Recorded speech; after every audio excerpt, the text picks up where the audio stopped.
Ladies and gentlemen, episode number 457 live.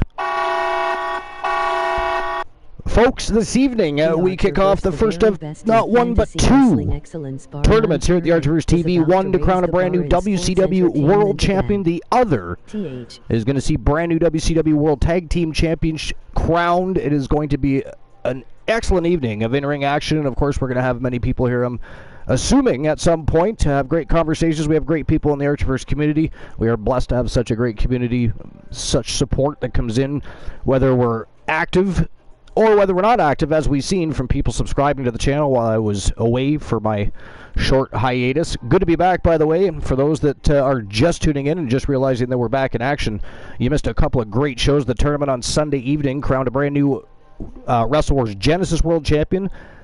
War the Machine from Team Glenola, of course, capitalized on that tournament, defeating the Phenom Joe Lincoln from Team Joe Link. Those two, of course, had another clash last night and an epic showdown inside of Archivers Lockdown matchup. And it was actually a Crimson Lockdown. The only way to defeat your opponent is to make them bleed, and War the Machine ended up coming out on top, defeating Joe Lincoln for the second straight time and defending the Wrestle Wars World Championship. Tonight, our second tournament of the Archivers 4.0 era, the new season, and we're going to see a brand new WCW World Champion crown. As you can see, the bracket, the quarterfinals, is absolutely epic. Starting at the top of that bracket, we of course have from Team Glenola the Wolfman Alan Severn taking on the man called Sting, the Icon. From Team France with two L's, we have Freight Train Frank Miller taking on Mr. Perfect Kurt Hennig. From the Wolfpack, and of course from Team Night the Undying, Marshall Omega. His partner, of course, his partner of crime is the world champion, War the Machine from Team Glenola, taking on MJF. And then, of course, from Weapons of Mass Destruction, we have Big Bubba Bruno challenging Psycho Sid Vicious. So it is going to be one hell of a vicious tournament, if you will. It's going to see some great in-ring action. And, of course, I'm very interested to see the results, especially considering tomorrow night is going to be the very first WCW Super Brawl of the Archivers 4.0, and I'm sure Team Glenola and the Wolfpack have a lot of interesting things up their sleeve for tomorrow night. I actually don't know what any of their plans are for the show. We haven't got together and had any discussions about that yet, but I'm sure Team Glenola will let me know what their plans are at some point. But as I said, I'm sure he's got some interesting things planned and some great ideas for the show. I'm sure it'll be a great show. But anyways, I'm just going to open my dashboard so I know what the hell's going on. You never know what you villains are up to when my back is turned. I got to be careful. Glenola could be lurking. France with two L's. Savage little creatures, both of them. But anyways, we're also going to be having a more in-depth look at the history of tournaments in pro wrestling. We're actually going to do that first.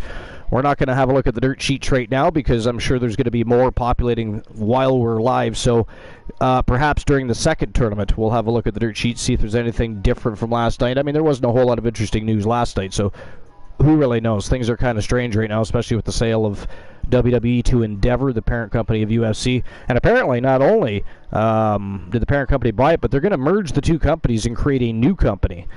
So that is very interesting. Now, the people in power at both the UFC for the the Combat Sports Company and WWE will still retain their positions and run the business as per normal. But it's still interesting that they're going to create a brand new company to have both of those companies under one umbrella. Very, very interesting. But anyways, so we're going to have a look at the history of tournaments in pro wrestling, and we're going to have, I do have a list that I actually meant to get to the last couple of the evenings. Sunday night for the tournament, we didn't get to it, and then last night we had a lot to discuss, so we didn't get to it last night either, so I'm going to probably go over that at some point this evening. But anyways, I'm going to go ahead and get the first match of the evening, the first match of the tournament, this Gold Rush tournament for the WCW World Heavyweight Championship on the go. Again, it is Team Glenola and the Wolfman Alan Severn taking on the Icon Sting in one-on-one action. Falls will count anywhere. So expect the unexpected, but expect a fantastic matchup nonetheless. But here we go. Without further ado, it is the Wolfman Alan Severn versus the Icon Sting. Matchup number 1 of the quarterfinals for the WCW World Championship Gold Rush Tournament.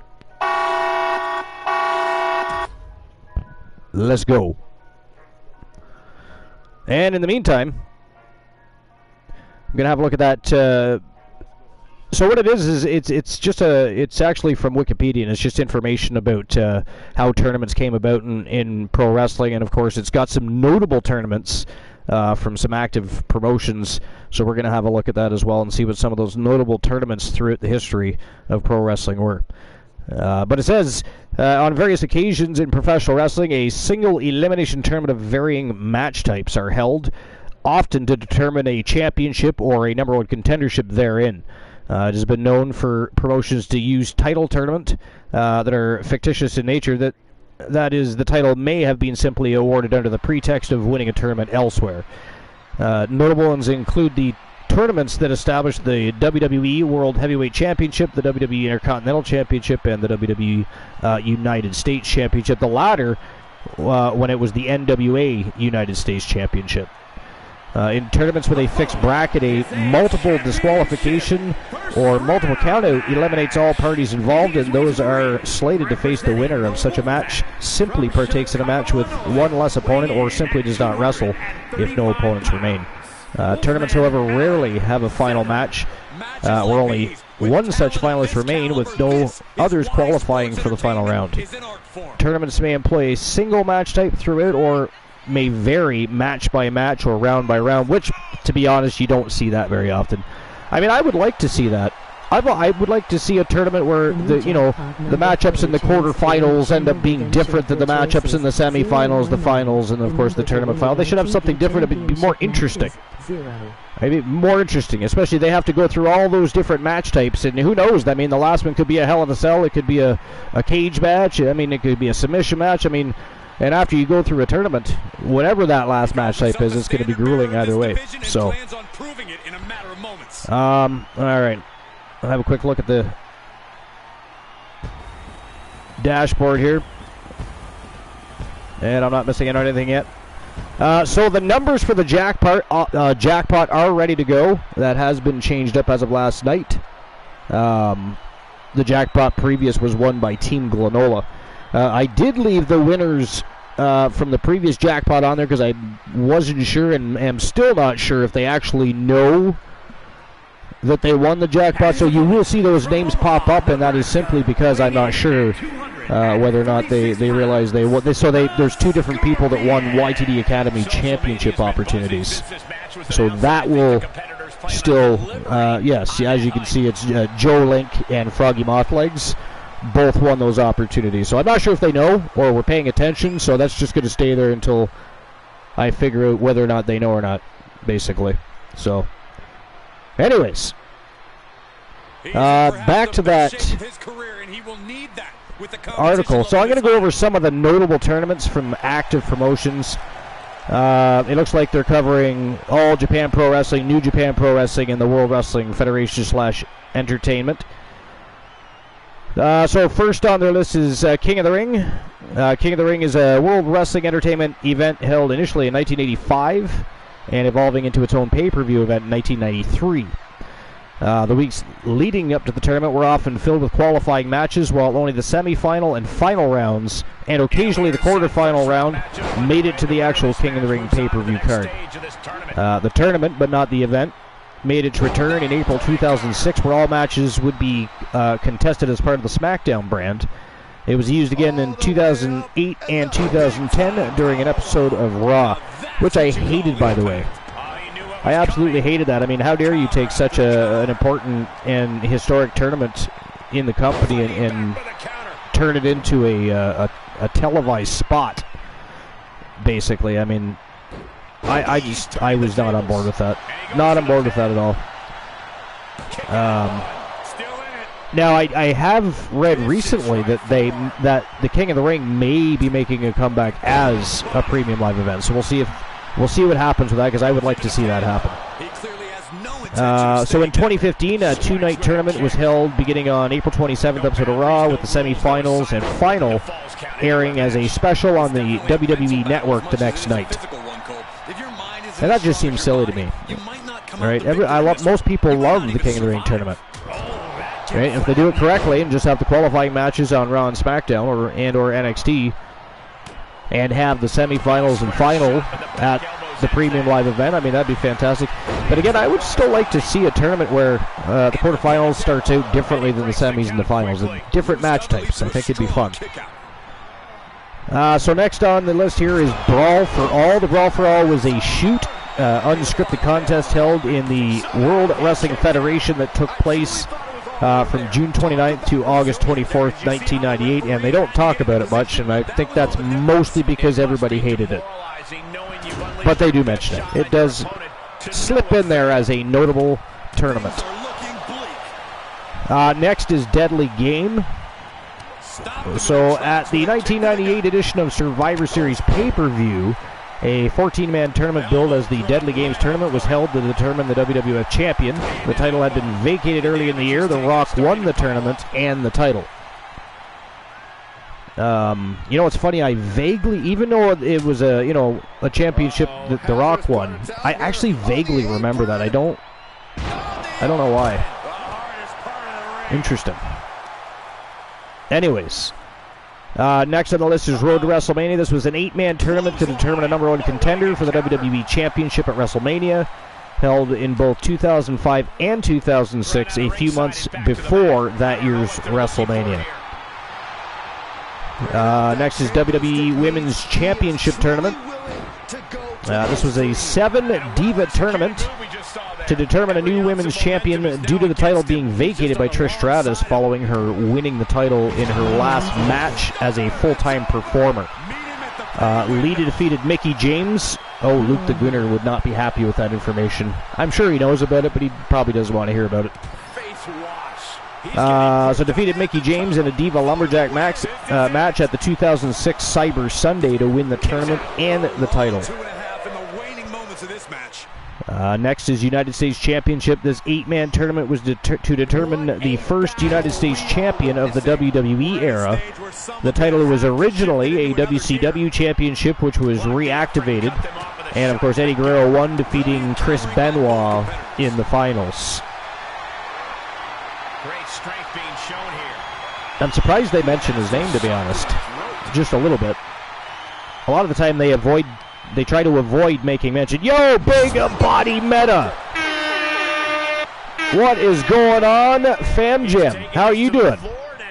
I actually just posted on your Discord last night. I just made my return Sunday night very quietly. And we held a tournament on Sunday night. It was a great tournament to crown a new Wrestle Wars World Champion. It was a great evening. A lot of people stopped by to welcome us back. And then last night we had our first official regular season show return with Wrestle Wars Genesis. So we had championship matches all night long. But I've been good. I mean, I just had a bit of a life reset. I got out of a position I didn't need to be in and shouldn't have been in, and I literally reclaimed my old life. And I am back living with my fiance that I had left a few years prior. Well, several years prior. It's a long story. Short story. Life is weird sometimes, but can be miraculous. And I'm extremely happy with the way things are turning out. But it is good to be back live. It's good to be back in the saddle and having some great shows with a bunch of great people. But how about you, BBM? What are you up to? What is BBM doing? How are you being? And now that I'm able to, BBM, I'll be by your stream more often, by the way. I will be by your stream more often. All right, so next on the list is WrestleMania 4.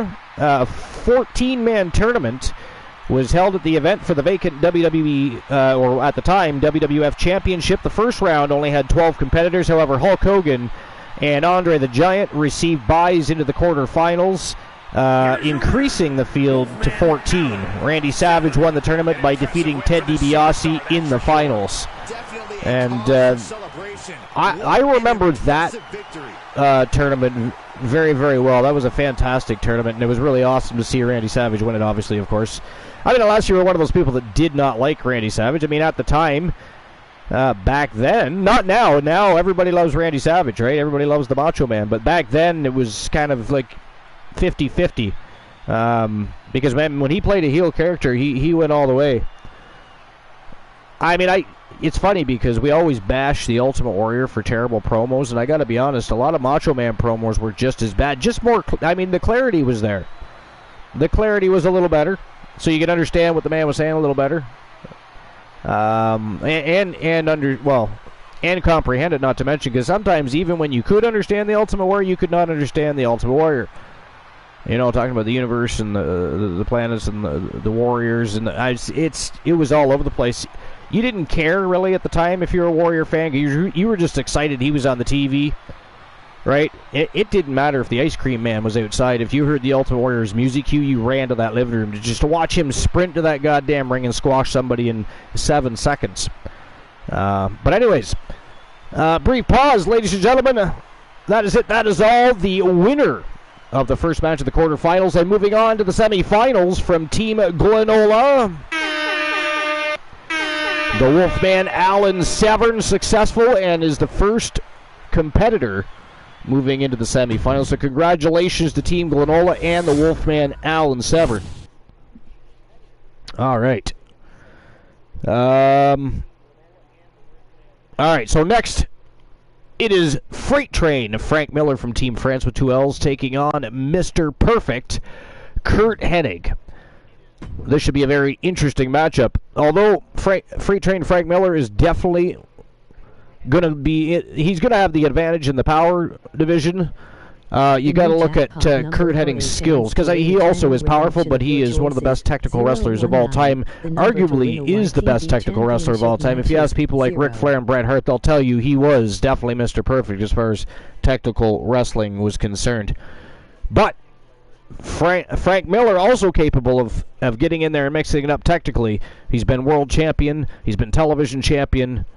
He has been YTD Grand Prix champion. He has pretty much done it all, and would love to pick up gold here early in the Archiverse 4.0. So here we go, without further ado, from Team France with 2 L's, it is Freight Train Frank Miller taking on Mr. Perfect. Quarterfinal matchup. Let's go.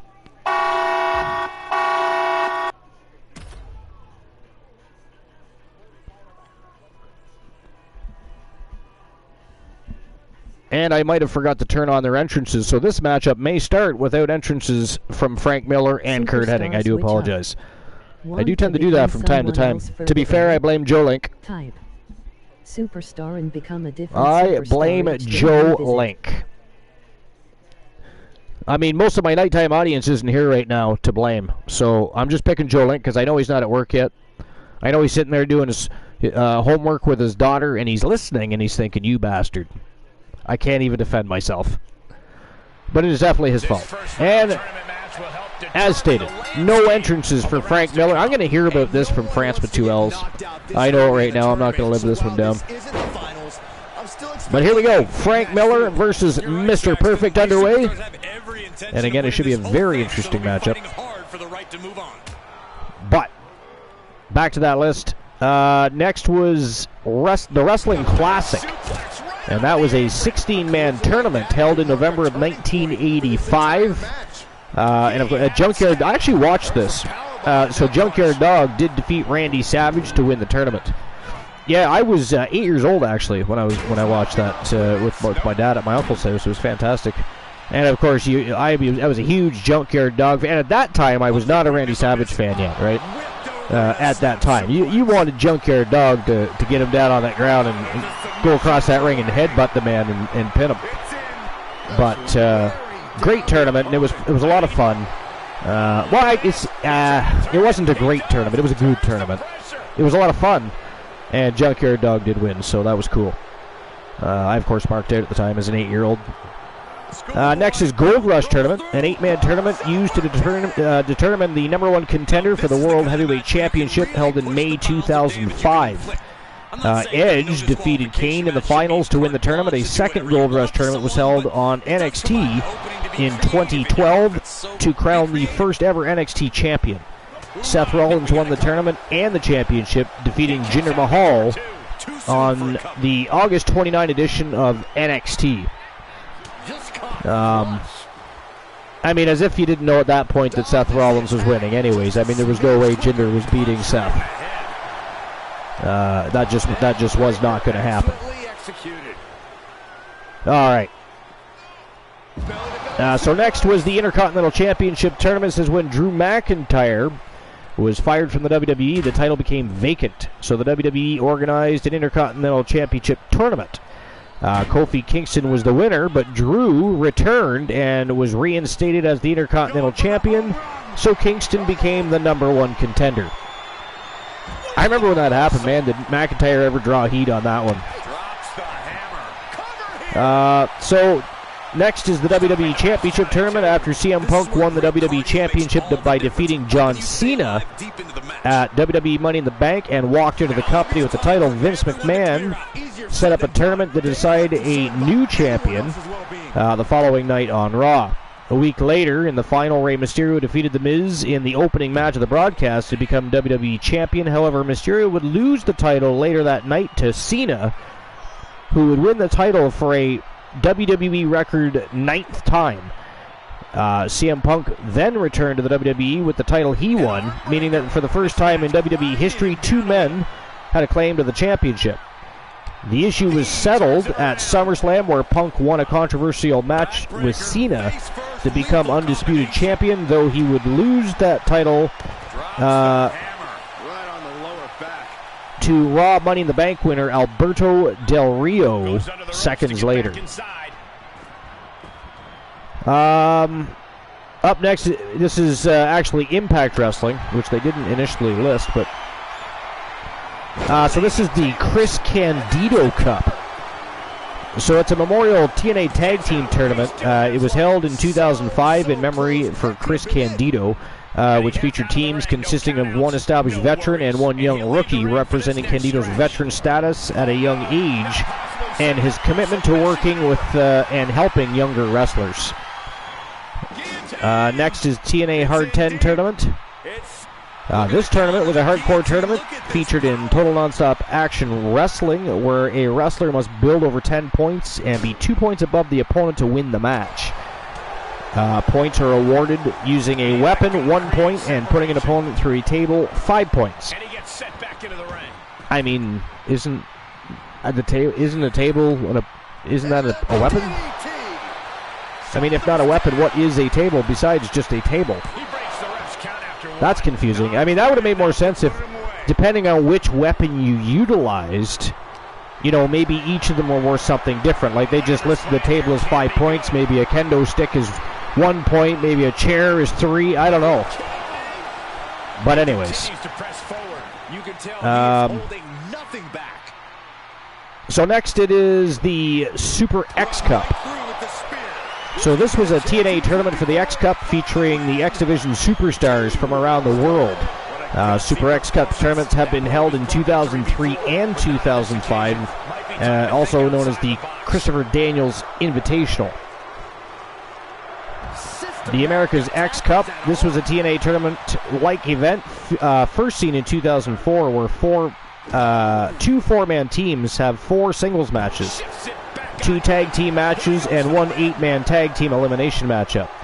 The singles matches are worth 1 point, the tag team matches are worth 2, and the elimination is worth 4. To win, you must have the most points, and the tournament would be later known as the World X Cup. And that's the next thing they discuss is the World X Cup. And it says, with a point-based system like the America's X Cup, the World X Cup would see 4 teams enter at the same time, competing in a variety of matches. First, a gauntlet battle royal, where the last 2 remaining would earn a point for their team and would compete against each other for a further 2 points. Next, tag team matches for 2 points. Following this, a ladder match where a member from each team would compete for 3 points.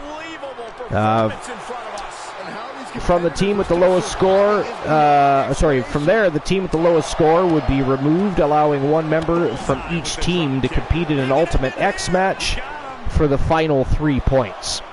Interesting concept, I'll be honest. I don't believe I've seen it. But, interesting concept. I can't really knock it. Fight for the Right tournament. So this setup starts with a reverse battle royal. 18 wrestlers trying to be among the first 7 to get into the ring over the top rope.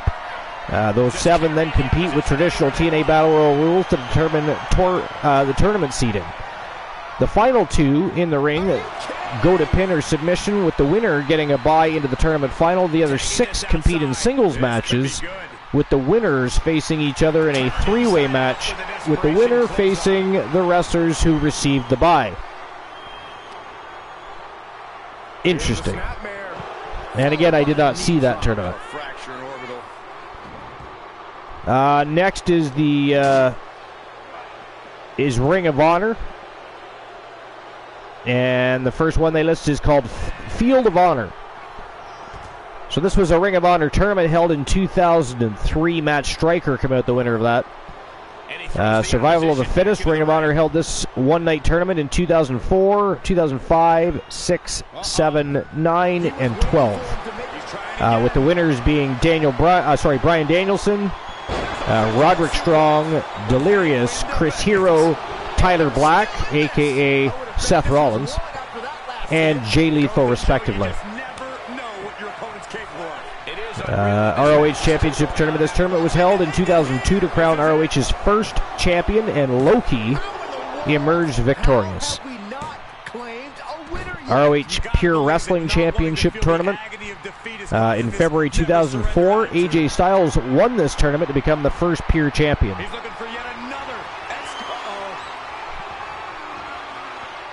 It says Lucha Underground, but then there's nothing listed for Lucha Underground. But Combat Zone Wrestling, first tournament of theirs listed is CZW Best of the Best. And this is a tournament held in the Combat Zone Wrestling promotion. The annual Best of the Best was originally a junior heavyweight tournament, which in 2005 was repurposed as an all-weight tournament. Or open weight tournament, depending on how you know it as. Tournament of Death. This is a CZW's version of the King of the Death match. 8 superstars start out. Each match has an extreme variation. See, now that I like. And they said variation, which means each round's likely a different type of extreme matchup, and I like that. Again, wow, that is it. That is all, ladies and gentlemen. The winner of the match, and moving on to the semifinals to face the Wolfman Alan Severn from Team France with 2 L's.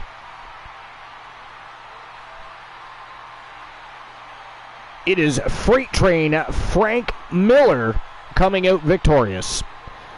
So congratulations to Team France with 2 L's and Freight Train Frank Miller. So it's the Wolfman versus the Freight Train. Team Granola versus Team France with 2 L's in the first leg of the semifinals. So let's move on to our third quarterfinal match of the evening.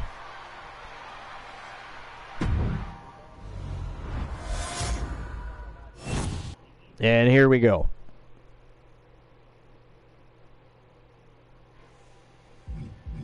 All right, so representing Team at Night the Undying, and of course the Wolfpack Horsemen, it is the Omega, Marshall Omega, taking on MJF.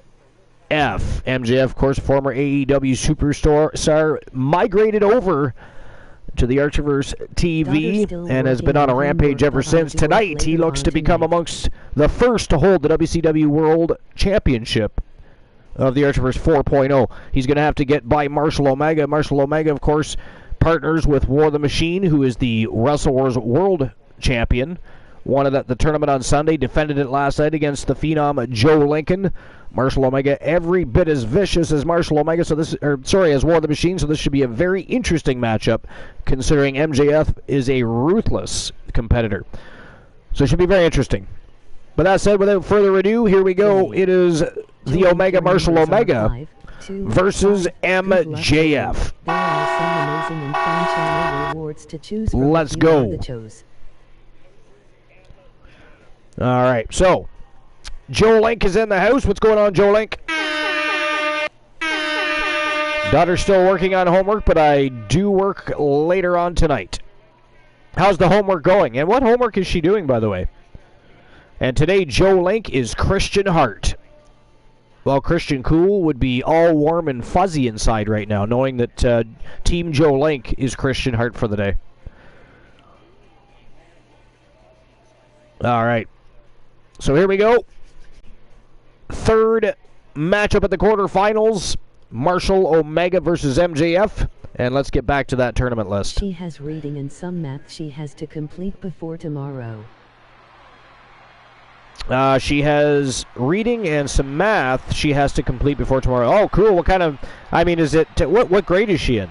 Like, what kind of math is it?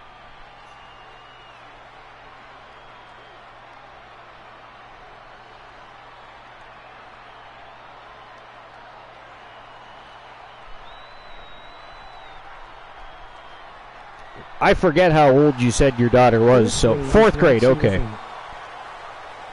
Right. So what kind of math are they doing? I mean, you're in the United States, so I don't know what your curriculum's like. But so what do they do for grade 4 math? I mean, is that multiplication and division and brackets and exponents and all of that kind of fun stuff, or what? How does it work there? I don't even really know.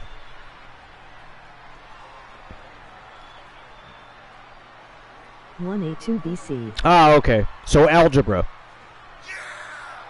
formulas and equations. Nice. Yeah. Basically. Yeah, that's about right. Dedrek. What's going on, Dedrek? Welcome in. We're actually at the third match of the quarterfinals. Although I don't know how long, if you were lurking already, but good to see you. How's your week been? How's your week been? And by the way, the man called Drek is in the next tournament. So Dedrek. He and his partner in crime, Tony Stone, are going to be competing for the WCW World Tag Team Championships in the next tournament, immediately following this one. LOL 4X. 4X. Well, you know, Dedrek, you could always subscribe, right? If you subscribe, not only do you not have to worry about ads, but we will advertise any Twitch channel of your choosing, including your own if you wish. You get access to all kinds of funky emotes. And, well, you don't have to hear me nag you about subscribing. So there's that, too. That's always fun. Joling says, Drek is in the next tournament right after this. Yeah, he is, yeah. Dedrick says, fuck yeah. Or hell yeah. Could say hell. I don't know. I don't want to go with fuck because it sounds more fun. Long Island, New York, I mean, anything sounds better than hell, doesn't it? 21 pounds, MJF. But anyways, yeah. I'm not going to tell you who you're facing, but you are definitely in the next tournament with your partner in crime, Tony Stone. But it should be an interesting tournament, though. You got the weapons of mass destruction in there. Well, actually, weapons of mass destruction are in there twice. WCW's tag team division yet, anyways, isn't quite as in-depth as Wrestle Wars, but that'll change over the next little while because we're just getting the ball rolling. So that'll slowly change as we figure out more people from YTD Academy going to WCW Super Brawl, and of course, even some people that were showcased on Wrestle Wars Genesis will probably end up like War of the Machine is from Super Brawl, for instance, and there'll be others that'll migrate over. We'll get the tag team divisions figured out. Joling says they did such a great job with MJF. Yeah, I mean, when they inked his contract, they made sure they gave him lots of perks and benefits and made sure he was going to be happy for sure, Joe Link. Countered it just in time. I wasn't involved in the entire process, but I do understand that, you know, his wallet is not hurting. Jarring back elbow. Joe Link all about trying to get us to break kayfabe while we are on the air. How dare you? I mean, if you were in a mod, I'd have to try and ban you. I do say try, because I like to save bannings for assholes. But we don't get any assholes, so from time to time we have to ban one of our own members, even if it's for 30 seconds, just to say we did. It's kind of a ritual now. It hasn't happened yet. I mean, the Archivers 4.0 is just kicking into high gear. Actually, we're more like in low gear. We're going to be kicking into high gear. The ball is going to be rolling. We do have our first award show at the end of the month. That's going to be a lot of fun. We're going to induct some very, very deserving people into the Archivers Hall of Legends. Going to be some great matchups, some championship matchups. Well, probably some reminiscing because actually all of the people being inducted into the Hall of Legends are from the Archivers 1.0. But we also have other people that have achieved greatness that are going to be acknowledged as well on that night, like Honeybee, for instance. Became a Triple Crown world champion, automatically considered a legend in doing so. Dedrick says, I am unbannable. I think, I don't know. Joling says, yeah, he would definitely want more money the way he talks. Yeah, well, I mean, MJF eventually, if we're talking real talk here for a second, MJF will eventually end up in WWE. Because with his talents, in my opinion, AEW will only be able to do so much with him. The problem is AEW isn't a household name yet. All of the AEW fans that or what I like to call cultist fans, because there's fans and then there's cultist fans, but the cultist fans haven't figured that out yet. MJF is trying to take CM Punk's slogan as the world best wrestler. So I actually think MJF will be better than CM Punk. He's not yet. He's not yet. Yes, AEW. I was actually talking about that last night, Joe. Like AEW has been improving a lot lately. I've seen some very good matches. Obviously, they still have a lot of work to do. There's still there's still too much of certain things happening, and they need to really work on cutting down the amount of injuries to the roster. And can we please have some homegrown talent back and making their way up the ladder, and not just one or two. I want to see more because they have them, right? They have them. Let's see them. Stop hiring WWE guys. You don't need them. They're not going to get you anywhere anyways. We already know this. Nobody tuned in to see Big Show, Mark Henry, or any of the others that went over. Chris Jericho, that's who they see. They went to see him, but everybody loves Chris Jericho, and Chris Jericho has always been in different promotions from day one. ECW, WWE, WCW, New Japan Pro Wrestling. I mean, he's been that's nothing new. But Chris Jericho is Chris Jericho. He's like the godfather of wrestling now. Le Champion. Dedrick says, but that's the problem with all wrestling companies. They can't build a new... no, I know, yeah. However, Bad Bunny and Logan Paul did help, but it's like, how long will they stick around? Well, I don't know. I would imagine Logan Paul, unless he's got some immediate plans for the future that might be more lucrative, he can stand to make a lot of money in WWE. He's very good. Like, you can tell he's a wrestling fan, a long-time wrestling fan. You can tell he cares about the business. And people always question me when I say that, but listen, somebody does not become that well crafted in a professional wrestling ring if you don't have the drive, and the athletic ability has to be there, and the know-how, the knowledge. He's clearly done his homework. He looked awesome.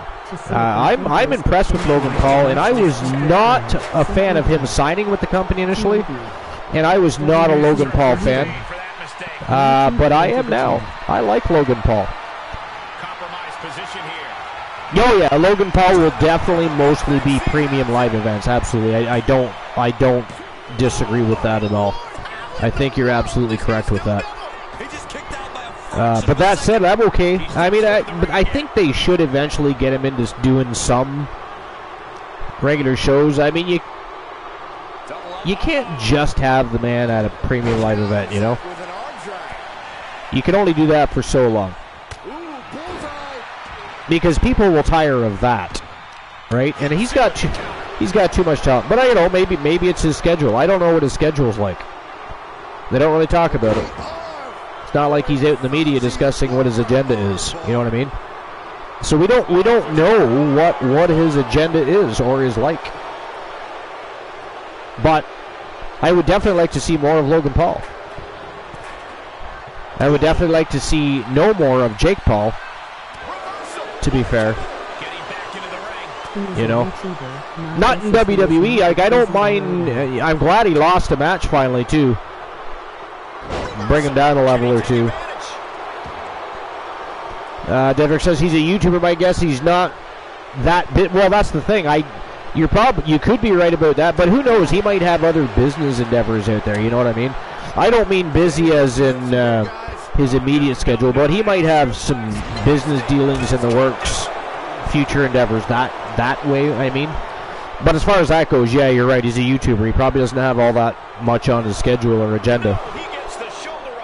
Does have a dirty pile of people subscribing to his YouTube channel, though. You know what I mean? That's one of those things. We do sit and knock the guy, but man, oh man, he's laughing all the way to the bank as we make fun of. Well, I mean, I'm not making fun of Logan Paul anymore, anyways. Like I said, he's actually made me a fan. I'm telling you, the last person that I saw that was just a celebrity. Well, she wasn't a celebrity, but the last person I saw develop that quickly and become that good in a ring was probably Charlotte Flair. Joe Link says that he has his own energy drink called Prime. Yeah, I did know that. I've never tried it. I don't drink energy drinks. You know, if I want energy, I have a coffee and a chocolate milk. Or you can combine the two. That's yummy. Oh, it's better if it's hot. It is better if it's hot. Dedrick says, honestly, I want to see Logan Paul versus Pat McAfee. Yeah! Yeah, there's an idea. That would be great. That would be... I like Pat McAfee, too, though. I like Pat McAfee, too, because, again, he's not just a celebrity that come in and is looking to make a buck. Like, he's a fan. He knows about the business. He knows the history of the company. He can talk shit. He can, and he's, you know, I wouldn't say he's a great wrestler. He's no better or worse than, say, Shane McMahon ever was. But, you know, he looked pretty good in there. I mean, he took a risk, came down off that top turnbuckle, down to the floor, and I don't know. Pat McAfee's pretty cool. I mean, I like his podcast and shit too. So, but now, Dedrick, do you have a preference in that? Do you like one or the other better? Is there one of those guys you prefer? Do you like Pat McAfee better than Paul, or Pat all the way? Yeah. Yeah, again, Logan Paul's made me a fan and he impresses me, but I got to go with Pat. I like Pat McAfee a lot, and I really hope they keep him as a commentator, man. He brings flavor and color to the color commentary team and other such things. I really enjoy his. I just really enjoy Pat McAfee. I'm not going to rant. Oh, look at that. That is it. That is all. Ladies and gentlemen, the winner of the match by submission. And moving on to the semifinals of this Gold Rush tournament, representing the Wolfpack Horsemen and Team Night the Undying, the Omega. Marshall Omega picks up the big W and is moving on to the semifinals. So congratulations to Team Night the Undying. And, of course, the Wolfpack Horsemen picking up another victory here. Good God, the Wolfpack Horsemen seemingly unstoppable these days, and that dates back to the Archiverse 3.0, because They've been around since longer than 3.0, but I mean, they really picked up the business and kicked things into high gear in 3.0. That faction had a tremendous run. Just go look at the championship history. It speaks for itself, trust me. But already starting off with a bang are the Wolfpack Horsemen. Absolutely sensational. So again, congratulations to Night the Undying. Fantastic team supporter, follower. Love Night the Undying. He is a sexy beast, by the way. If you're not following Night the Undying, do I have any mods in here right now? Can we get some shout-outs? I haven't seen any shout-outs. Dedrick is in here. You know, we need to get some shout-outs going if we can. Joe Link is busy saying, you know what? I need a new mod. And Dedrick is... So Dedrick, you're here a lot. Hey Archerverse, how is the wrestle team today? So Scythe the greatest. Together we will grow strong in our communities. There we go. Dedrick, I'm modding you. Constant support for one another's endeavors. With that said, with skipping the rest. There we go. I'm here when I can be, yeah. So everyone's favorite hero. What's going on, my friend? Welcome in. Welcome to episode number 457.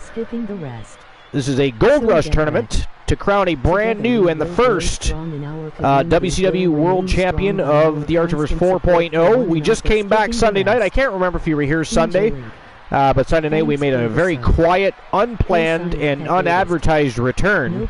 We snuck in. We snuck back live. And had a great tournament for the Wrestle Wars World Championship. War the Machine from Team Glenola won. He's part of the Wolfpack Horsemen. Last night, we had our first official regular season return with Wrestle Wars Genesis. And, of course, the main event saw War the Machine defending that very title again against the same person that he won it against at the tournament, the Phenom Joe Lincoln. Two epic clashes of the Titans, by the way. Fantastic matches.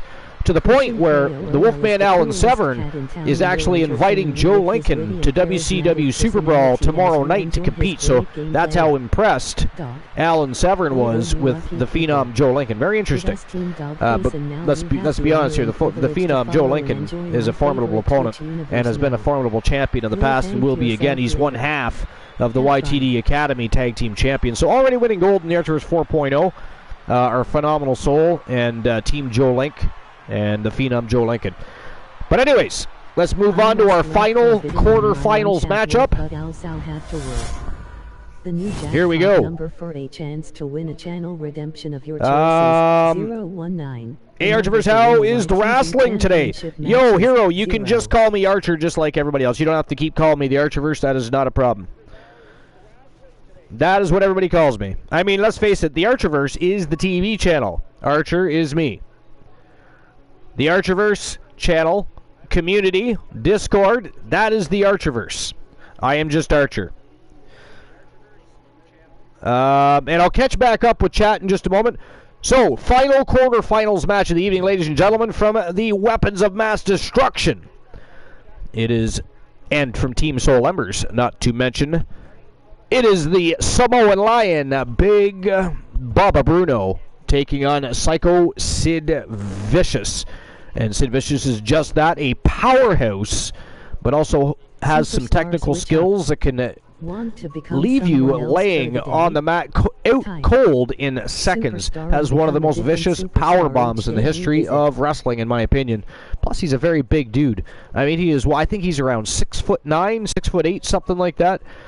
Right around the 290-pound mark, I believe. But Big Baba Bruno is a formidable opponent, former champion, tag team champion, and is a force to reckon with himself. So this is going to be, if we were going to call any match tonight the Clash of the Titans, this might be it. So here we go. Without further ado, Team Soul Embers and the Samoa Lion Big Baba Bruno are taking on Psycho Sid Vicious. The winner will move on to fill that last spot KJ in the semifinals. AKA the Wizard of Twitch is a master. So let's get things underway right now. More. Let's go. Soulman.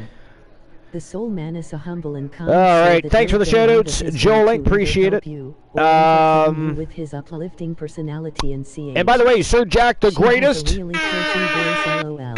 What's going on, my friend? Appreciate you stopping in. Welcome to the first of 2 tournaments today. Our next tournament will be for the WCW World Tag Team Championship, and it is one hell of a tournament bracket. Wait until you lay your eyes on that one. Hey, Joe Link, you have a number beside you. I must have forgot to issue a payout last night, so I'm going to have a look at that in a minute. I must lurk for a bit. I'm on my lunch at work, but also have to work. Yeah, that sucks. I had an early day today. I was blessed with an early day. Although, then my wife had to go to work, so that's not fun. I do miss her beautiful face. Making his way to the ring, representing. She has a really pushy voice. Well, I'm missing something. Who has a real pushy voice? 480 pounds, Big Bubba Bruno. And Jolie says, yeah, it's from Lincoln versus War. Yeah, I'm going to go ahead and do that right now. Give me a second. I don't know how I managed to forget to do that.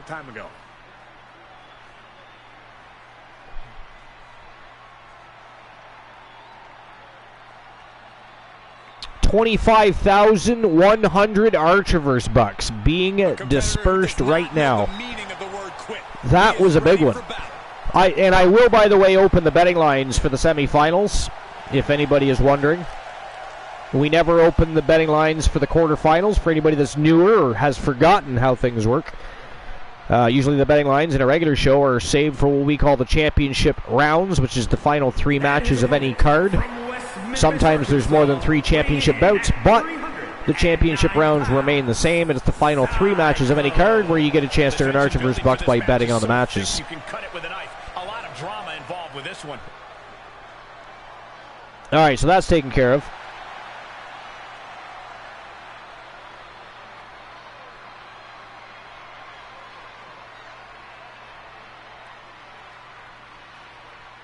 I got to remember to set up that YTD Academy dark match request from last night.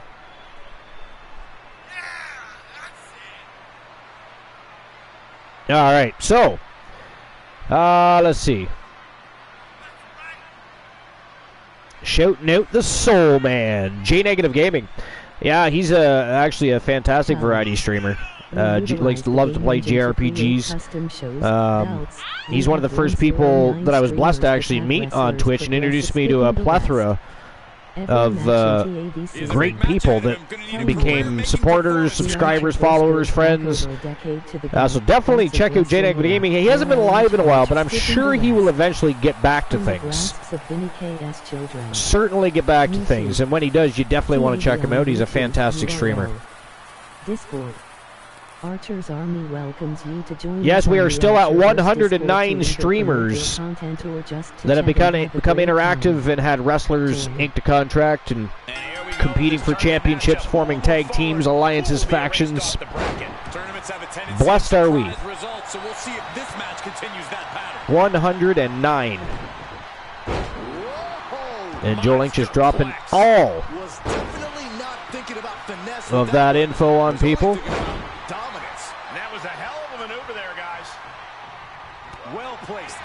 Of course, Vinny K no longer in charge. Was bought out by the Wolfpack Horsemen and the Wolfman Alan Severn, nonetheless. They are in full control of WCW. These two showing how well scouted they each are. And actually hold more shares than does the Archiverse. They're sitting at 51%. And of course, the Archiverse sitting at 49. That has not changed. All right. So while Big Bubba Bruno and Psycho Sid continue to batter and bruise one another, likely bloody each other at some point, the big behemoths. Let's get back to that list we were going over with the tournaments. And next on the list is Pro Wrestling Guerrilla. So their first tournament listed is called Badass Mother 3000. The Badass Mother 3000 was a tournament held on August 29th and 30th, 2003 in Eagle Rock, California. And City of Industry, California, the winner of the tournament would become the inaugural PWG champion. At this point in the match, that could have gone either way. Although it does not state who won it. Apparently they didn't feel the necessity to let us know who the winners were. Next is Tango and Cash Invitational. So the Tango and Cash Invitational was a tag team tournament held on January 24 and 25, 2004 in Santa Ana, California. The winners of the tournament would be crowned the first ever PWG Tag Team Champions. And again, they did not list those champions. Interesting. Next is Battle of Los Angeles. This is an annual tournament held by Pro Wrestling Guerrilla. Over the years, the tournament has attracted numerous famous independent wrestlers, from AJ Styles and Christopher Daniels to Bryan Danielson. The tournament is infamous for having many of its winners never receiving the title shot they were promised for winning.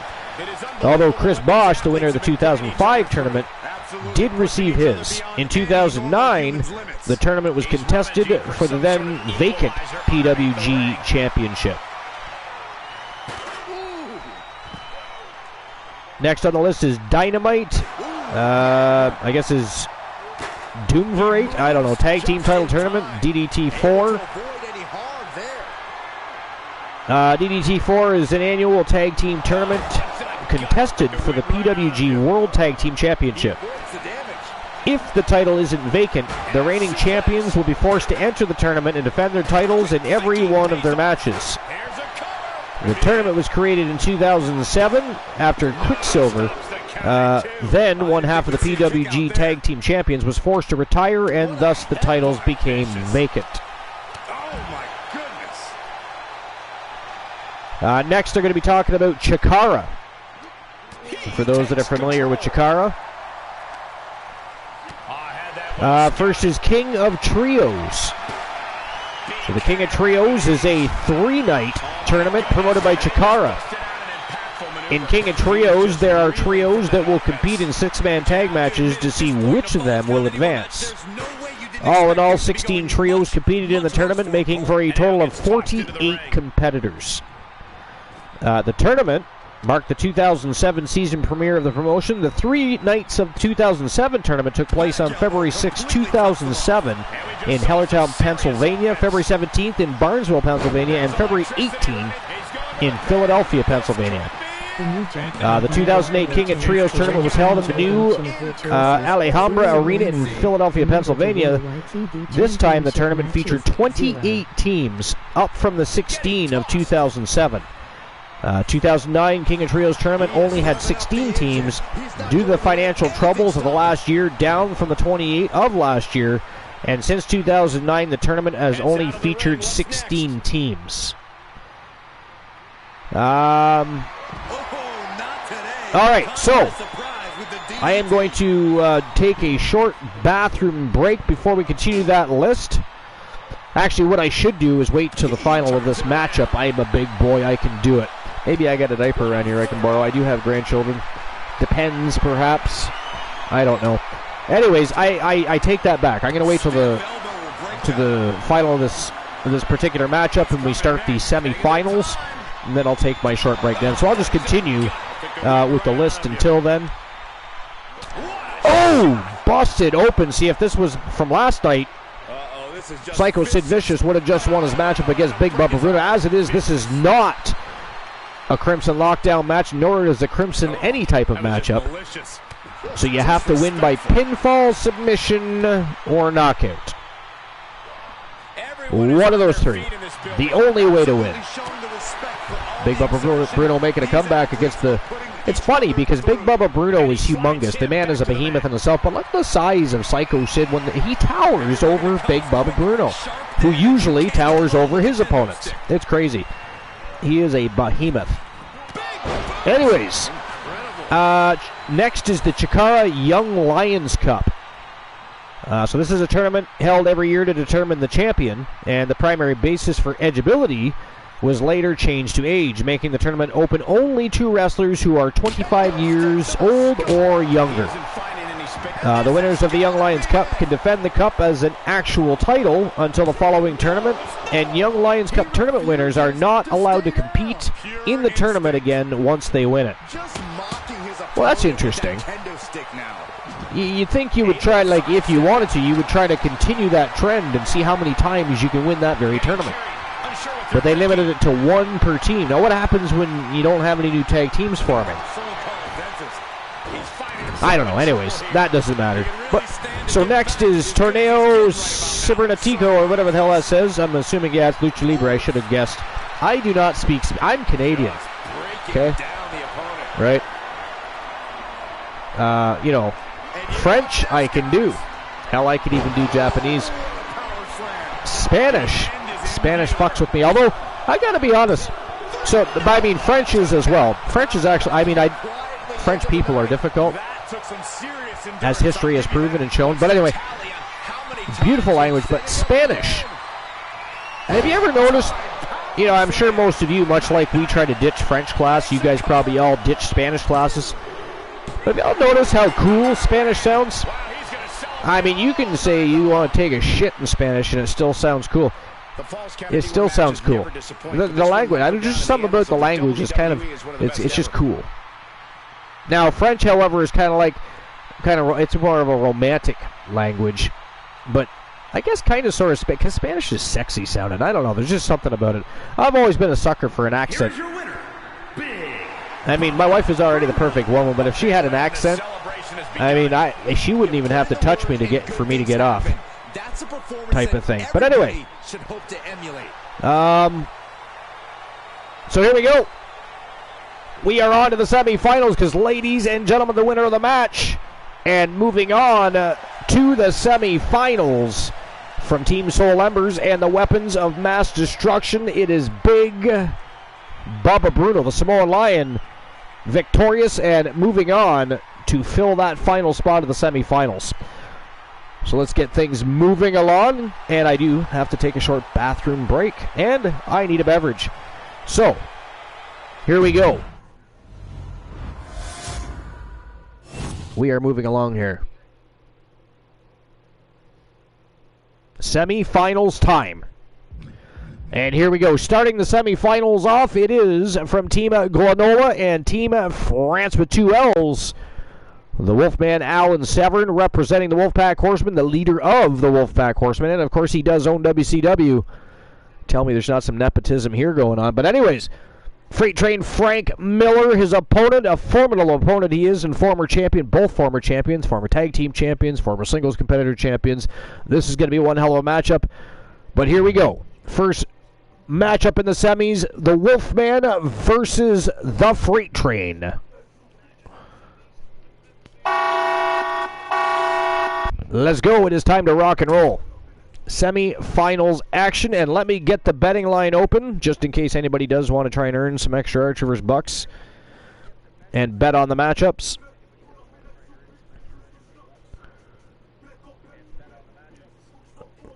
All right, so who moves on to the tournament final? Is it going to be Alan Severn or Frank Miller?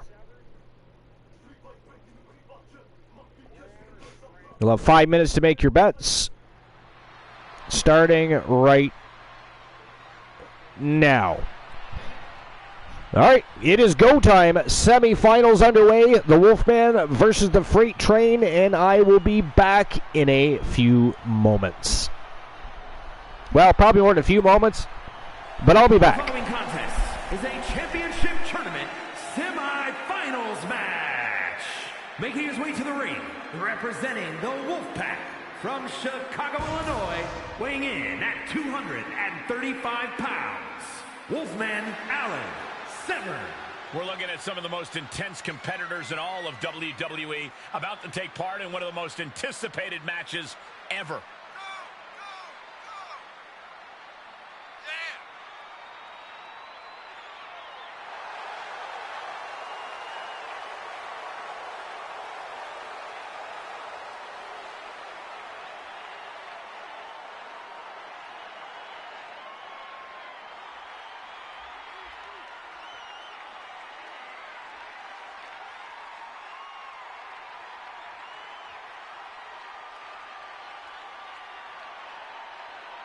A very high-pressure situation ahead for this guy, but he is more than ready for it.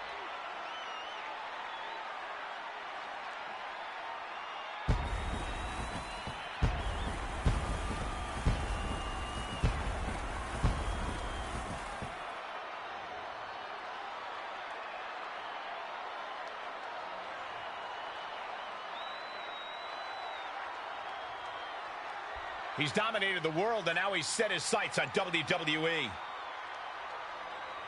And his opponent from Oakland, California, weighing in at 275 pounds, the Freight Train, Frank Miller.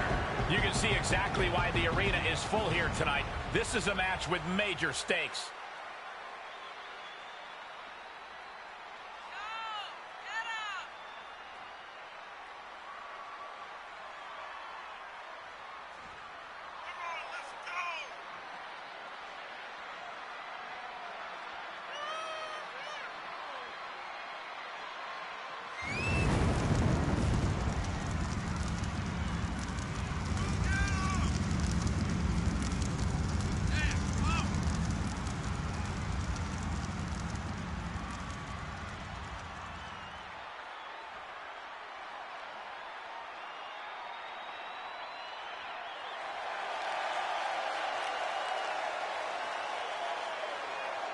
The former lock isn't a lock for anything anymore, folks. Buckle up.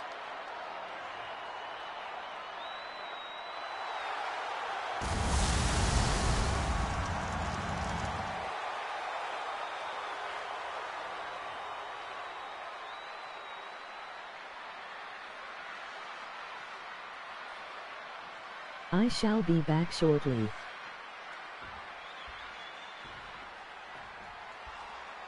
Tournament action underway, and Corey, the bracket is starting to take shape. These superstars have weathered the early storm, and now it's time for them to start digging deep. This is where you separate the contenders from the pretenders. Dominating crossbody. Uh-oh. And a carefully measured knee drop. Setting him up, got the head scissors on. Oh, elbow to the face.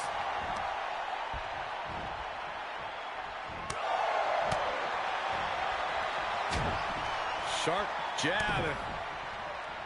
Series The of new strikes to the jackpot number back. for a chance to win a channel redemption of your choices. 0 He's and falling 9. victim The here to number a to win a charge of Raw TV attacks. championship really match hit a is brick 0. wall here. Besides the threat of a pinfall anywhere in the arena, what are the other things a superstar has to be aware of, Corey? Well, there are no disqualifications in a Falls Count Anywhere match, so that means anything your opponent finds can be used against you. You really want to maintain control of your opponent and limit what they can get their hands on. Oh, my goodness! He's returning fire. Oh, nice bulldog.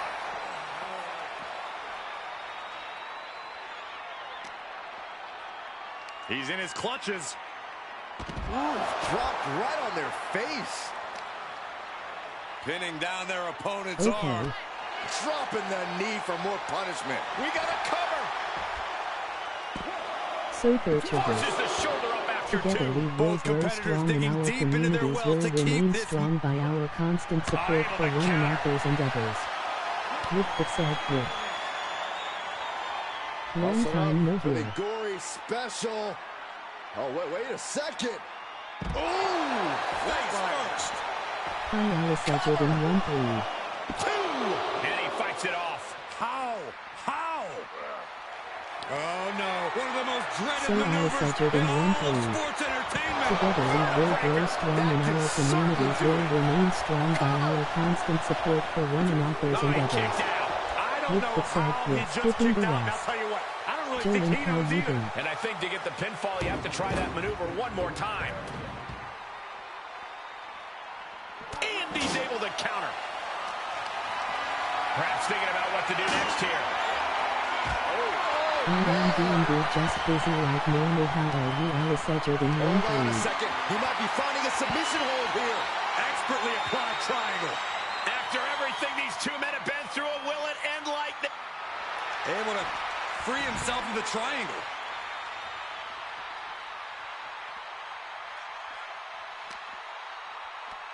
Schoolboy. Nope, rolls through. Super kick. Joe Lincoln doing really well, thank you. Bulldog. Uh-oh. Evil. He may get the 3 count right here. This is it. That is awesome to hear. That sucked all the air out of this place. It looked like a done deal.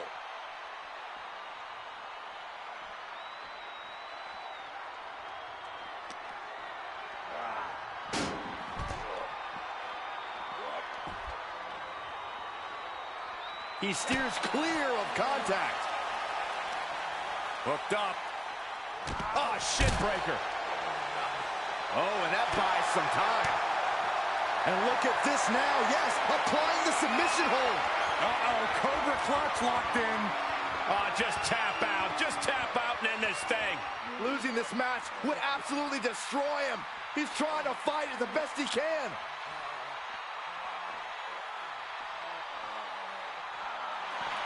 Energy rolled out of it. Great escape. He gets out of the way. And did you hear the impact of that? Oh, man. Will it be? I think so. 3, no. Getting dangerously close to ending it all there. And what he's looking for here looks like a potential submission maneuver coming. If it's locked in, it could be nap time. Oh, body is not meant to bend that way. For the love of God, submit. Fight again. Live to fight another day.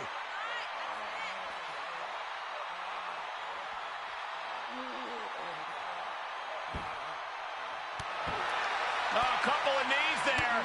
That'll get him out of it.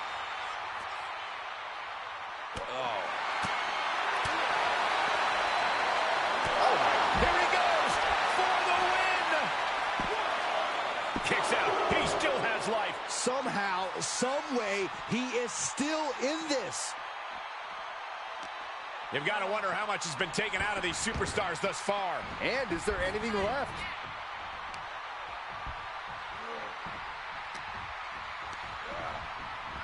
And he sends him into the corner. Superman punch in the corner. Uh-oh, uh-oh.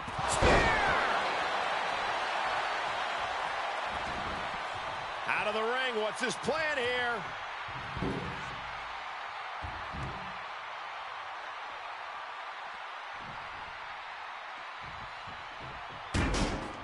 Re-entering the ring now.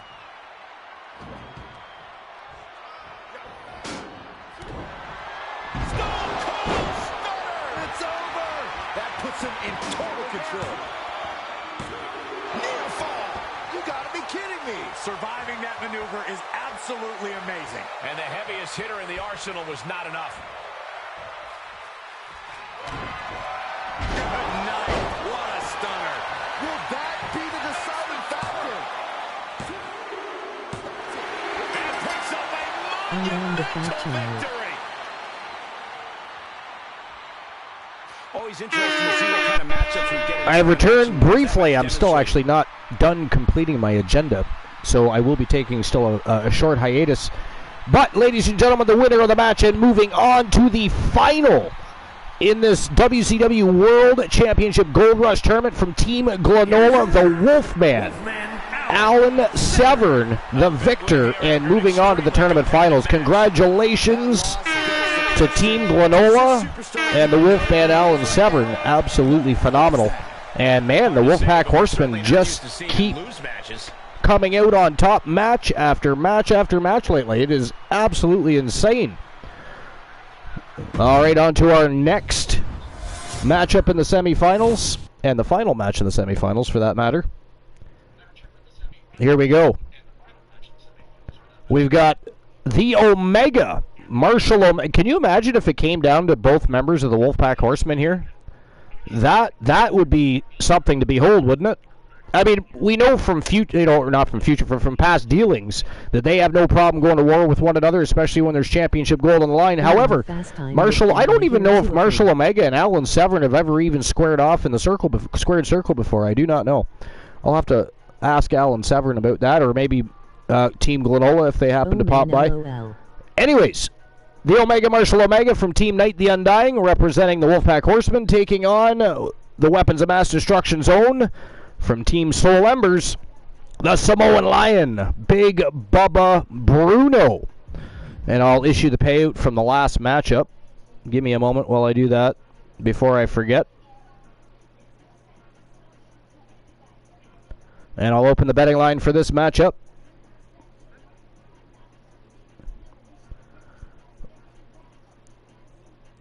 All right.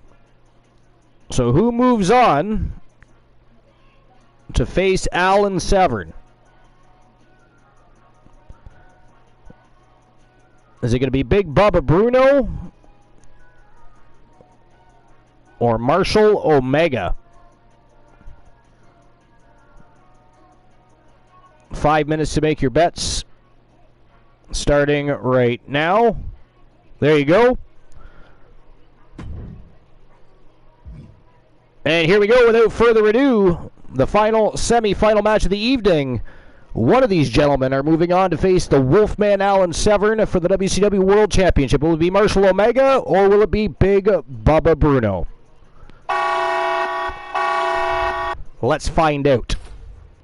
And I, again, will be right back.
The new jackpot number for a chance to win a channel redemption of your choices, 019. The number to win a YTD championship match is 0.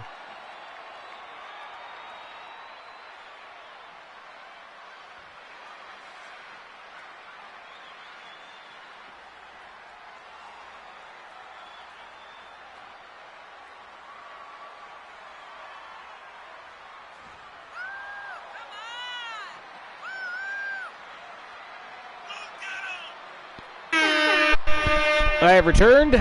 Thank you for your patience. My bladder certainly appreciates your patience. Anyways, where were we on that list? Let's see here. Oh yes, the Lucha Libre tag team tournament. So this match is a 16-man elimination tag team matchup consisting of 2 teams of 8. It uses standard Lucha Libre tag team rules, with elimination occurring with a pinfall, submission, disqualification, and countout. A special batting system is also used, in which the wrestlers are given a specific order and may only tag in and out in this order. If 2 or more men from the same team remain, they must face each other to determine one individual winner. Well, that's interesting, and I'll be honest, I have not seen that tournament. But that's very interesting. The next is Rey de Voladores. This is, again, Chikara. So Chikara used to have this as a standalone event in 2007-2008. Then it was included in the King of Trios weekend in 2009. It is a King of Flyers mini-tournament featuring the more agile wrestlers that are out of the King of Trios tournament itself. In 2007 and 2008, the tournament features 8 wrestlers and holds 2 fatal 4-way elimination matches. The winners of both matches go on to wrestle on the next night to crown the King of Flyers. Since 2009, the fatal 4-way matches have been held on night 2 of King of Trios, and the finals being held on night 3. Next is La Loteria Lethal. So in English, Loteria Lethal means the lethal lottery. It is a tag team tournament that was held in autumn 2008. It consisted of 8 teams who competed in a single elimination tournament. To determine the participants in the tournament, 18 Chikara regulars and other independent wrestlers, and names were drawn at random to form tag teams and determine the match pairings. The 2 remaining wrestlers faced each other in singles matches at the September 6th event.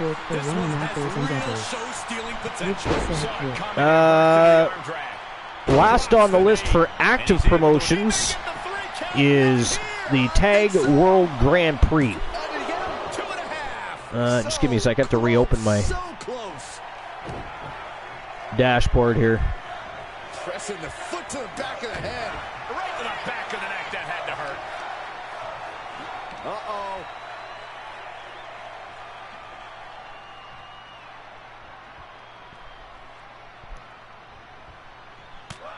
There we go. Answering back. Sharp clothesline.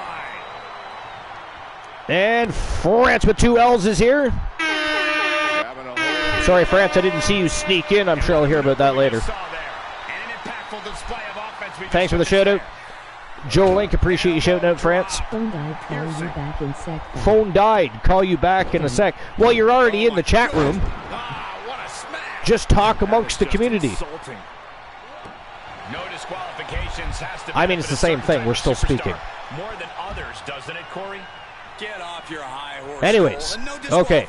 Match benefits the superstar who's smarter. Dashboard is open, rocking and rolling. Back to the list.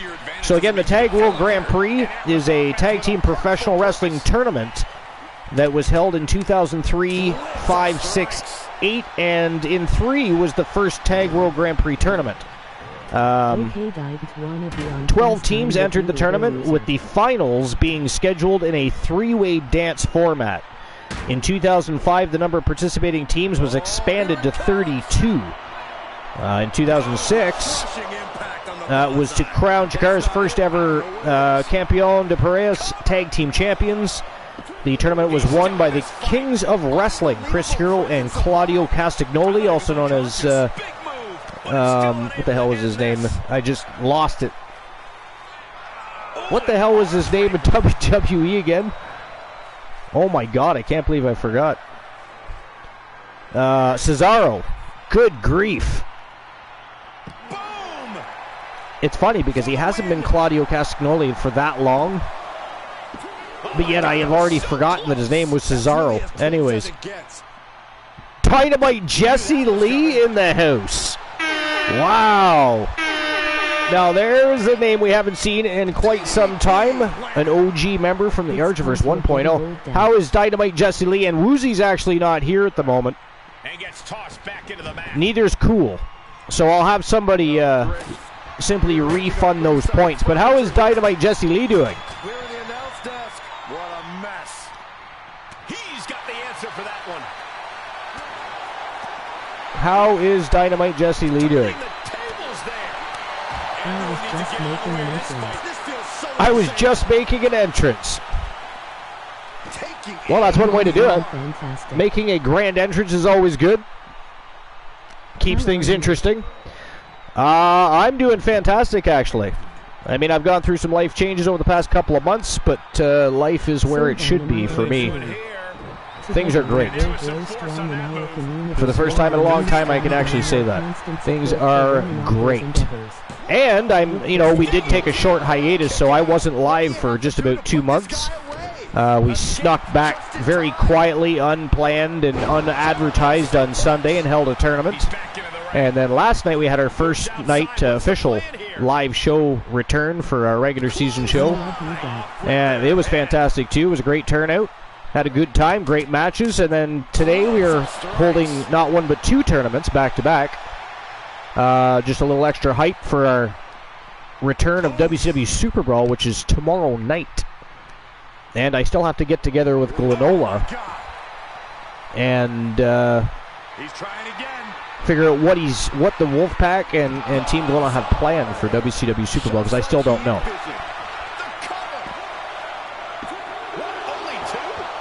Stream per view betting lines. Well, this is not a stream per view, so that does not apply. That was the home run shot that got robbed at the fence. That is only for when we have stream per views at the end of the month. Glad things are great. Life changes can be amazing. Yeah, well, in this case, the life change was phenomenal. I've never felt more alive in many years. Let's put it that way. It's a long story, and, you know, but it's a good story, and I'm very happy at the end of the day.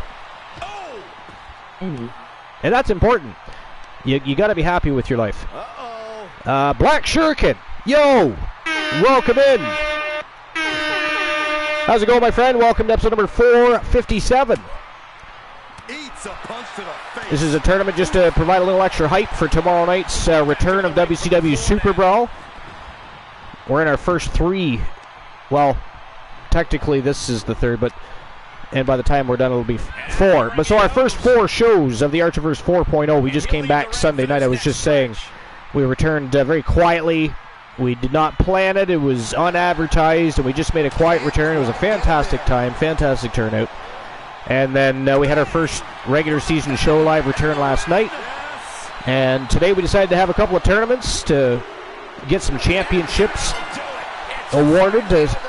And speaking of championships, ladies and gentlemen, the winner of the match and moving on to face the Wolfman Alan Severn for the WCW World Championship, representing the Weapons of Mass Destruction from Team Soul Embers.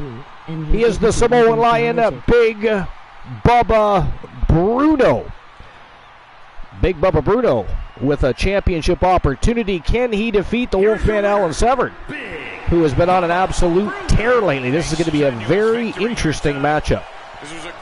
Very interesting matchup. Black Shuriken, I will get to that joke in just a moment. I'm just going to go ahead and look at the betting lines, see if I have a payout to issue, and then I'm going to set up the betting lines for the championship bout. So just give me a moment. Oh man, Alice Edgard in 1-3.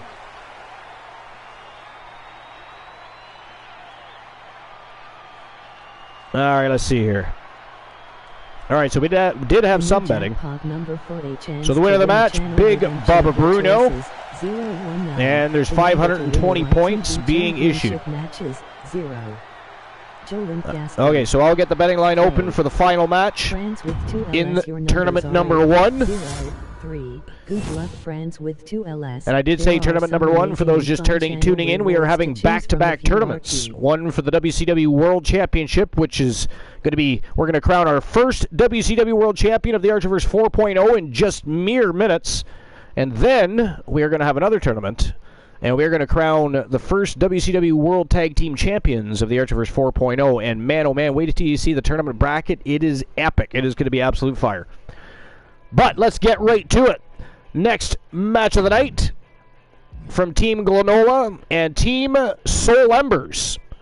It is the Wolfman Alan Severn representing the Wolfpack Horsemen, and again representing the Weapons of Mass Destruction. It is the Samoan Lion himself, Big Bubba Bruno.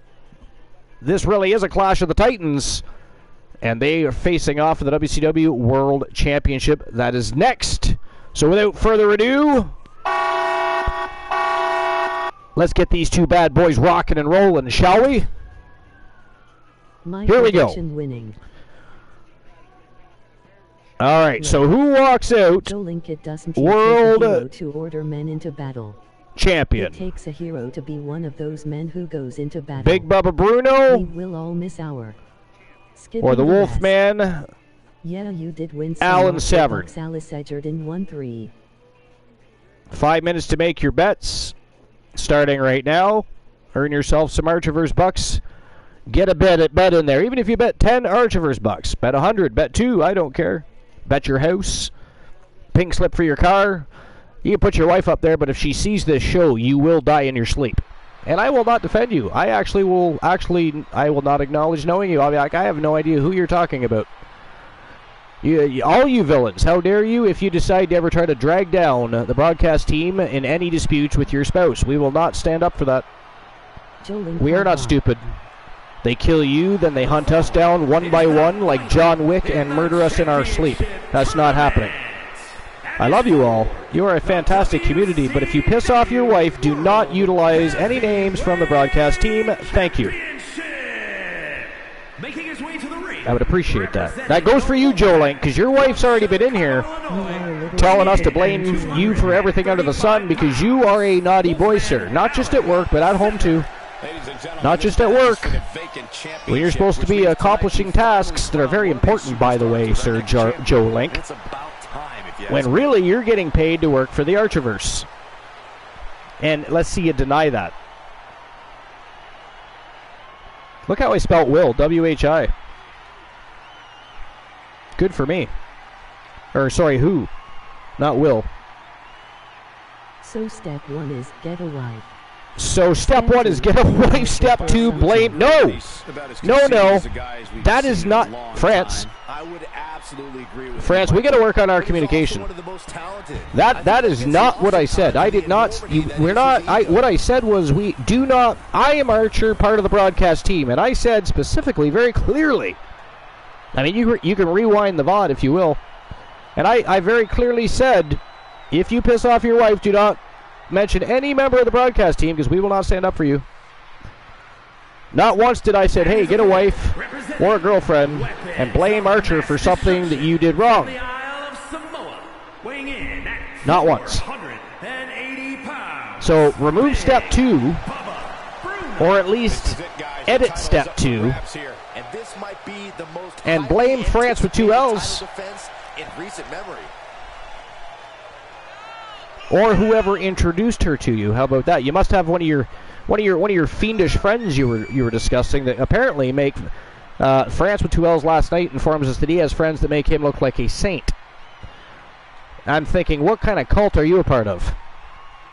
Because we know France and we know what France is capable of, and apparently they are capable of more. Also know that he's shown a little scary. Aggressive side of late. Nothing wrong with that, Michael. If you all right. Back and wait for the fight to come to you. So, while these guys are making their way to the ring, may as well get back. And you have just over 2 minutes to make your bets, by the way, if you want to get it on the betting. Actually, first, before I get back to the list, I'm going to take care of that joke time. That championship right there all right. Is what it's all about, gentlemen. So, Black Shuriken, to fulfill your joke time request, did you hear about the injured pony? These superstars have battled through and finally made their way to the Did you hear about the injured pony? No, just got the shoulder up. You didn't? Really? Yeah. Apparently he's not in stable condition. Not in stable condition. Come on. That was funny. Let's go. That's right. Applause is definitely warranted. I would get a Verizon ad in the middle of that. I would get a Verizon ad in the middle of that. Oh, man. Excellent. Yeah.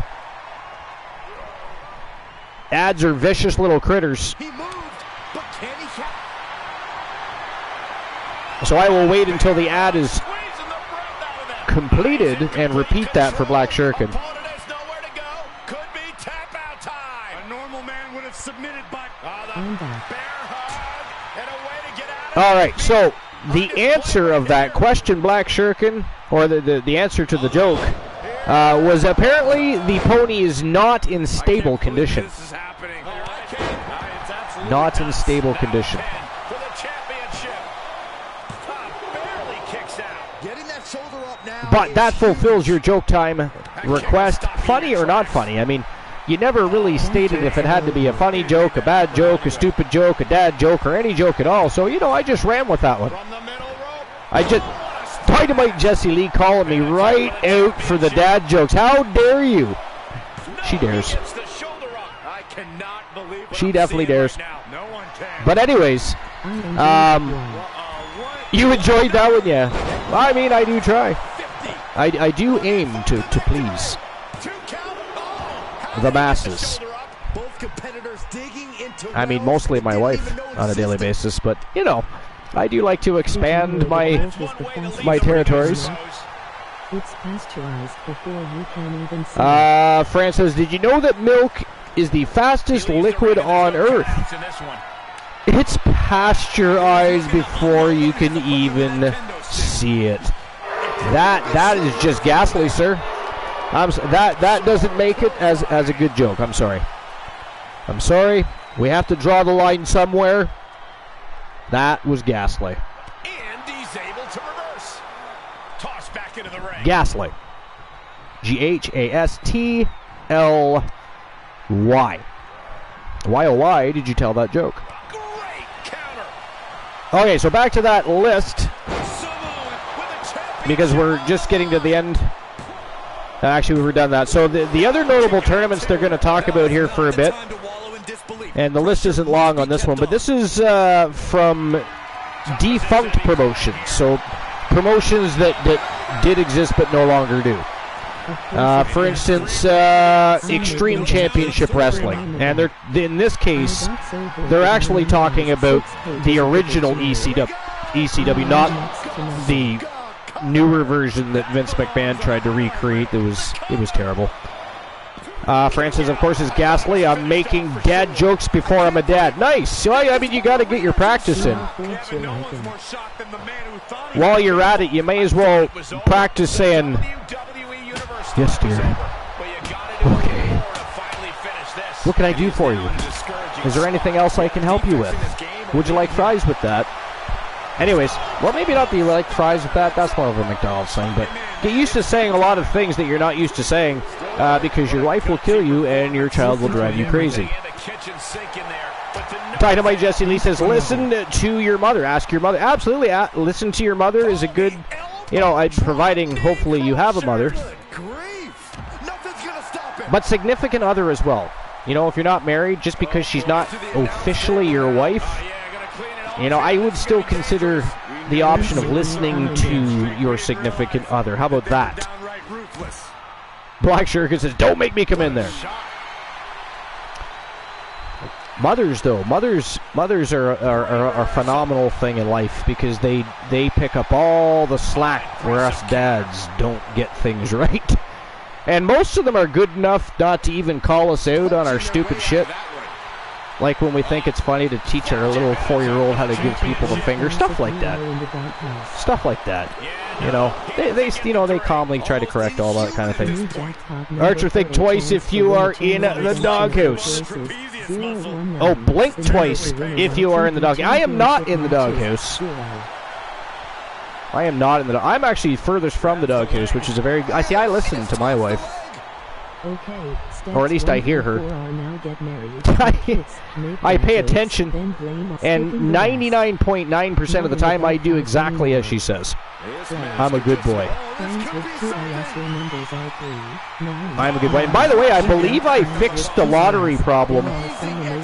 You guys should have no more issues with the numbers. And ladies and gentlemen, that is it. That is all. The winner of the match and the tournament and new WCW World Champion representing the Weapons of Mass Destruction and Team Soul Embers. He is the Samoan Lion.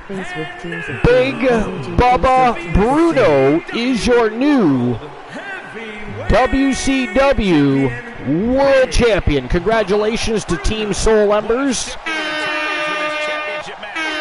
And congratulations to the Weapons of Mass Destruction.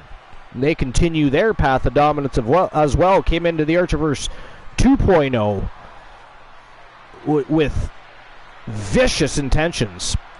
Cruised through the Archerverse 3.0 with win after win. Singles competition, tag team competition. They were starting to catch the Wolfpack Horsemen and even Demolition with tag team championship victories. Vicious, vicious faction. And Big Bubba Bruno, part of that faction, and your new WCW World Champion. Absolutely fantastic. All right. Absolutely GG's to Big Bubba Bruno. Not in the doghouse anymore. No, I'm not in the doghouse anymore. No, furthest place from the doghouse. Simply type TAV. I mean, I'm not going to sit and lie. I do tend to get into... I mean, not...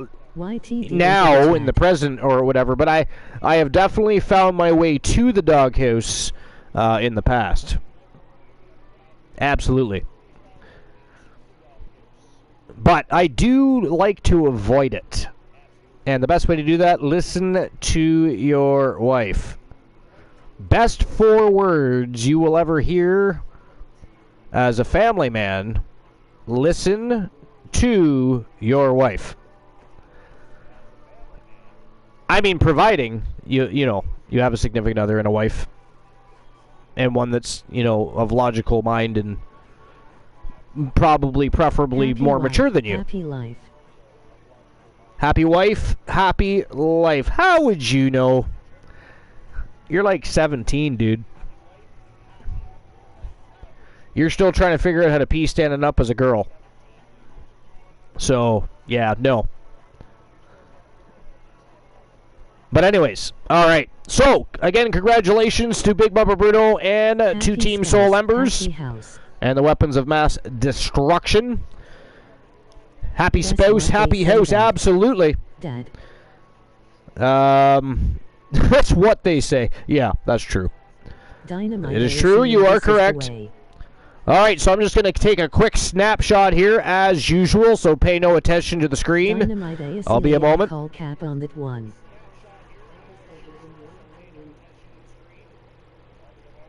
Got to take a snapshot for the victor.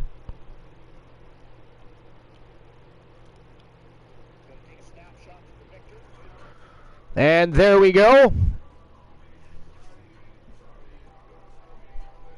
Okay. And that ends tournament number 1. Happy in a home. Now for tournament number 2. And have a look at the tournament bracket for tournament number 2 for the WCW World Tag Team Championship. Sitting at the top of the bracket, we have the Wolfpack Horsemen. Dynamite Asili, this the Omega Marshall Omega returned to the ring with his partner in crime, War the Machine, who incidentally is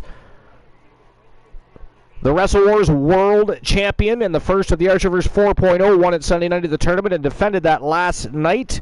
Both times defeating the phenomenal Joe Lincoln from Team Joe Link, but phenomenal matches, no pun intended.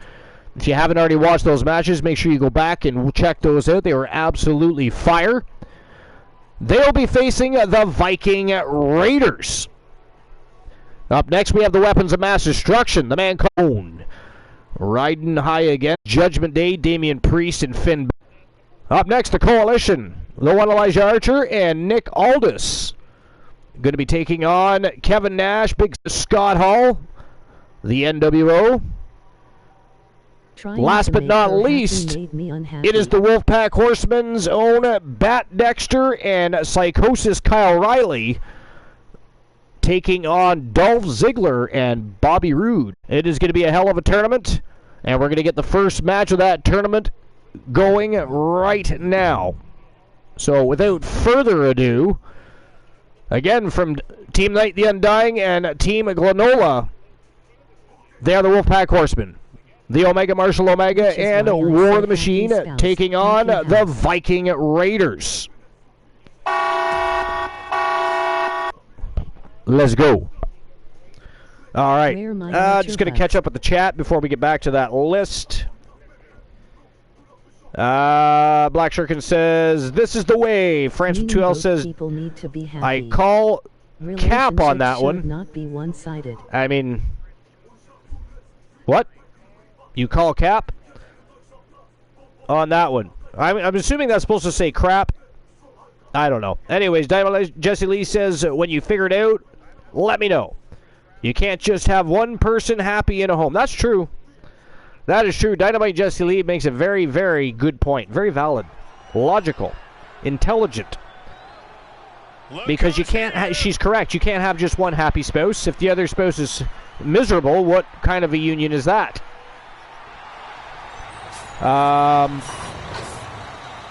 France says, this is why I got divorced. You're on your own, bud. Dynamite Jesse Lee says, why is that? France says, trying to make her happy made me unhappy. Well, you know, that sometimes can happen, especially if one member of that union is you know, the only one putting themselves out there to make the family, well, a family, right? You know, it's important that spouses have time alone, time out, go on dates, you know, go to the movies, go out for dinner, take some personal time, go have sex in the shower, whatever you need to do. But you got to take that time to make sure your flame stays alive, especially if that significant other, if that spouse means the world to you, and you want to keep that significant other as your forever girl or your forever boy, depending. It's got to be done. It's important. Things I ignored in the past, I no longer ignore that. I always make sure that every single morning, my significant other, my spouse, my beautiful wife, she knows she is loved, appreciated, and that I think she is a brilliant woman every single morning before she leaves this house or before I leave this house. You know, little things matter. Little things matter. But anyway. Where's my Archerverse bucks? Oh, yeah, I do have to issue the payout for the last one, don't I? Give me a second. How dare you? Competitors in this match. The greed in this channel is phenomenal. All right. WWE universe. So Big Bubba Bruno was your victor, and 2,618 Archerverse bucks are being distributed. And again, we do not open the betting lines for the quarterfinals, so there will be no betting until the semifinals. But that said, I am going to get back to the list because the list isn't that long as far as defunct promotions go.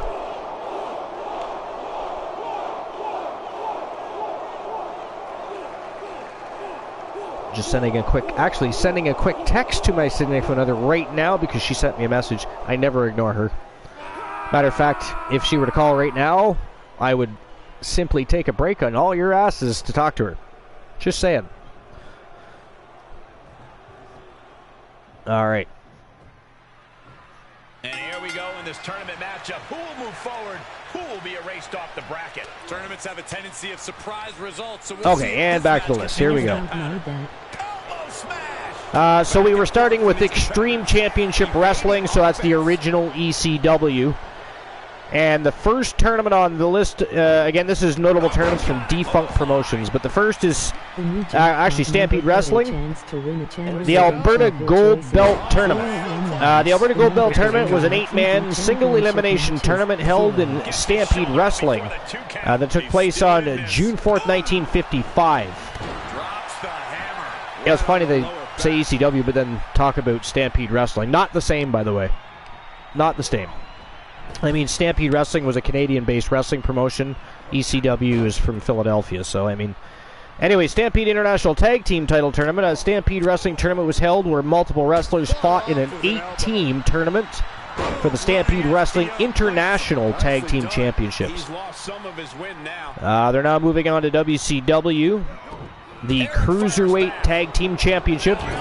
So a WCW tournament was held where multiple Cruiserweight tag teams fought in an 8-man tournament for the WCW Cruiserweight Tag Team Championships. Then there was also a United States Championship tournament. So in the NWA WCW era, which precedes the titles WWE era mentioned above, there had been 9 tournaments to fill the title vacancy, not counting the fictitious tournament in early 1975 that enabled Harley Race to be billed as the first champion. All the tournaments were single elimination. The finals have been as follows. Terry Funk over Paul Jones, the first 16-man tournament ever to determine the champion. Jimmy Snuka over Ricky Steamboat. Sergeant Slaughter over Ricky Steamboat. Barry Windham over Nikita Koloff. Sting over Steve Austin. Dustin Rhodes over Ricky Steamboat. Originally the final, a #1 contendership tournament, it became a title deciding match when Rick Rude was injured. Sting over Meng in a 16-man tournament, marred by the elimination of both Ric Flair and Randy Savage in the semifinal bracket. Sting versus Meng, which was the other semifinal bracket, became the final instead. Scott Steiner over Booker T was next, and then the final was Scott Steiner over Sting. Just give me one moment.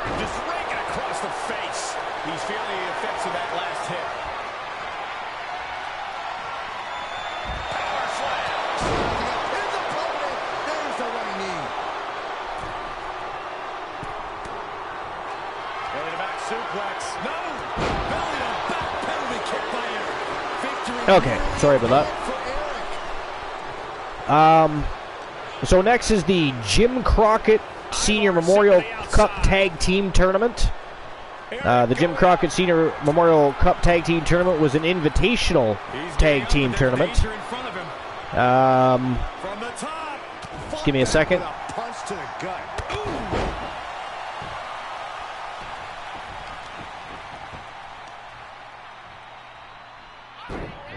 I might have to take a break here in just 1 second. I believe my wife is actually going to be calling. So I will jump back. I'm actually just going to take the break, and because she is going to call.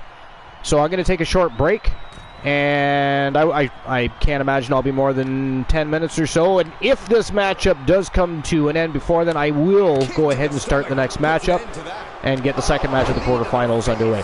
But I'll be right back. Enjoy the matchup, and then we'll of course continue that list.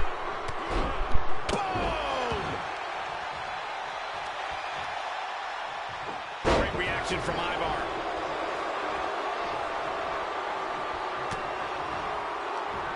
He reverses it.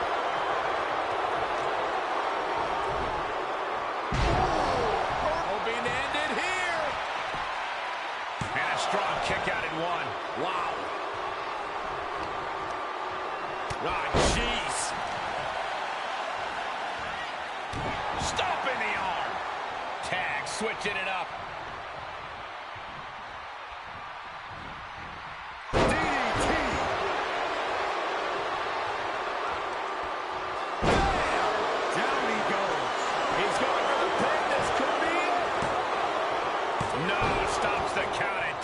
This is no time to hesitate. You can feel the end coming.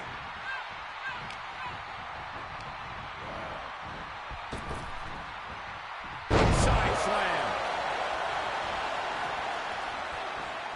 Big time spine buster. Could lead to a big time win. Reaches his partner for the tag.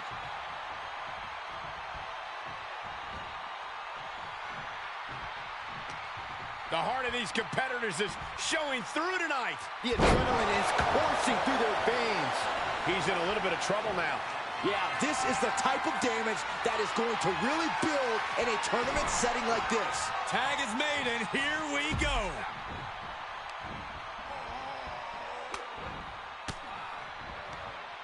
Swinging the elbow to halt the offense.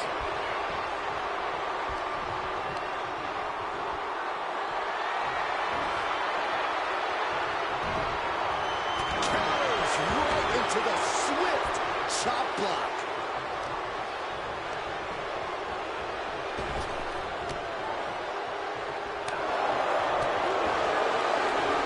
Short 12 line hits its mark.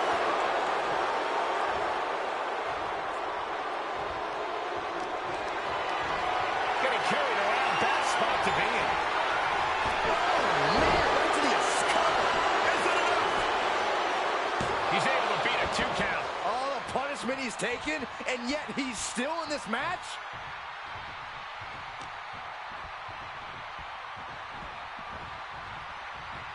Ooh. Reversal. Can they go on the attack? One reversal after another. These two are reading each other's minds.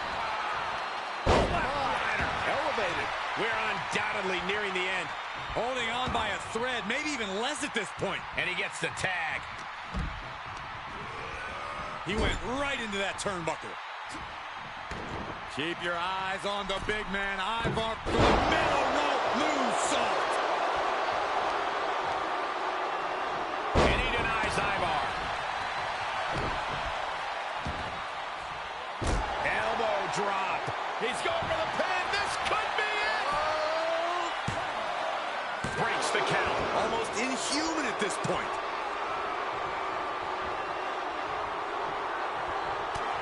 What a into the full Nelson. It's cinched in deep. It's not embarrassing to tap out. He'll save your career. But his will to win is simply too strong. There will be no tap out.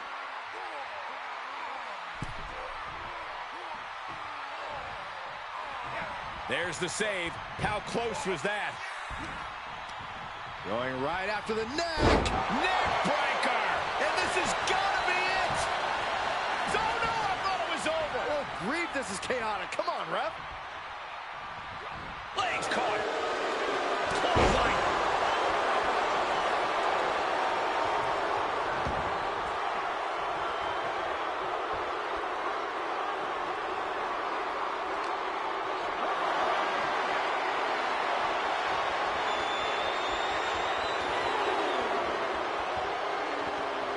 Great reaction from Ivo.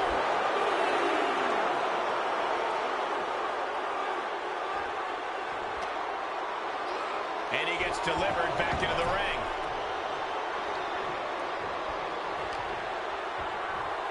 Oh, check out this power. This is ridiculous. Dominance. Power slam.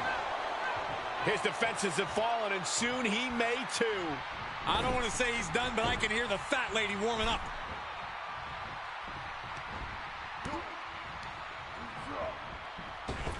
Oh, and back to the elbow. He's going for the pin. This could be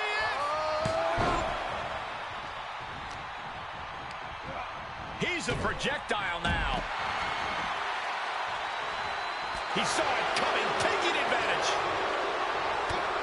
Big knee. And right between the shoulder blades. And that was taking the attack to the competition with that one. And now thrown back into the ring, tossing them aside. And more attacks to his core could hinder his offense. And that was a well-executed attack. And that definitely made solid impact. What do you say? Here we go. Splash!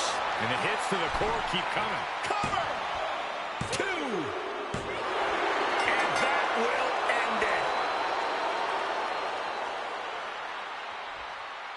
And here's another quick look at those superstars in action in that tag team battle.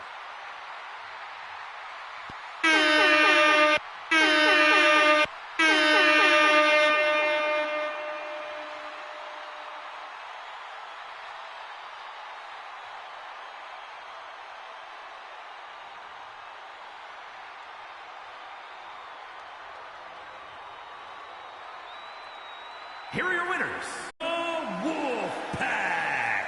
Two great superstars that go great together, and that win is proof. They say when you know, and I know there's no tag team on the roster that can touch these two guys.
Here comes trouble.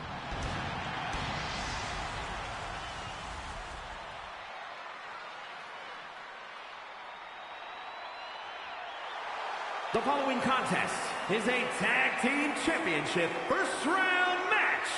On the way to the ring at a combined weight of 552 pounds. Weapons of mass destruction. Ever since I took my spot here at the commentary table, I have wanted to call this match. I cannot wait to finally do it.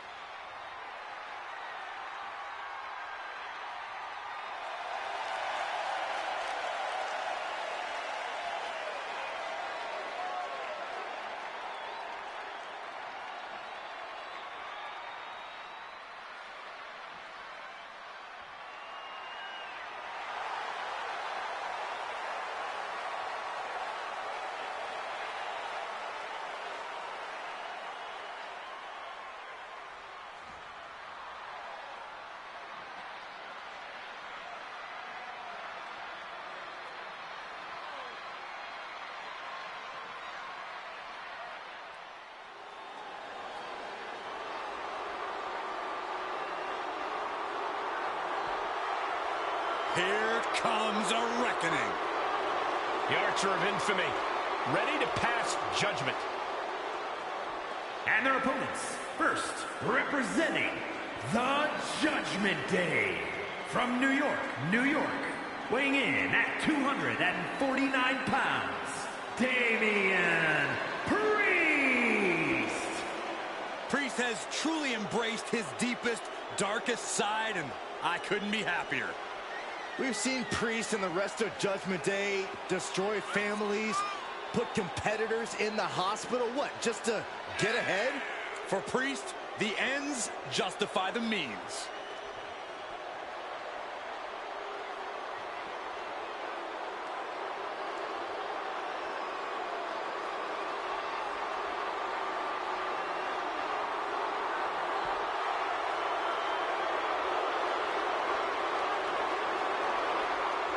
Multiple title reigns in his career already, but Priest wants even more.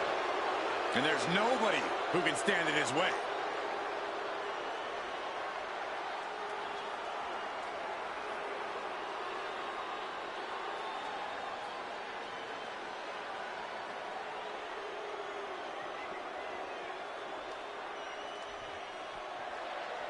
The Prince has arrived.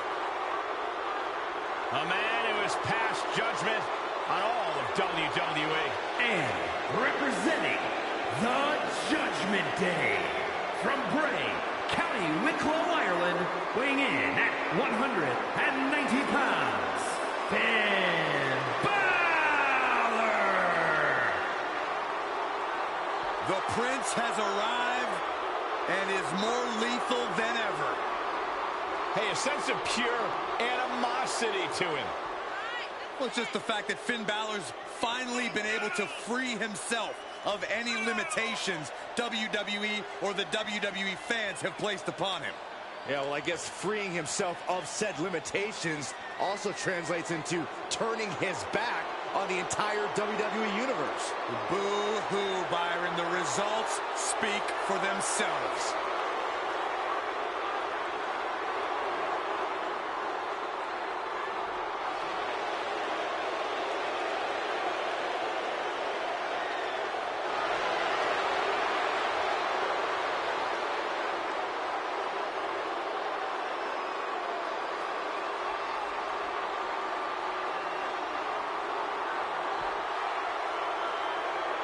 Look at the focus in Balor's eyes. Yeah, Balor looks ready to clear the obstacle that awaits him. Well, Byron, I think Finn wants to do more than clear the obstacle. Finn looks ready to obliterate the obstacle.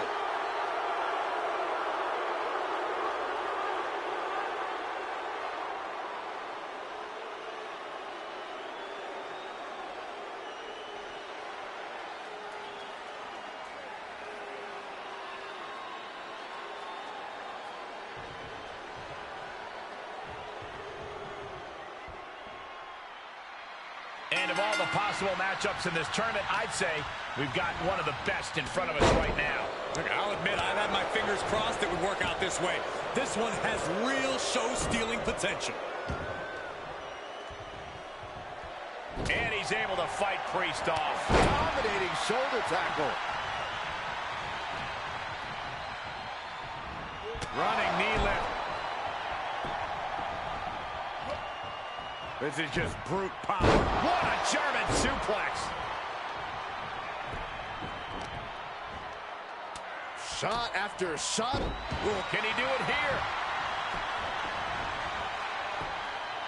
Only a 1 count before the kick out. It'll take more than that to hold him down. And he said, "You're not getting me with that this time." He's absorbed some damage already. Able to get there in time. Put into the corner now. Knife edge chop echoing through the arena. Gotta hurt. Trying to fight with a hurt arm is no easy task. But what the hell is Damian Priest wearing? We need to discuss that. Emoji Bernie squinting face.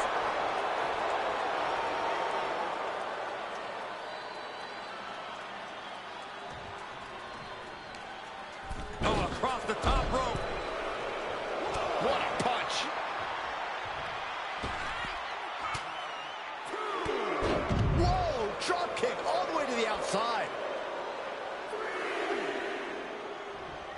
no way. Somersault plancha to the floor. That is reckless abandon being shown. And paying off as well. Oh, man. Oh, my gosh, what impact. Oh, to the belly.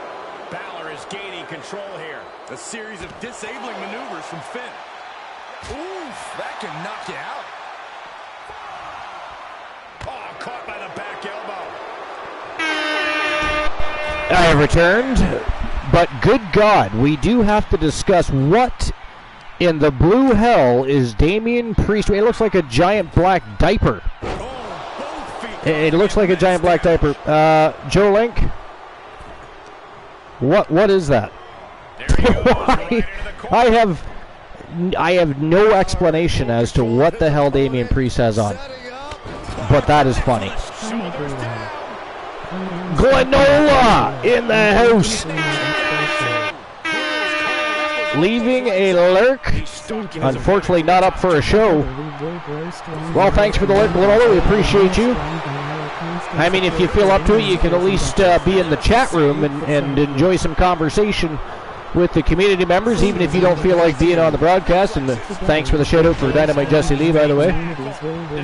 I believe she might have her own. Does she have her own command? Exclamation point Dynamite? I forget. The new jackpot number for you could try that. I forget. She may. It's a glossy garbage bag. Well, it is weird.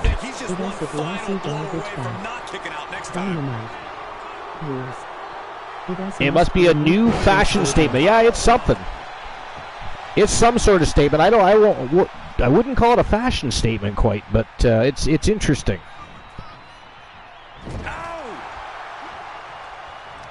But anyways, all right, so I'm going to get back to that list.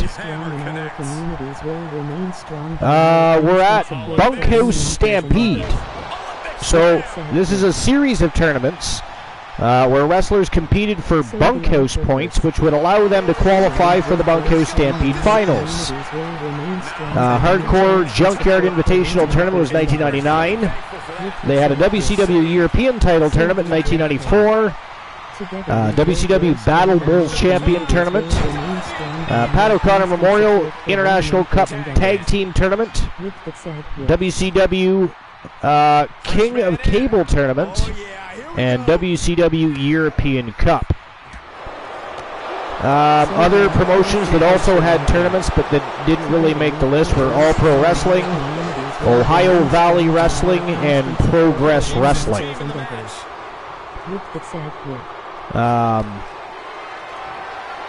And that's the end of that. So that's quite the history as far as tournaments go in professional wrestling history.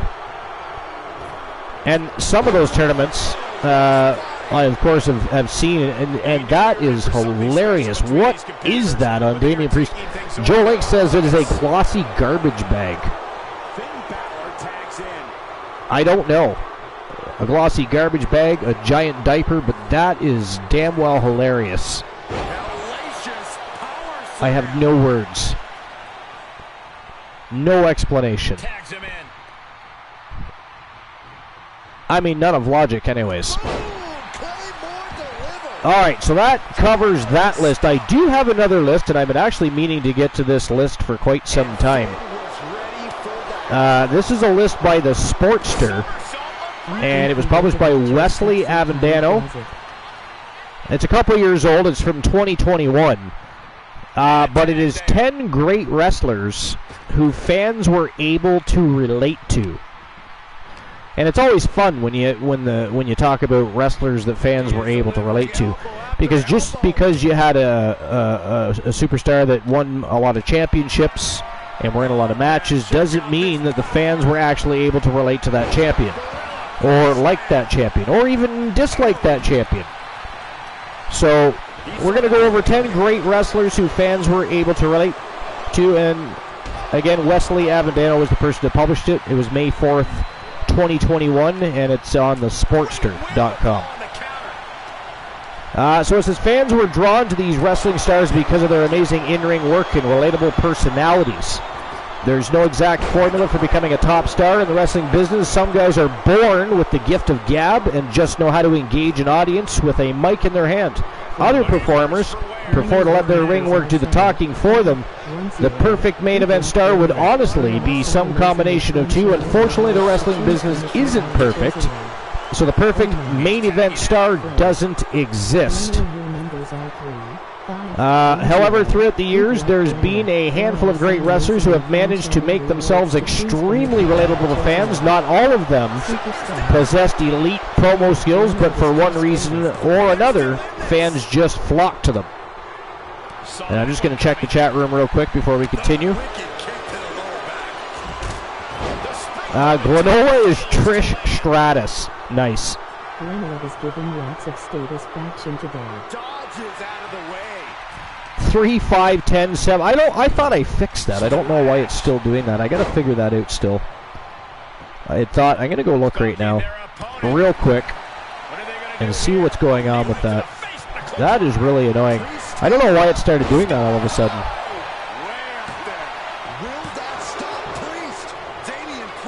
Let's see here. I think there's still some shock in the air over the fact that didn't produce a pinfall. We're at a vital stage in this matchup, and this audience is fully aware of it. I'm going to try something here. Come at any second, and that can be the instant that ends it all.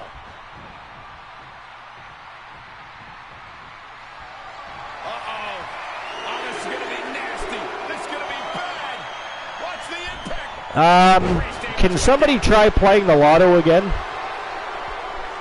about to take a trip south of heaven. Is that enough for Priest? And he makes the save for The his team. priest of garbage bags.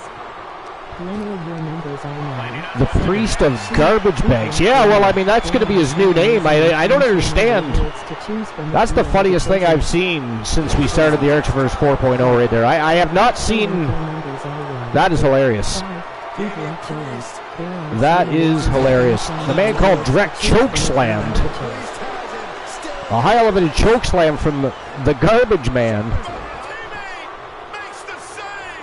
185. So far no 10s.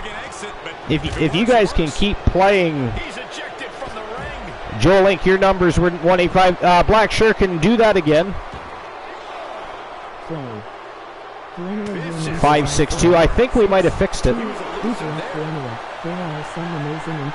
708. Perfect. Yeah, we fixed it. All right, excellent. Now we just have to pay attention to who's getting close to what numbers, goddammit. The numbers, let me scroll back because I forget what they are, but I'll find them real quick here. The numbers are 019 and 050, and for those that forget how the jackpot works, you simply have to come within 50 points of the given number and maintain that status until the end of the show to win either the channel redemption reward or the YTD championship off. He is not going to back down in this fight. So 050 and 019. So far nobody has come close. The closest would be Joe Link with a 185, and that's just nowhere near. Nowhere near. Can I even play my own jackpot? No. Oh, look at that, I can. 154. Ghastly. I can't even win my own jackpot. That is disgusting. Alright, anyways, I'll get back to that list. Give me a moment. Here we go. So, sitting in the number 10 spot is Rob Van Dam. So today, Rob Van Dam's wrestling character has changed significantly. His latest incarnation was a cocky playboy who thought fans should envy his life. In the late 90s and early 2000s, though, Van Dam couldn't have been further from that character. For years in ECW, Van Dam was pro wrestling's best-kept secret. He would consistently put on the best matches on the card and leave the audiences in awe. Eventually, Van Dam made his way over to WWE, in WWE, Van Dam was one of the most over performers on the roster. His laid-back demeanor made it easy for fans to relate to him. Not only was Van Dam one of the best workers on the roster, but he seemed like a genuinely cool guy to hang out with. And that, you know, that's the guy that I always say that the reason that Matt Riddle's character bores me is because Rob Van Dam already did it, but better. So it just bores me. The original bro. Well, the original bro it would be Rob Van Dam. But I don't know. I guess he does have his fan base. I don't know if what you guys think of Matt Riddle. I mean, he's talented, but I find him, as far as his character goes, I find it boring. I don't know. And I've never really fully got behind the whole RK bro thing either. Me personally. I don't speak for anybody else, of course. That's just my personal opinion. They don't do it. South of garbage again, yeah, I know. It's crazy. I mean, Drek literally just got a handful through that garbage bag, didn't he? We see the attention being put on the torso area. Look at the blood all over the left eye of Drek.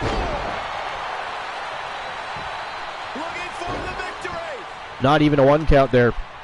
Finn Balor broke that up immediately. Drek sent him right back up, though. Look at this.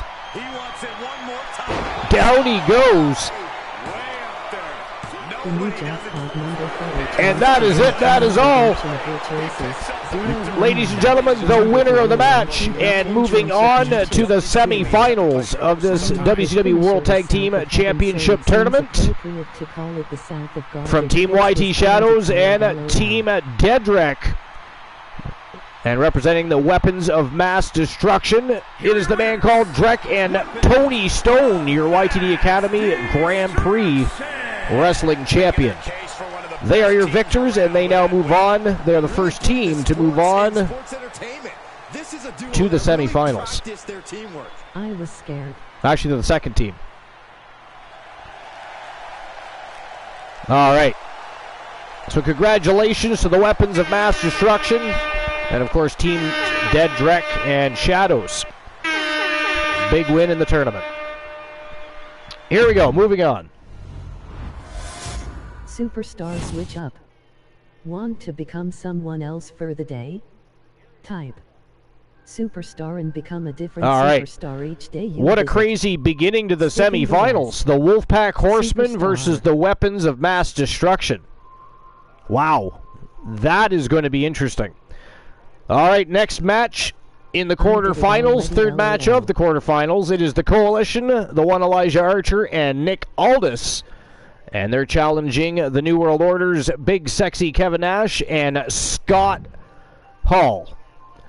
Which one of these two teams are going to make it through to the semifinals? Will it be the Coalition or will it be the NWO? What do you guys think?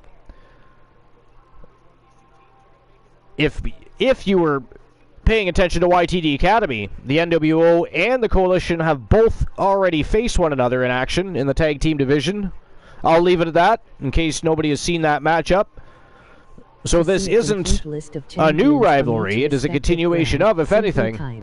But what do you think, the Coalition or the NWO? We are going to find out right now. All right, let me have a quick look at the dashboard here. Dedrick says NWO. How dare you, sir? Joling says I did it already. Did what? I'm missing something. Hold on.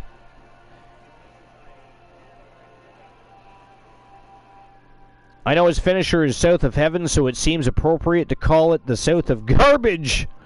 Fits his current attire. Fair enough. Fair enough. The superstar thing, I forgot I did it already. The superstar thing, I forgot I did it already. Oh, okay. Yeah, you were Christian Hart, weren't you? Were you not Christian Hart? Am I wrong about that? Yeah, you were. Okay. Did I do one? I forget if I did. I don't think I did. Glenola got Trish Stratus, so we at least know I'm not going to get Trish Stratus tonight. The following contest is a tag team championship first round match. On the way to the ring, Xavier Woods. Actually, I'm a fan of Xavier Woods. I've loved watching him perform in the ring since he was Consequences Creed in TNA, where he had a great body of work. I actually like him better than Kofi and Big E. I don't speak for anybody else, but I actually wish he would finally get, some sort of world championship run, or, given a prominent title that he can have a good run with. He's a very talented individual. I love Xavier Woods. So I will take Xavier Woods. No problemo. All right. What were we doing? Oh, yes, back to the list. Back to the list. So next on the list, number 9, Diamond Dallas Page. So in 1996 and 1997, WCW was on fire with their booking. Everything they tried somehow managed to work, including pushing a late bloomer like Diamond Dallas Page. In hindsight, the move proved to be another great decision by WCW. At the time, Page would go on to become one of the pillars of WCW in their war against the NWO. On the January 13, 1997 edition of WCW Monday Nitro, Page became a massive fan favorite when he rejected Scott Hall's offer to join the NWO and hit Hall with a diamond cutter. Some fans might scoff at the notion of Page being a great wrestler, but at his peak, he had some absolute Mac classics against Macho Man Randy Savage and, surprisingly, Goldberg. All things considered, it's not surprising that Page was viewed as WCW's People's Champion. I would have to probably agree with that. At least at one point, during his run, he was definitely very, very over with the fans. So, yeah.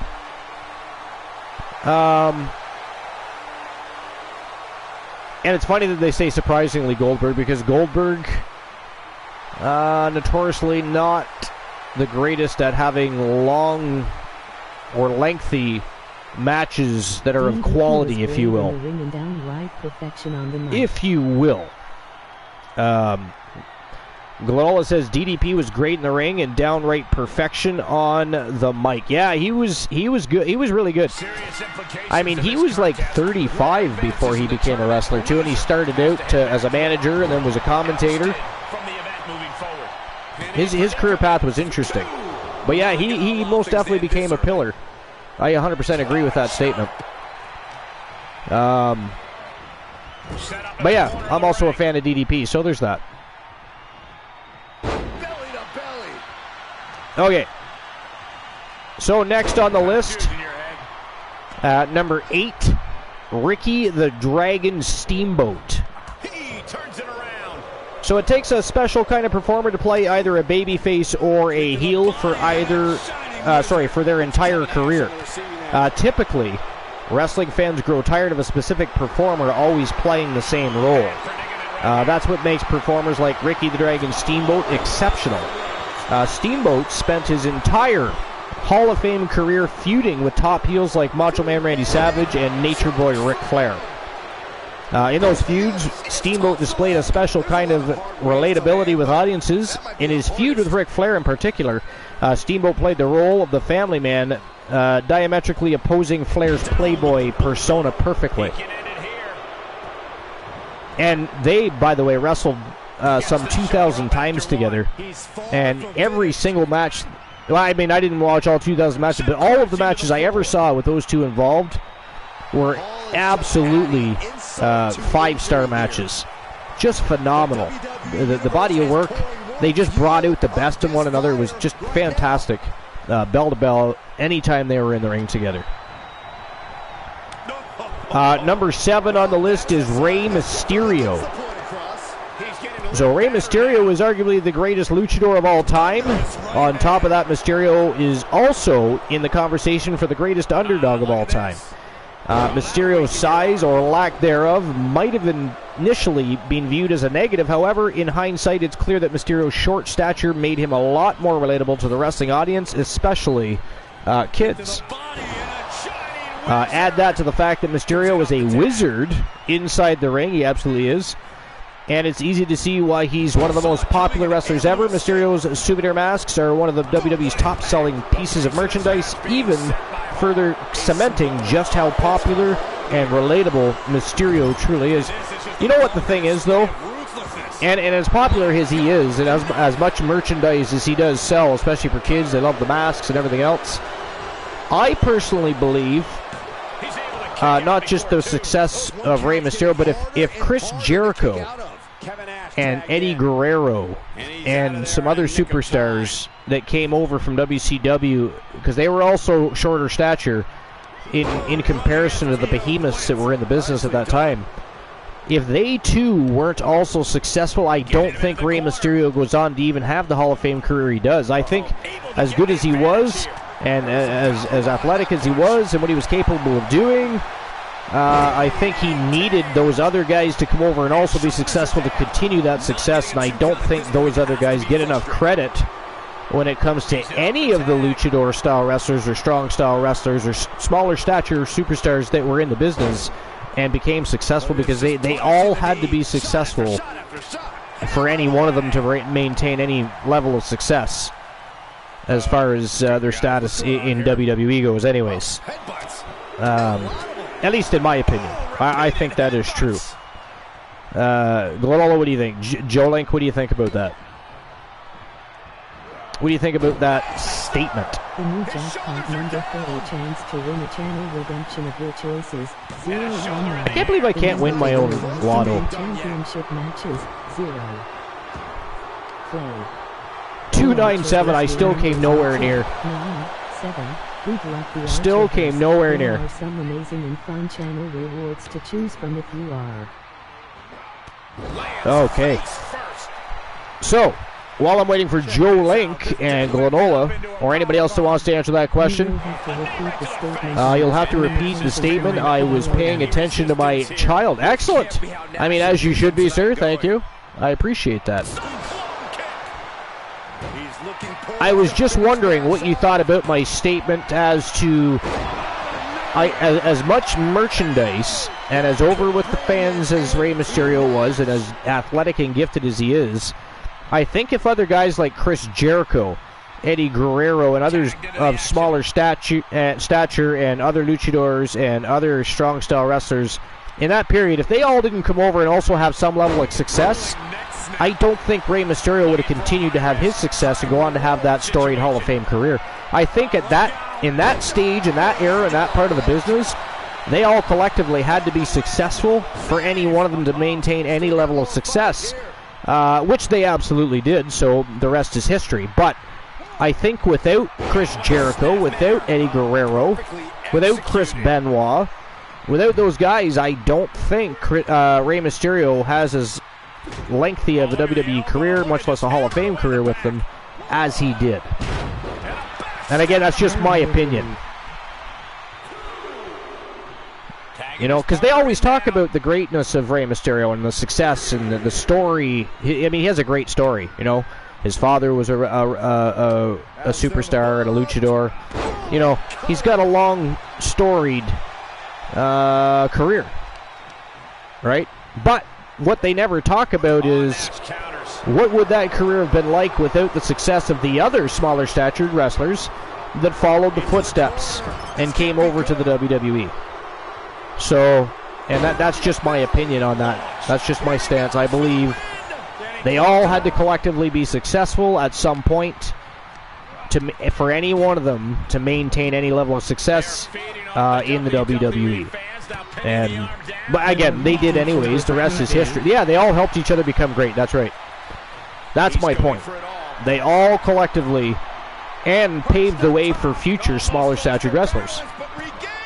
Because, you know, we're in an era now where we finally have superstars that don't look like they're all, you know, poking needles in their ass, if you will. And that is it. That is all, ladies and gentlemen. The winners of the match, and moving on to the semifinals of this tournament. The one Elijah Archer and Nick Aldis, they are the Coalition, and they are your victors. And they are the first in the second leg of the quarterfinals to move on to the semifinals of this WCW World Tag Team Championship Gold Rush Tournament. Congratulations to the Coalition. It is a beautiful thing to witness, gentlemen. And here we go. We move on to the final match in the quarterfinals. And by the way, depending on where things lie and what's happening, what's going on, what's cooking, when this tournament is over, I might open up the board, if you will, if you guys have some matchup requests. So after the tournament is over, if there's any kind of a matchup you would like to see, non-title, so let's just let that sink in for a moment. You let me know, and we'll have ourselves some bonus matches. But here we go. We have one matchup left in the quarterfinals. Let's rock and roll.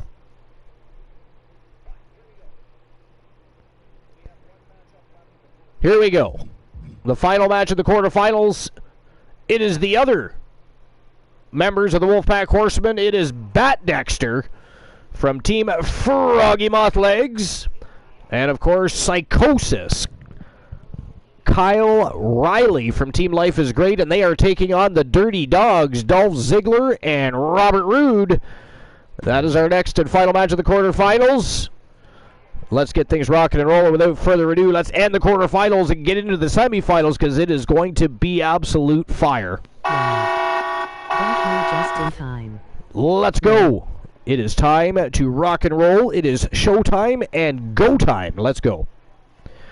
All right, Life is Great says, wow, got here just in time. Yes, you did. You absolutely did. And seeing how you just got here, I will repeat what I just said. So once this tournament is over, depending on what's going on here at the moment, and I'll of course update you as time goes. We still have a few matches to get through. But once the tournament is over, I may open up the board and take some request matches. Non-title, but if there are matchups you guys would like to see, I will make it happen. They're here.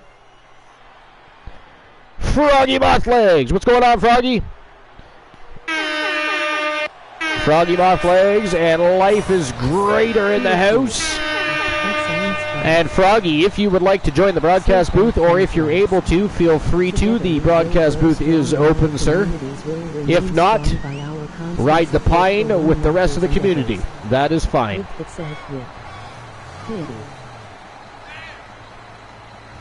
All right, here we go. Bat Dexter and Psychosis Kyle Riley making their way to the squared circle. So Life is Great. For the second time this evening. Grow strong and our communities will remain strong by our constant support for one another's endeavors. With that said, actually, no, it's not this evening technically because Kyle Riley last fought in the wee hours of the morning. Will grow strong and our communities will remain strong by our Kyle Riley was, of course, at Wrestle Wars Genesis. With that said, skipping the rest. Competed in the co-main event of the evening last night for the Wrestle Wars Television Championship. Bat Dexter also on the card, which is why I said second time this evening, but technically that was part of last night's show. How are you? I'm gonna be driving in a few minutes, or I'd be happy to laugh. Prepare for a truly glorious arrival. No, G. The glorious one, Robert Roode from the Dirty Dogs, making his way to the squared circle. I am here. Life is Great. Froggy says, I'm going to be driving in a few minutes, or I'd be happy to. How dare you drive? Representing Dirty Dogs. When the most must-see show on Twitch and YouTube TV is live, sir. Gaslight. Terrible timing. Park your car, pull over, park your car, do a little frapping, hop on the broadcast booth. Frap before you hop on, though, to be fair. I do not want to listen to that. But if it'll excite you and get you in the mood, you got to do what you got to do. I get it. Life says, and yeah, I just finished 3 hours of overtime. Ooh, that sucks balls. So how long was your day? 12 hours or more? Robert Or maybe 11 hours, depending if you're working a regular 8-hour day. Perhaps there's that extra half hour in there because of your paid lunch, and that makes it an 11.5-hour day. Either way, lengthy, ghastly, and disgusting. I can frap on stream. I did not say you could frap on stream. You and France with 2 L's, we both got to work on our communication. Earlier, he's trying to convince me that I said that he could go find himself a spouse and blame me for his wrongdoings. That was not said. Not now, not ever. 4 most important words in any special situation. Listen to your spouse. I said wife earlier. Dynamite Jessie Lee corrected me, and she was correct. Spouse is the way to go there. Listen to your spouse. Otherwise, you end up in the doghouse or perhaps dead. You never know. 11.5 hours. Well, I see. I kind of broke that down and got it. It is not funny, Froggy. I mean, we don't want to. I mean, could you imagine if I let you do that? Could you imagine how often Kraken Skulls would be on the broadcast team? He would totally take advantage of that situation. And then we would have to listen to conversation about dildos, vibrators, crotchless panties, and anything else under the sun that he wants to discuss. So we just can't be doing that. We just can't be doing that. It's just not appropriate. All right, anyways, I'm going to jump back to the list. So number 6 on the list is Shawn Michaels. So Shawn Michaels is an anomaly when it comes to relatability with fans. On one hand, Michaels was a self-centered, selfish, and drug-abusing performer during his initial WWE run in the 90s. On the other hand, Michaels changed his ways when he found religion and made up for most of his past transgressions during his return to the ring in the 2000s. During his second run, Michaels managed to connect with an audience that used to hate to love him. And Michaels might have been superior physical performer in the 90s, but it was the 2000s that he gained the full support of the WWE audience. And of course, widely now known as Mr. WrestleMania, and I think widely considered the best showman and wrestling entertainer of all time. I do not say wrestler. I did not say wrestler. I did say performer and entertainer. He's the very best showman that pro wrestling's ever seen, at least thus far. At least thus far. Nobody has surpassed what he did as far as being a showman in that ring, as far as I'm concerned. He's just top-notch. Chris Jericho comes close. You know. You could say, hey, yo, what's going on? Not much. How dare you sneak up from behind and scare the shit out of me like that?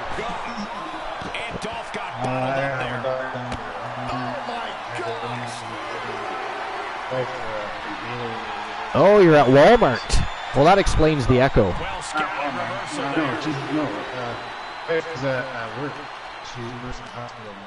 Oh! I thought you said something about Walmart. No, I didn't think I looked at her and hated it. Oh, okay, gotcha. Okay, I was crossing those two things and mixing up the conversation. I do like to do that.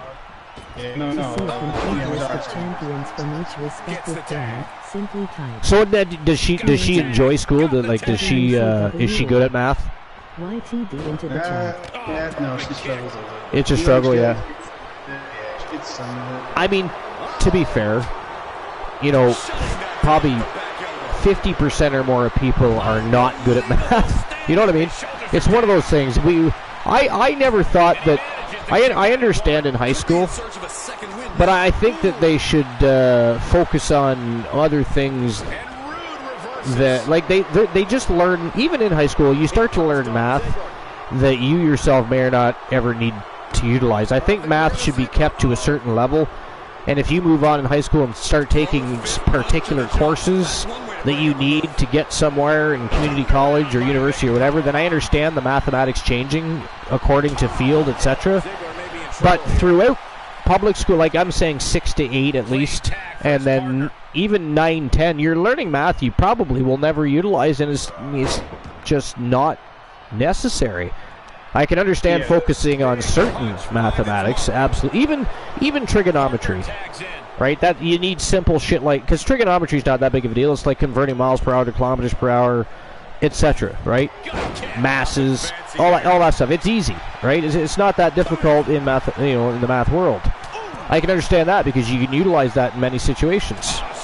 But algebra, there's just many levels of math that I don't think certain grade levels need to worry about. And I think if they would eliminate that, I think they would find kids wouldn't stress out so much and maybe have such a closed mind to mathematics as a lot of them do. Yeah. You know what I mean? But, I mean, what do we know? What do we know? I mean, let's face it. I mean, if you're going to be a biologist or a geologist or a paleontologist or something, you're going to take different levels of math, right? You're going to do that because you need that for those job fields. But I mean, if you're going to own a construction business, now you need to know angles and certain things. But again, that's certain levels of math that is not that difficult to learn. Everybody tends to learn those, but 1a plus 2x squared times e equals mc squared divided by mp3. I mean, who the fuck cares? Yeah. Right? Yeah. Somebody in the chat room is going to speak up and say, "Hey, man, I care. I am a rocket scientist that works for NASA." Well, fuck you. We're not talking about you. No, I'm just kidding. I mean, it's actually possible. I mean, we have a lot of talented people in our community, so I wouldn't be surprised if somebody did say, "Yeah, I work for NASA." I wouldn't be surprised at all. But he needs to be extra cautious now. Yeah. Just wait in general. Yeah, simple math. It's all fairly simple. Right? Kids never stress out about learning that stuff. Right? It's always later on when they got to start figuring out why there's a letter attached to the number that they're trying to figure out the problem. Solve the problem. Talking about like this divided by MP3 is the most beautiful math I've ever heard. Glad you like that, Froggy. I'm sure Professor Poindexter would be overjoyed with that. Tag is registered. Oh yeah, I bet you. Life says math is not my strong suit, but based on my job, I've gotten really good at 5% discounts. Hey, that's pretty good though. That is very good. Glenola says Archer needs, it's supposed to say theoretical, dimensional physics, computations to understand the amount of time he chokes in the ring. That is ghastly. Did you not watch the matchup the Coalition fucking won? Why are we dogging the Coalition right now? How dare you, sir? That is disrespectful. That is disrespectful. I do lots of addition, subtraction, multiplication, and division to Yeah, it really has been. I've enjoyed every single one of them. So many things are better and different. See, I was afraid we'd get basically an upgrade, like a barely upgraded 2K22, because they were always impressed with 2K. Even to the last month, they were so impressed with that game. I thought, oh fuck, they're going to give us 22 with DLCs included. Probably offer some dumb DLCs later, and they're just gonna maybe update, enhance the graphics a bit. And they did an overhaul. Yeah, they did a hell of an overhaul. There's some problems. And, 22 should have been this. Yeah. Yeah. So I'm impressed. Definitely impressed, because again, it exceeded my expectations. Yeah, I did mine too. Yeah. And just alone, the system here, that's so fantastic. The way things work.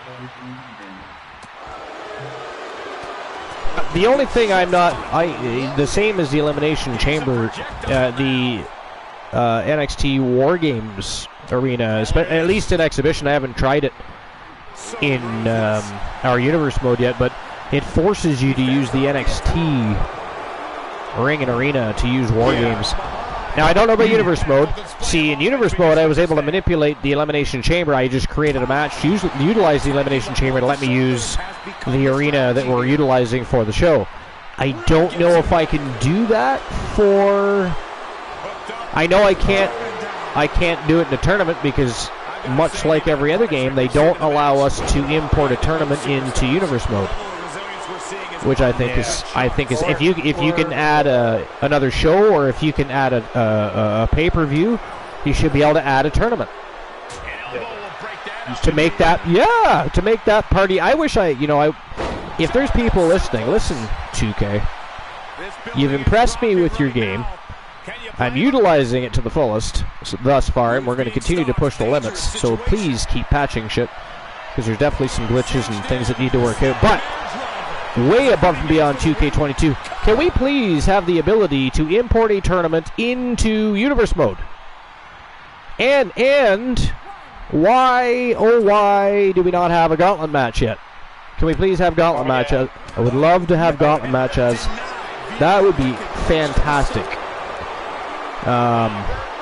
Okay, I have to take a potty break, so I'm going to be right back. I shouldn't be too long, but yeah, I have to use the washroom, and I need to refill my drink because my throat's dry.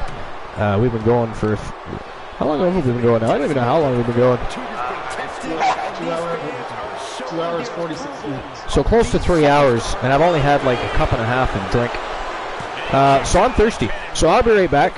If you want to tell some bad jokes, sing a song, have everybody listen to you educate your daughter on mathematics, play the harp, the harmonica, the flute, I don't care.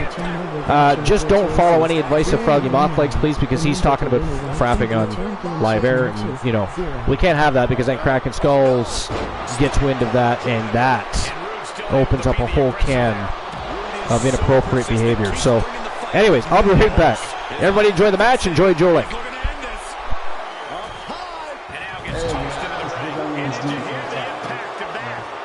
Matches have been fantastic today.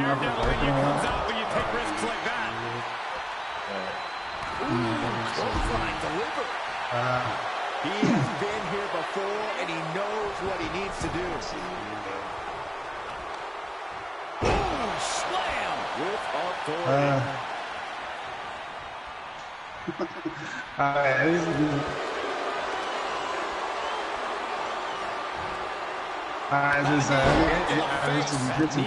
Superstar switch up. This little tall guy enhance your stuff in the G. Superstar and become a different superstar. Today, Rick is great as Ric Flair. Setting up Get again. life, let's go. DT. Dobson, La La Land. The cover. Let's have something different in mind here. The answer is anything you want. He can't hear you. Look out. He's tagging out.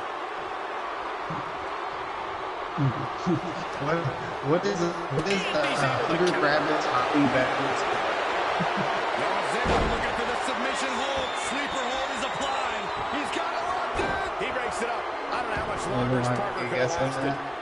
What is 100 rabbits hopping backwards called? Carefully placed stomp to the arm. What do you call a cow with no legs? Oh, that was pretty cool. He thinks he has it. Yeah, all the answer to my is proceeding here.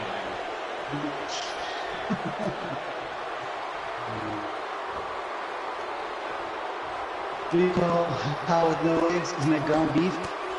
Isn't that the herd? Elbow throw. Say not today. Wrenches the arm.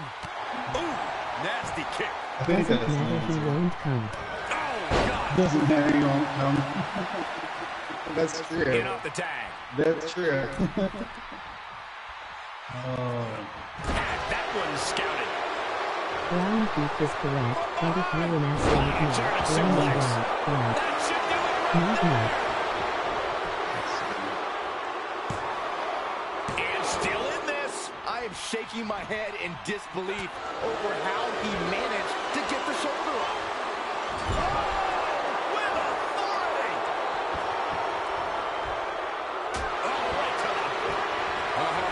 This DDT is a glorious DDT. Rude stamping an end to this. And just like that, he sent crashing to the floor. And that definitely made solid impact. He's going for the pin. This could be it. You are not alone in your shock. We all thought that was it. No, the ground is correct. So it's like, Ground beneath my yeah, feet he's is there. shaking. He's there. Not the count. Bullseye. And there's the takedown. Knee finds the abdomen. What do you call an armless and legless man in front of a door? Life. What do you call an armless and legless man in the front door? Oh, that's the question. Kicks out. I am shaking my head in disbelief over how he managed to get the shoulder up. First up top. Diving knee drop. And his core has been taking a beating. And you have to wonder if that's affecting his breathing. Right to the kidneys from... Life. What do you call a Life. Reversal. Right into a German suplex. triple that was in a rest? Oh, the old taste of The pain. answer. And the brunt of these attacks are focused above the shoulder. It's a very effective and vulnerable spot to target.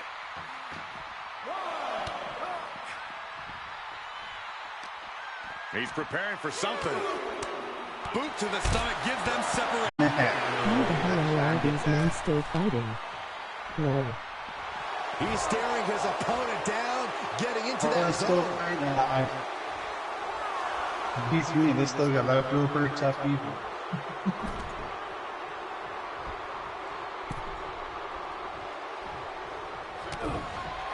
Butterfly double underhook up and down face first. A game-ending move. Checkmate. Are you kidding me? I don't believe it. I tall don't man. believe it. Can this ref even count to three? 1, 2, oh, We're going to see man, it, it's gentlemen. too- Into the rope roller.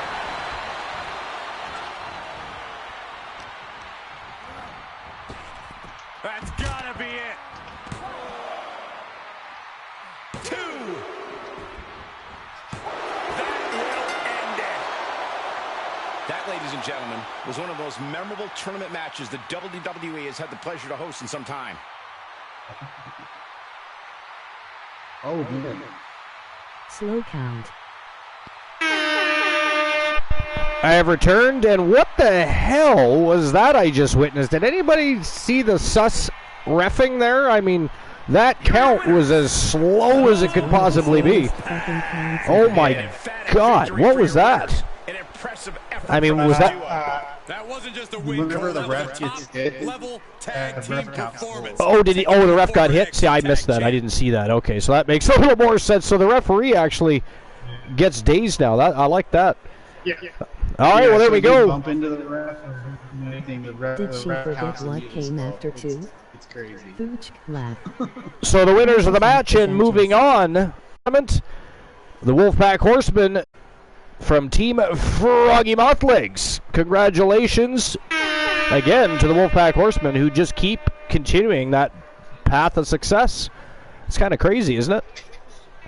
Well, I can hear myself. I got to turn down my... There we go. Like all their members have won a lot of the matches. Froggy says, "Pack attack, bizaches!" He called us bizaches. We should ban him. We should just flat out ban him. How dare he? How dare you come in with that profanity? Oh.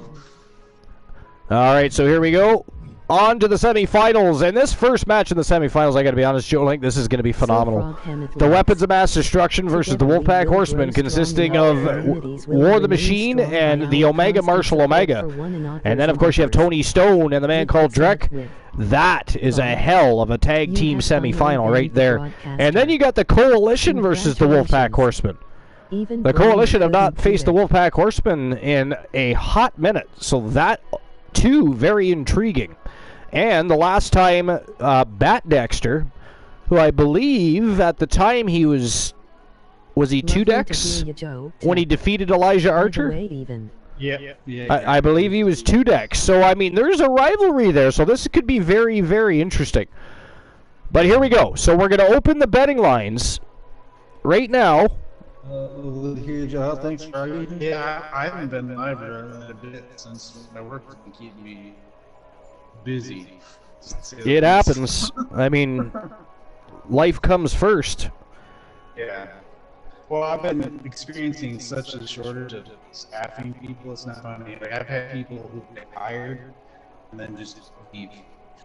I'm like, oh, okay. Lovely. Yeah, I'm like, well, that doesn't help. So you just keep getting stuck in the same vicious cycle.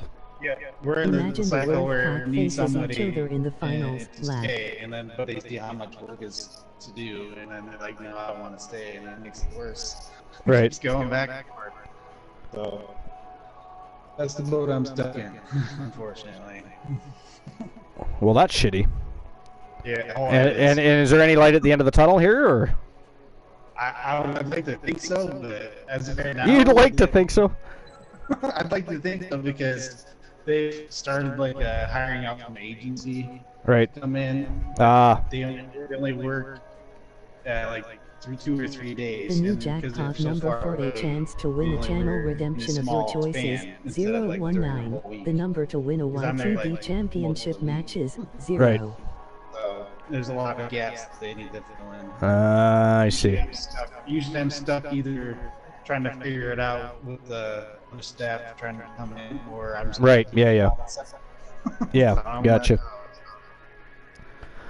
All right, here we go. The betting lines are open. You can begin betting on who you think is going to move on to the championship final. Is it going to be the Wolfpack Horsemen, or is it going to be the Weapons of Mass Destruction? We're going to find out right now. I mean, if we go by the latest streak of terror, I'm going to have to side with the Wolfpack Horsemen, but part of me says no, let's back up the Weapons of Mass Destruction here. I mean, both Marshall Omega and War have been in some battles as of late. Yes, they've looked good in the tournament thus far. The quarterfinals, they did phenomenal. But I mean, fatigue sets in. Damage retention is a real thing. And Drek and Tony Stone have had far less, I mean, in my opinion, far less competitive matches. They've basically squashed their opponents, except for Drek did have a small blip there with Jake the Snake Roberts. He did avenge his loss, though. Yeah. But, in my opinion, they are the fresher of the two teams that could come into play here. Yeah, especially the fatigue. Yeah, I think that's completely back. Yep. I mean, I love this old jalopy that the Wolfpack Horsemen are utilizing. Look at that sexy Wrestle Wars World Championship right there. And by the way, for those that don't know or didn't hear last night on Wrestle Wars Genesis, War the Machine is officially the first superstar of the Archerverse 4.0 to be from a rival brand and hold the Wrestle Wars Genesis Championship. He's, of course, a WCW Super Brawl superstar. And he They're starting the brand wars already, huh? Brand wars have already begun. And, of course, I don't know if you've heard yet, but Team Glenola and the Wolfman Alan Severn were so impressed by both of those battles that the Phenom Joe Lincoln has been invited to WCW Super Brawl tomorrow night. This is gonna be good. Oh, I did hear that, actually. Yeah, so I wasn't informed about that, though. That's interesting. It's exciting. It's exciting to see that. And their opponents, at a combined weight of 582 pounds. And possibly win the title. Yeah, absolutely. Well, so just for a reminder, the superstars that qualified for tomorrow night's WCW Super Brawl, the first live Super Brawl show of the Archivers 4.0, previously called WCW Starrcade, there was a name change, but the superstars that qualified for tomorrow night's show are as follows: Alice Blade, Tony Stone, Jim the Anvil Neidhart, X-Pac, or Six, depending on who he shows up as. He showed up trying to get into Mitchell Vaughn's head last night as Six. Mitchell Vaughn did not play any games, defeated X-Pac, or Six. Jake the Snake Roberts, who of course got in there by defeating the man called Drek.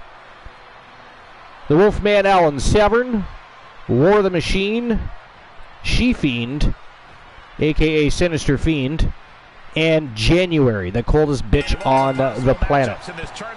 And to add to that list, by invite of the Wolfman Alan Severn, we add the Phenom Joe Lincoln to that list of superstars.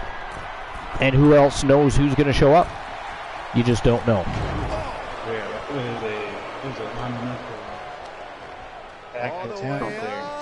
Yeah, it is. I mean, again, if anybody missed the qualifying matchups to get to either Wrestle Wars Genesis or WCW Super Brawl, make sure you go over to YouTube. Actually, somebody want to drop the YouTube link? Go over to YouTube to YTD Academy Live and watch the qualifying matchups. And there's been a plethora of incredible matchups aside from the qualifying matchups. But yeah, don't miss it on the action. If you're not already subscribed to the Archiverse on YouTube, make sure you do that, because of course we have our dark matches. Now they're scheduled for every Sunday night. Now we do tend to do matchups during the week as well, but Sunday night is our designated evening for our YTD Academy dark matches. And of course, once every couple of months or to few months, we really haven't. Actually, we never really did decide on that, did we? How often we were going to have a YTD Alive stream per view. Well, I think he said originally it was going to be like once or twice a month, depending on what was going on.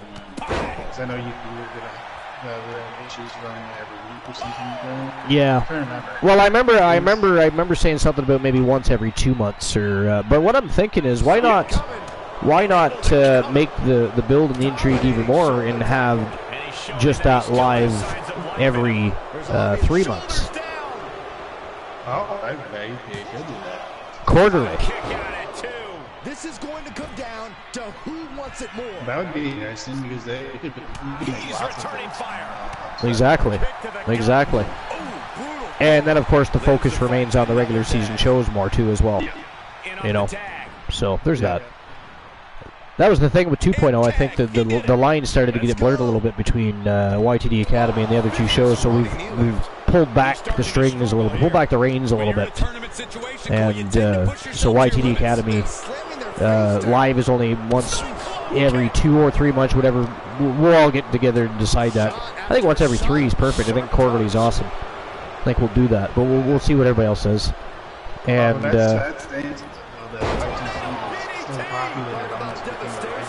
yeah, it still is. It maintains that. I mean, there's matches getting all kinds of views, but yeah, YTD Academy has been a blessing for Wrestle Wars Genesis and Starrcade, now Super Brawl.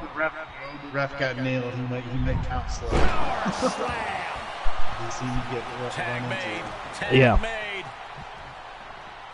Wow, War the Machine looking a little wobbly on his legs here. Did you see that? He was wobbling. Oh! Wow, Drek just bowled him over. He's definitely fatiguing. And look at this. He two-hand chokeslammed. Well, tossed, really. The big man, did you see that? Oh, rope break! Oh, he grabbed the rope. Oh, my God. And the ref is down and out. The ref is down and out. Well, hey, and this is the opportunity to go back to it. It is. Look at this. Look at the strength of Drek. Wow. Military press slammed War the Machine. Even Marshall Omega is. Wow, you know what? If the ref, yeah, I was going to say if the referee wasn't dazed right there, Drek just would have pinned War the Machine. Let's see if the Wolfpack Horsemen can take advantage of the situation. Oh! Maybe not. Oh, he's still got the slow count. Oh, no. Oh, no. Weapons of mass destruction getting robbed here, guys. Weapons of mass destruction are getting robbed. Nice evasion by Drek, but War got a hold of him anyways. This whole counter, Wolfpack, and they went attacking. Oh, look at this. We got some double team action going on. Oh, up he goes and down he goes. Marshall Omega going to take over. Drek very wisely rolls to the outside. Here, 10 counts. He could have been good. I mean, that's a smart move in my opinion. Oh, look at this. Marshall Omega bringing Tony Stone in the hard way. Oh, drops him right on his face. Dropped the YTD Academy Grand Prix champion right on his face, and Drek with a big right hand comes in for the rescue. But Omega, oh, Jesus. Omega not playing any games here. Back in comes the big lad. Look at the size of that behemoth. It is ghastly. It's like somebody chiseled him out of granite. It's insane. Oh, look at this. Oh, no way. Tony Stone with some fuckery. All right up wow. And in comes Tony Stone, the Grand Prix champion, back in action. Kick right to the, oh, and a kick right to the lippies. To the shin and to the lippies.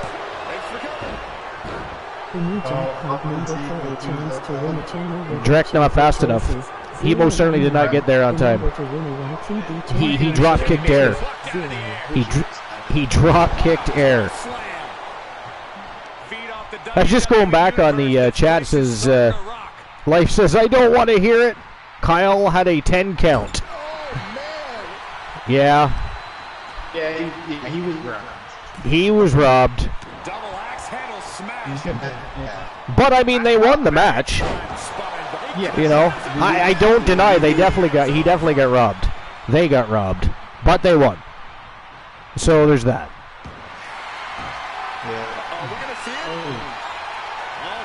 Oh, look at this crossface applied. Drek in for the save though.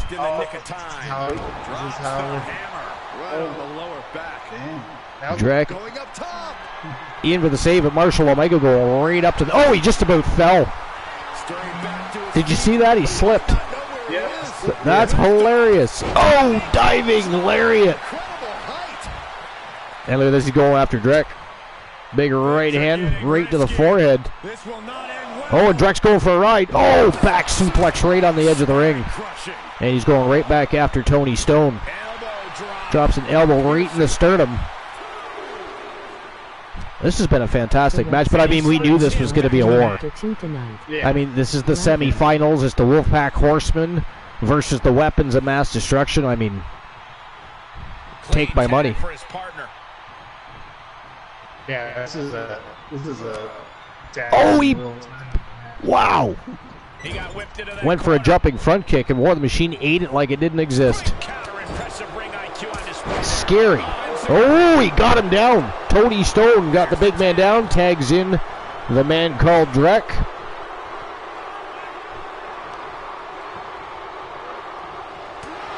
Big right hand. Wow, series. A barrage, if you will, of strikes. And look at this. Underhook. A double underhook power slam. But not even a one count. Marshall Omega breaks that up immediately. Drek not happy about it. Decides not to focus on Omega, though. Wise move. Do not turn your back on War the Machine. Yeah, you never. No, not a wise decision. Oh, he ate it.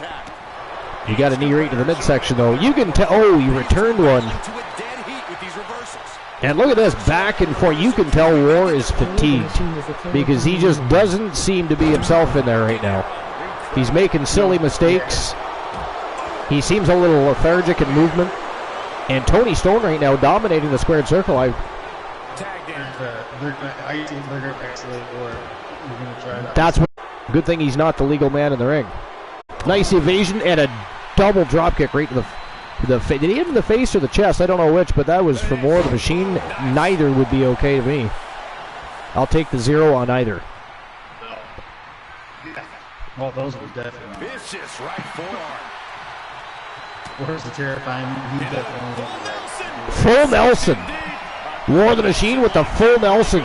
Locked in tight. Look at this, direct fighting it. That's tremendous power. He gets the break. Wow. And an arm drag. Almost like a shoulder throw. Takes War the Machine down. Look at this, ragdolls him. The strength of Drek. He actually ragdolled, a very fatigued, mind you, War the Machine. Marshall Omega breaks it up. And now he sets his sights on Tony Stone. War the Machine. Oh, he's got him locked in again. Here we go again. The Warlock. Oh, and that is it. That is all. He defeats him with the Warlock. Wow. Ladies and gentlemen, the winners of the match. And moving on to the championship final of this WCW World Tag Team Championship Gold Rush Tournament. Representing Team Glenola and Team of the Night, the Undying. They are the Wolfpack Horsemen. War the Machine and the Omega. Marshall Omega. Wow. What a match. That was. I'm going to go ahead and issue the payout here in a second. Oh, wait. Life is Great says, the ref just forgot what came after 2 tonight. Yeah, no kidding. War the Machine is terrifying. He is terrifying. Archer says, no, okay, thanks. You damn right. You're damn right. And as far as War the Machine goes, if that man's angry, you know, I'm just leaving. I'm leaving. If there's a vehicle present, I'm stealing it, and I'm gone. That's just the end of that shit. No thanks. I'll take the 0 on confrontation with an angry, chiseled out of granite, larger than life human being. I'm good. I'm good. All right, so I'll go ahead and issue the payout here. Dedrick says, I call shenanigans. I mean, to be fair, Dedrick, you guys got robbed. I wouldn't be surprised if you guys got a rematch out of this. I mean, I don't make the booking calls, but I wouldn't be surprised because, I mean, you guys did get robbed more than once in that matchup. More than once, yeah. The ref is very slow to I mean, the history books are going to show that the Wolfpack Horsemen won that matchup, but let's be honest here for a moment. Weapons of Mass Destruction actually won that match like 3 times. Like 3 times and still lost. So be an advantage now, no, the coalition or the other half of the Wolfpack Horsemen. Well, I don't. So Bat Dexter and Psychosis, Kyle O'Reilly had a real tough time with the Dirty Dogs. The coalition, I mean, it was a bit of a back and forth struggle for a while, but the coalition, they didn't have near as much difficulty against Scott Hall and Kevin Nash, I don't think, as the Wolfpack Horsemen did against the Dirty Dogs. That's just my opinion. So I mean, it's my own team anyway, so I'm really not going to bet against them because that's just weird. Right? That's kind of weird. Disrespectful to your superstars, not to mention. So I'm going to go with the coalition. But the Wolfpack Horsemen, the whole faction, so talented, phenomenal wrestlers, powerhouses, crazy, not to mention. Anything can happen. Expect the unexpected. But I'm going to issue the payout for the last match. So give me a second while I do that, and then let me open the betting line for this next match. All right, so 3,000 Artiverse bucks being distributed. There you go. Still betting on it being the Horsemen in the final. All right, so who moves on to face the Wolfpack Horsemen?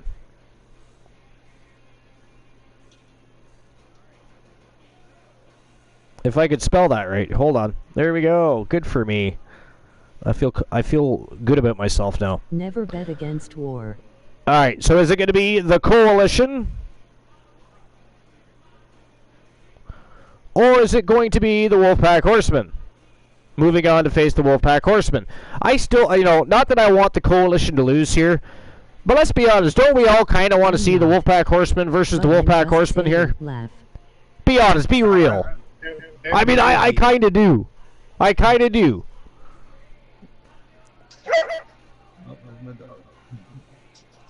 I'll just put the Wolfpack so it doesn't get weird. All right, 5 minutes to make your bets. Starting right now. There you go. You gambling fiends, get your bet on if you will. But here we go. Is it going to be the Wolfpack Horsemen moving on to face the Wolfpack Horsemen for the WCW World Tag Team Championship? Or is it going to be the Coalition moving on to face the Wolfpack Horsemen? Either way, which is the freshest team of the three? Who has the better odds of winning this whole thing? I'll be honest, I favor the Coalition here. I really do. But part of me wants to see the Wolfpack Horsemen versus the Wolfpack Horsemen. So I don't know. We'll put that out there and see what happens. If I take a loss here, it's to the Wolfpack Horsemen. I mean, that they shouldn't even bat an eye at that. That is not going to hurt the career of the Coalition. At all. So here we go. Without further ado, it is the Coalition, the one Elijah Archer and Nick Aldis versus Psychosis Kyle Riley and Bat Dexter, the Wolfpack Horsemen. Let's go! This is actually kind of an exciting matchup, in my opinion. I know I have a list to finish. So I'm going to repeat what I said earlier, just because I know there's some newer people here that weren't here earlier that might not have heard what I said. Yo, Life is Great with another gift sub.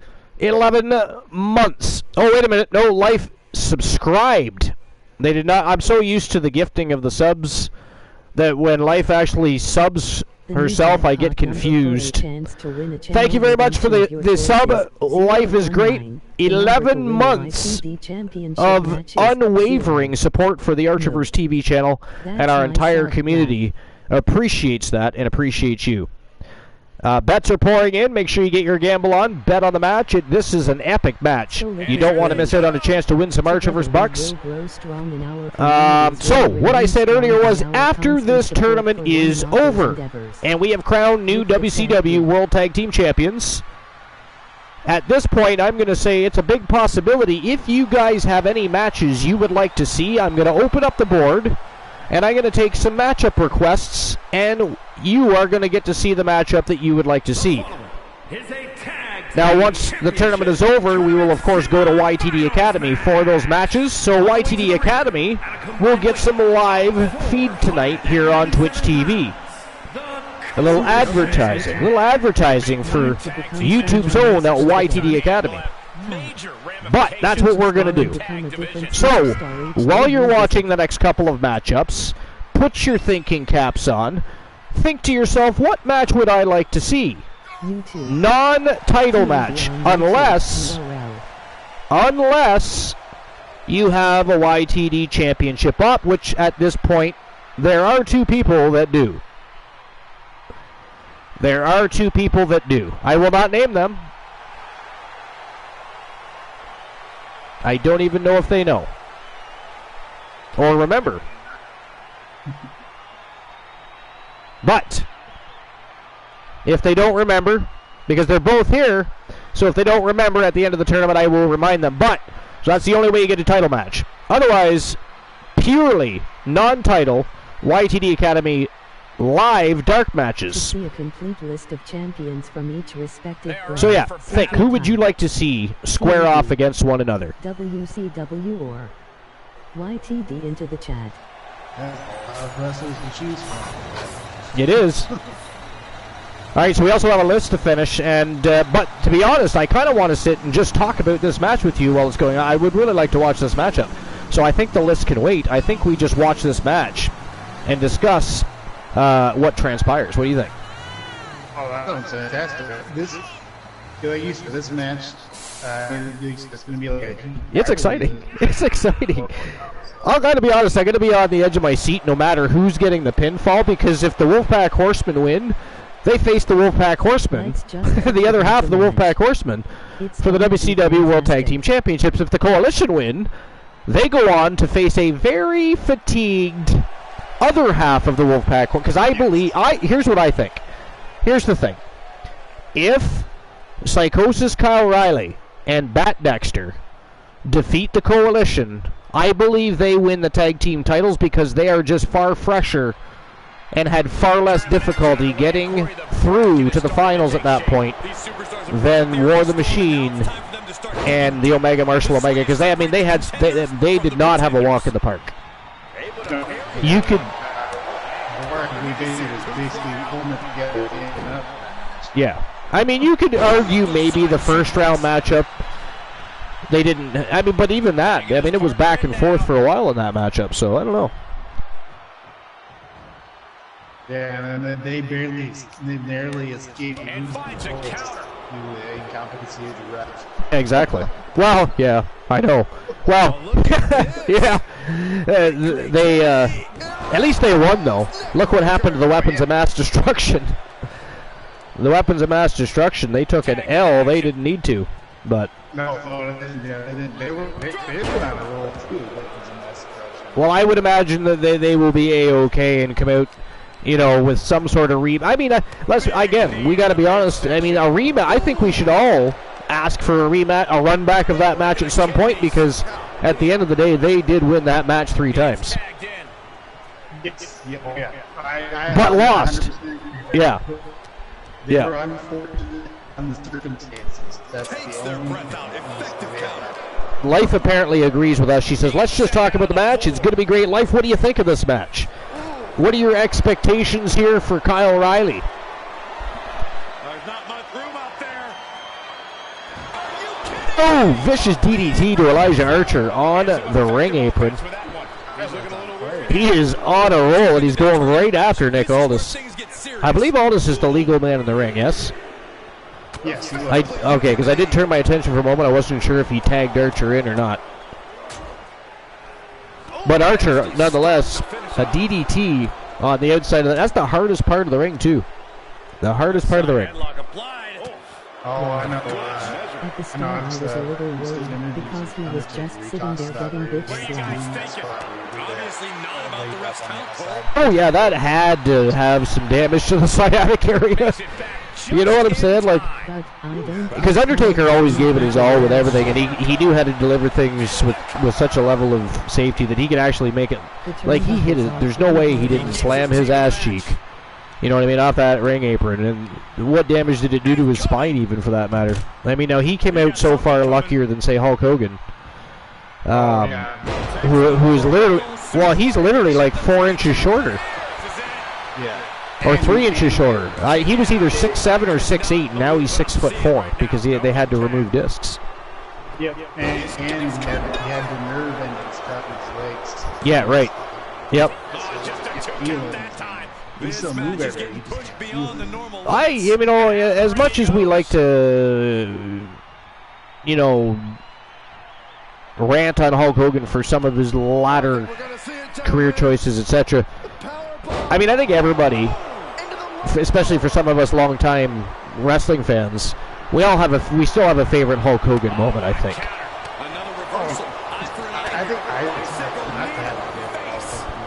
Yeah, well, without the success of Hulkamania, the success of WrestleMania would not have followed so easily. I think it still could have, because I still say, in hindsight, if they brought Ric Flair in way earlier and had the Nature Boy, Hulk Hogan, Andre the Giant, Jake the Snake, and some of those others all building up to WrestleMania, imagine how much bigger we were. Now, we probably would have ended up with Hogan versus Flair as opposed to Hogan versus Andre. But let's face it, that would have been just as huge, because, I mean, back then, Flair was still selling out, you know, places all over the place. Well, basically before that, it was the biggest names in wrestling was Hogan and Flair. Well, I've had people argue and say that they don't think it would have been as big because they think that the Andre Hogan match was more hype than Flair versus Hogan would have been. But I disagree. Imagine the promos.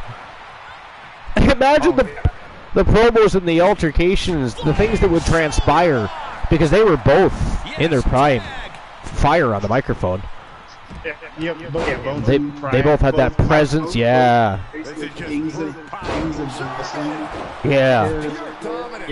You know what I mean? It would have been phenomenal. Glenola says the turnbuckles are pretty hard, Archer. Yeah, thanks, Glenola. Life is Great says, well, at the start I was a little worried because he was just sitting there getting bitch slapped. Well, yeah, you know, that happens. You get caught off guard. Kyle Psychosis Riley, no different. As great as he is, susceptible to making mistakes. He's a crazy man, but at the end of the day, he is still a man. Nice headlock applied. Look at this athleticism. Wow. Joe Lank's dog is playing with a squeaky toy. Yeah, it is. He certainly is. He brought it straight to you. He's like, here you go. What kind of dog? Australian Shepherd. Australian Shepherd, very cool.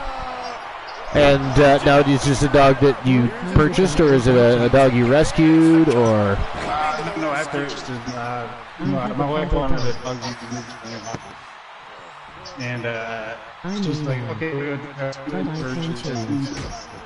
He's a pretty smart dog. He's like one of those dogs that's pretty smart. You can kind of silly and stuff like that. Now are they a hyper species, or what, or just maybe when they're puppies and they grow out of it, or what's? I've never had an Australian Shepherd.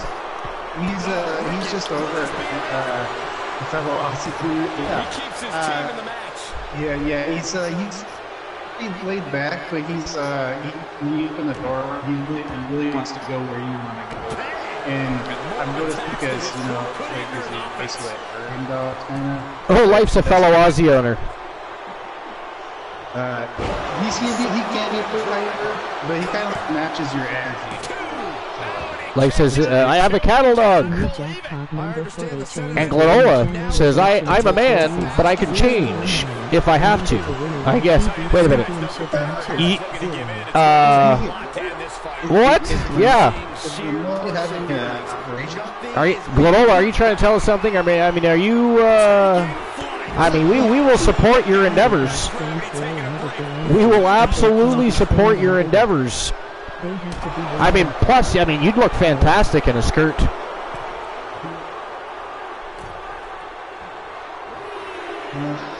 Love says cat dogs don't know a lot of their energy, but for train, they have to be redirected. Yeah, I agree with this. Yeah, the dog has to be redirected a lot. Yeah, I think that's a lot of dogs, really. Yeah. I think the other dog was at a chihuahua. Really like more. Yeah. Yeah, she mostly just hangs around, but she sounds like. So there, I obviously assume they're probably good with kids, or Oh yeah, they're fantastic. Yeah. Australians are fantastic with kids. I literally, not only have I never owned one, I literally don't even know, well, besides you guys now, I don't know anybody with an Australian Shepherd, so I've never really been acquainted with one, so to speak. He knew what was coming. But it's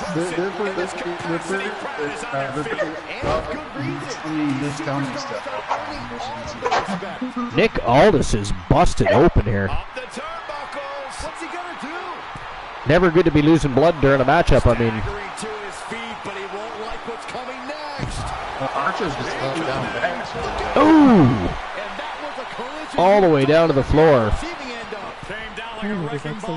with a big right hand right to the top of Kyle Riley's head. Shepherds are two different breeds, but very similar.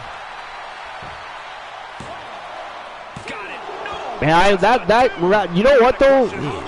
She may not have been dazed, but that count was still a little suspect.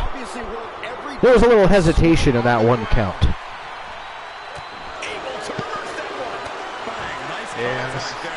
No idea what up with her. I don't think she got hit or anything. No, I don't think so. But there was hesitation in that first count. Slight, but it's there.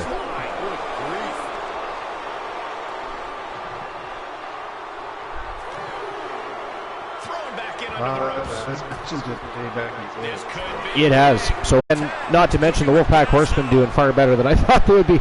I mean, Nick Aldis is, I mean, he got fucked up. He is busted wide open. Wide open. And now Kyle Riley all over Elijah Archer. Oh, knee right to the jaw. Archer getting right back to his feet, though. And right back down he goes. That didn't last long. Kicks out at 2. 2 count only. Here he comes off the tag. Oh, Bat Dexter with a big kick right to the midsection. Archer, I don't know what he was doing there. Off balance and missed direct. I mean, his sense of direction right there was not good. Went right beside Bat Dexter instead of Adam. And he makes the save for his team. I think he might be suffering from fatigue also. Not as bad as War was in the first match, though. Oh, look at this. Oh! Archer with a crossroads. What the hell was that about? Able to get there in time. I thought he was going to tag in Aldis there for a second. I was like, don't think oh, tornado kick right to the face. And look at that. Riley right back to his feet. Good God. Oh, he went for the AKO and Bat Dexter went onto the escape. I know. How dare he? Oh, look at this. Oh, DDT. And that's the second DDT Archer's taken this match. One to the outside of the ring apron. Archer fighting back. Oh, he missed the clothesline. Kyle Riley literally staggered underneath that lariat. That's hilarious. Talk about bad timing. Back in comes Bat Dexter. Oh, look at that. Wow. Nick Aldis to the rescue of Elijah Archer. Bat Dexter looks a little frustrated here. Bat Dexter looking a little frustrated. Yeah. Wow, double axe handle right between the eyes. Archer back down. Bat Dexter trying to pop that shoulder in a joint. I know. Each team's working on each other. Either team's been super fatigued by the time against the other half. Yeah, this matchup is going much differently than I had anticipated, and yeah, I don't. You're going to have fatigue team against fatigue team, no matter who goes through. No matter. And Nick Aldis is going to get what is with the DDTs to the outside of the ring apron tonight? I mean, I think personally that should be abolished. It is dangerous. A vicious thing to do. Savage, if you will. Archer a little fired up here. Oh, he went to Bat Dexter. Bat Dexter was like, no, sir. Oh, he finally gets the lariat. Kyle Riley just barely got back inside the squared circle, and he got lambasted. Archer unloading with a barrage of strikes. Oh, a lift up. Big right hand. Bat Dexter in immediately. I don't know what Archer was thinking there. Why would you... Oh, he AKO'd Bat Dexter. Oh, look at this. Hell's Gate. Bat Dexter's not even the legal man in the ring. I don't think he had it fully locked in. Kyle Riley getting back to his feet. Oh, and Archer. Oh, look at this. Look at that. Oh, no, Archer reversed. Archer reversed. Alabama slammer, baby. Tag is made. But an AKO to Bat Dexter. Oh, look at this nice reversal. Big right hand to Nick Aldis. Aldis looking really fatigued as he just leans there against the ropes. Bat Dexter just waiting for him to move a muscle. Might have slept on Nick Aldis here, though. Look at that. Nice. Beautiful high-angle back body drop there by Nick Aldis. Oh, look at that. Archer trying to mind his own business. Kyle Riley spears him right off the ring apron. And he's not done. He's going after him. He's going to fly. Oh, there he goes. Oh, my God. A jumping DDT from the top rope all the way to the unforgiving floor. Archer is rocked. Well, is Kyle Riley trying to make a statement about DDTs to Elijah Archer? And then on the other side of the ring, you got Nick Aldis going at it with Bat Dexter. Oh, you can tell he's feeling it now. This fight is pumping him. Here comes Nick Aldis for the save, or the attempted save. But no, Kyle Riley, he wants a piece of Archer. Oh no, yeah, he won't leave him alone. He will not. What the fuck did Archer do to Kyle? Oh, look at this. A DDT of his own. Archer retaliates with a float over DDT, and Kyle Riley just ate the floor. Wow. Archer. Here we go, back inside of the squared circle, at least for Archer. Riley following. Nick Aldis is the legal man. Look at that running bulldog. Down goes Kyle Riley. In comes Archer. Archer going to try and finish off Kyle Riley here. Ooh, Riley gets the jump. Oh, look at this. A standing vertical. Ooh, Archer sneaks out the back door. And right to the back of the legs with a lariat. Misses the double basement drop kick. Went for an AKO there. Did you see that? Kyle Riley also caught him. That's Bat Dexter and Kyle Riley that have both avoided. Well, Bat Dexter got an AKO eventually, but Kyle Riley beautifully avoiding the AKO there. Another float over DDT. Oh, Kyle Riley. That is 2 float over DDTs in a row. Uh-oh. Hell's Gate. Hell's Gate applied. Very quickly broken up by Bat Dexter. And Archer doesn't even... Oh, he's going after Bat Dexter. Don't lose focus. That's right, tag in Nick Aldis. That was a good idea. He would have been tempted to go after Bat Dexter.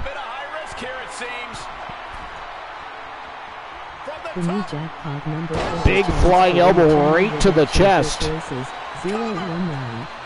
Not even a 1 count. Archer comes over, tosses Bat Dexter right over the top rope. Oh, kicked from the bottom right to the side of the neck of Nick Aldis. Kyle Riley back in control. Oh, he catches the leg. Didn't catch that one, though. He did not catch that one. That one looks like a headache later. That's what that one looked like. Wow. A DDT from the second rope.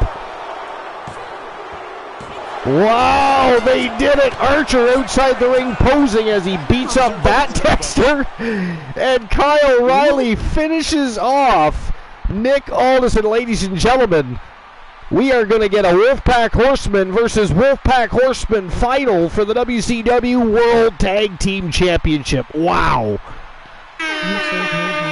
That is awesome. Congratulations to Team Froggy Moth Legs and Team Life is Great.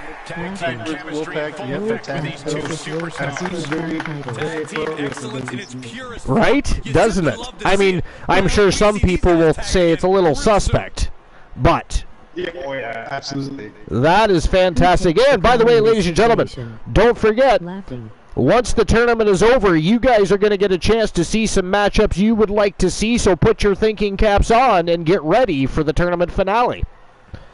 And I have to issue... I gotta leave. I gotta get ready for the wife's heading out for a hospital job. And I'm heading to mine. Yeah, no worries. No worries. I can ride it from here. It's nice chatting with you guys. And always good to have you on the broadcast, too. Hopefully we can find other times where we can make that. I want to join yours again at some point as well. I had a good time.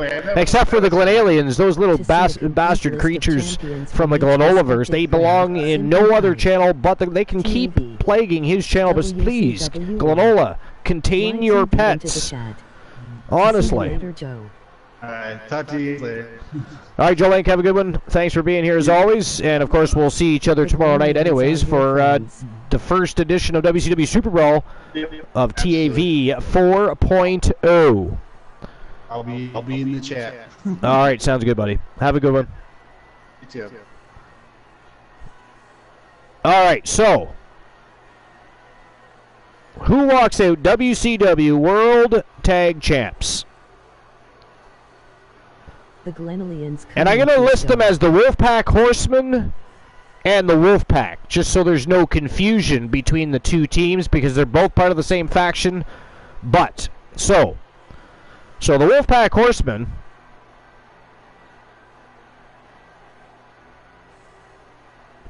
consisting of War the Machine and the Omega Marshall Omega, and the Wolfpack consisting of Psychosis Kyle Riley and Bat Dexter.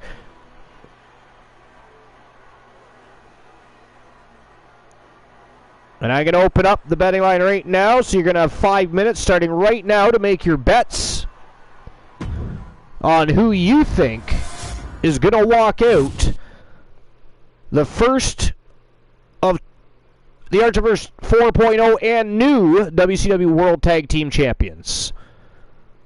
All right, so here we go. Betting lines are open. Superstars are ready to roll. And look at that. Isn't that something? The entire Wolfpack Horsemen. I'm not gonna lie, I don't usually bet against Kyle. In one match. But I think he is far too But two of them fighting the other two for the WCW World Tag Team Championships. That's very interesting. This is going to be a very interesting matchup.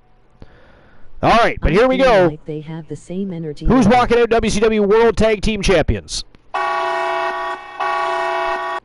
We're going to find out right now. And folks, I just have to visit the little boy's room, so I will be right back. Hey, Life, Glenola, somebody, tell some bad jokes or something. I'll be right back.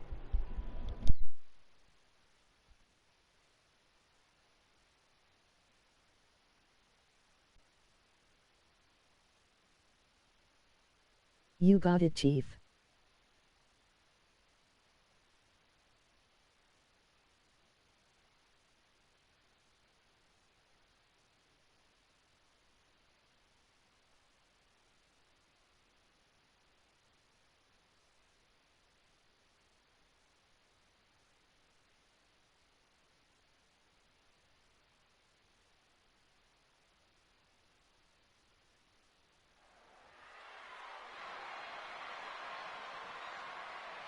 Look Why was Cinderella so bad at soccer?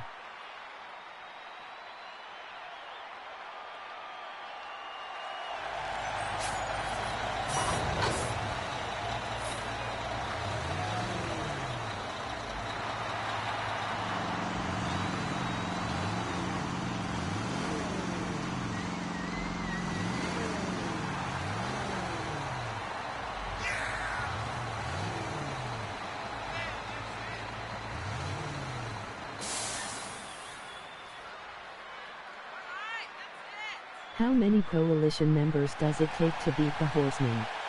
You knows it never happens. Laugh.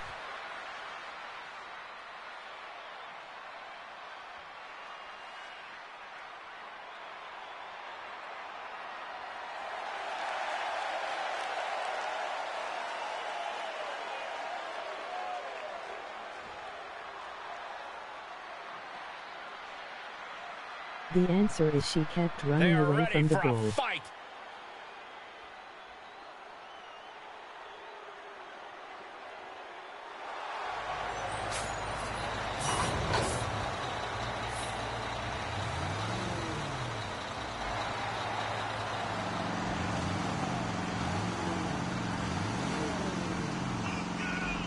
What did the horse say after it fell?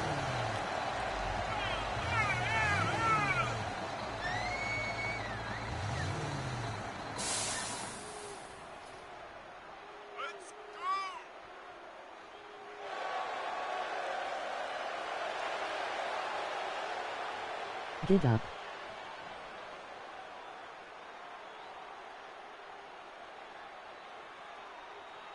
Help. I've fallen and cannot get it.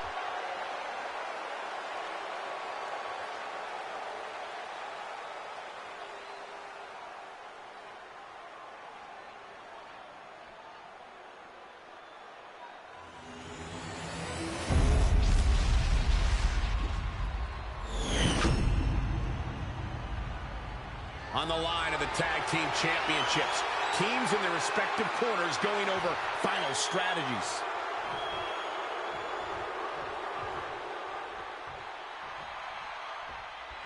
serious implications in this contest. Winner advances in the tournament. Loser has to head back to the locker room.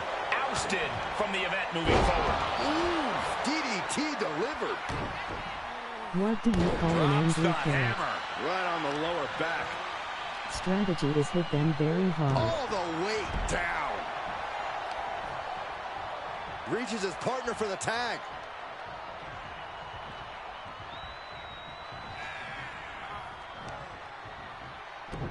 Showing off their deadlifting prowess and just tossing their opponent like they're nothing. Makes him pay with a counter. For Warren Omega? Oh yeah. Lol.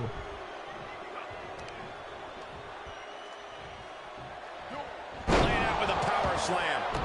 Evades the attack. What a clothesline. Good grief.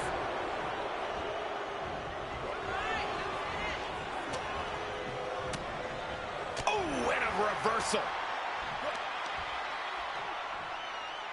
How strong. What a press. He deflects it right back. Tag is made.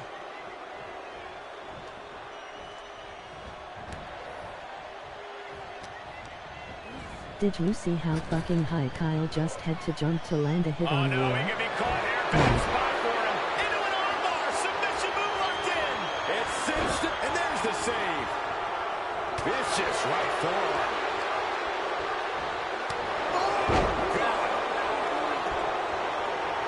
Here he comes off the tag. Got the tag. Got the tag.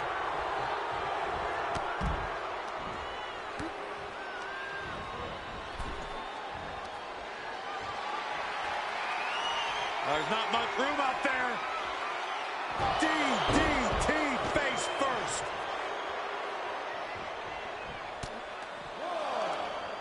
Ouch. The new jackpot number for a chance to win a channel redemption of your choices, 019. The number to win a YTV championship match is 0.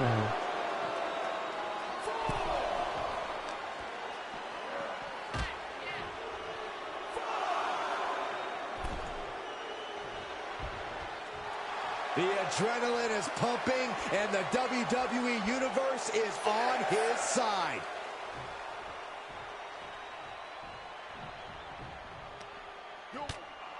He needs to find his way back into the ring. The count just keeps going up. No, they beat the count. Just barely. Oh, the old taste of pain. And he wants nothing to do with any of that. Run out of ringside and back to the mat.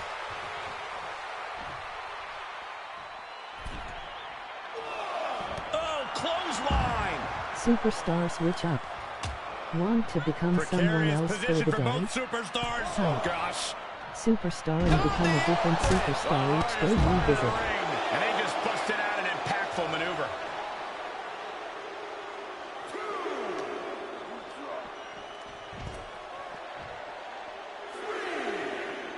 Big boot.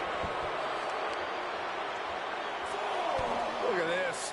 Trying to shatter the ankle. Another one. Look at this. Just unloading. And a stop to the gut, too. Referee's count at 7. They need to get back into the ring. Powerbomb dropped in.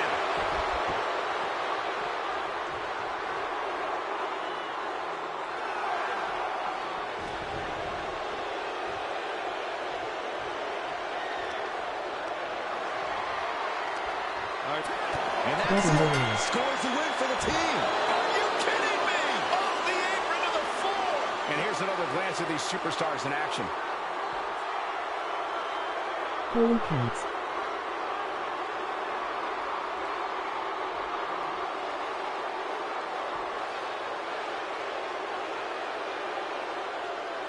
Here are your winners, and the new WCW World Tag Team Champions, the Wolfpack. And they were not able to beat the ref's count. This one ends in a countout. The winner looks a bit let down that this is the way the match ended. Perhaps they should have tried to break the count at the end there.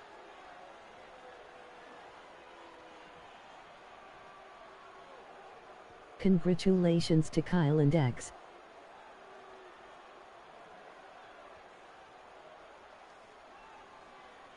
I have returned. Sorry about that. The wife called, so other duties were necessary. Anyways, I was watching the match. What a match that was for the WCW World Tag Team Championships. And as I was pretty sure that Bat Dexter and Psychosis Kyle O'Reilly were going to be able to prevail because out of the two of the Wolfpack teams, they were just the fresher of the two, in my opinion. But congratulations to Team Froggy Moth Legs and to Team Life is Great, because the winners of the match are the new WCW World Tag Team Champions, Psychosis Kyle O'Reilly and Bat Dexter from the Wolfpack Horsemen. Congratulations to everybody involved. What a match. What a tournament. And that, of course, concludes both of our tournaments. However, ladies and gentlemen, I offer to you at this time. That is a good point. Although I do have to take a snapshot here for our victors, so give me a moment. Again, ignore the screen.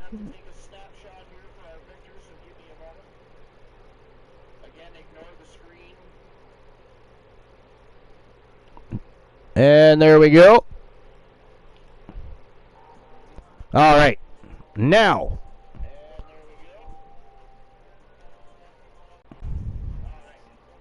ladies and gentlemen, I give you the opportunity.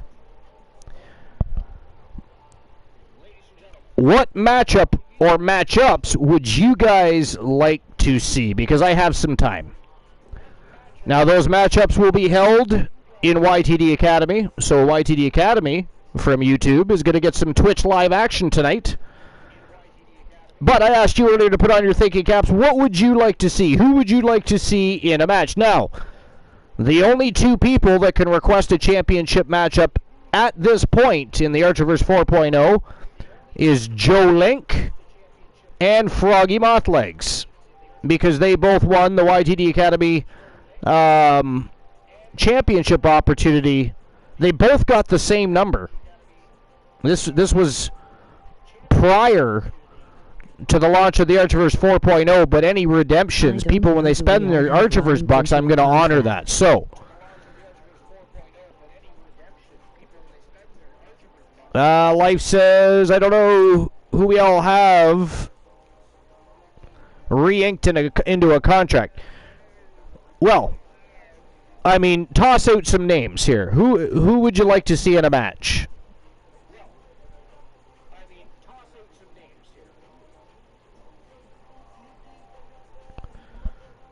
Christian Hart versus Soulman. Ooh, Christian Hart, an old rivalry. All right, so Team Glenola was the first to speak up, so Life is Great. While you're thinking of a match, I'm going to get that matchup underway for Team Glenola. The Iceman Christian Hart from Team Christian Cool versus the Soulman Jay Simmons from Team J Negative Gaming. Now, Glenola, what kind of a matchup would you like to see them in? Is there any specific match type you would like? I'm opening the board, like I said.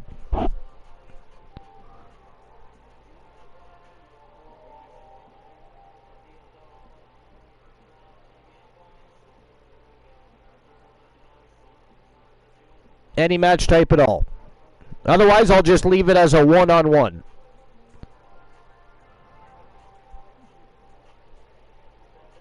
Cell of Pain. Cell of Pain.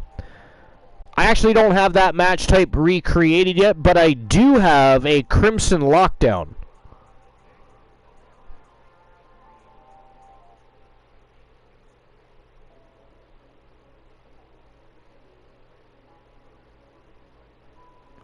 I stopped creating the Cell of Pain match. That will work. When we started having all those issues with the Hell in the Cell match. That will work? Alright, so let's do that.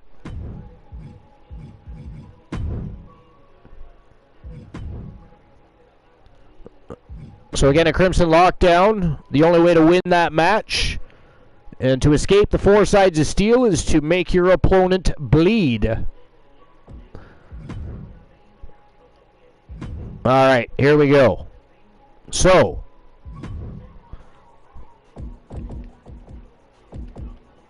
The Iceman Christian Hart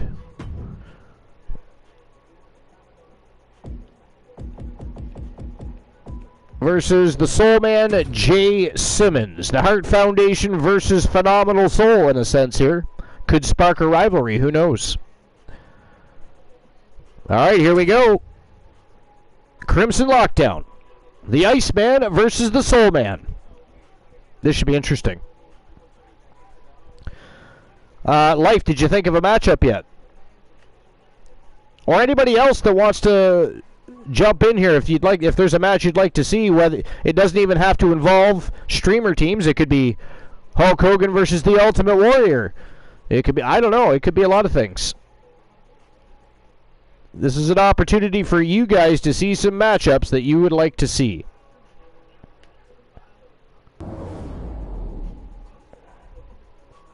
I mean, my favorites to watch are always Kyle Riley, of course. Lowell, Mitchell Vaughn, Severn, War. For the Vixens, I like Rose Brewer and... Okay. Life's gonna cruise the Discord. It says, I mean, my favorites to watch are always Kyle Riley, of course. Favoritism. Mitchell Vaughn, Severn, War for the Vixens. I like Rose Brewer. My brain just turned off for the Vixens, so let me go cruise the Discord. Making his way to the ring, representing the Hart Foundation from Toledo, Ohio, weighing in at 200. The Iceman Christian Hart has definitely returned with a whole new attitude in the Archiverse 4.0. He has already claimed the Wrestle Wars Television Championship. And if anybody was paying attention, last night on Wrestle Wars Genesis, the Coalition not successful against the Hart Foundation. Brett the Hitman Hart and Jim the Animal Neidhart put up a battle against the Coalition and beat them. Rose Brewer in January would be an interesting matchup. Rose Brewer in January would be an interesting matchup. All right, we can do that. We just recently saw Rose Brewer and Honeybee. Now for her partner in crime. So life is great with life. So now what type of matchup would you like to see? He wants to show exactly why here tonight. I mean, do you just want to see a regular 1v1? Sounds like a plan. Mitchell No Name versus the Wolfman too. All right. Well, so far we have 3 matches.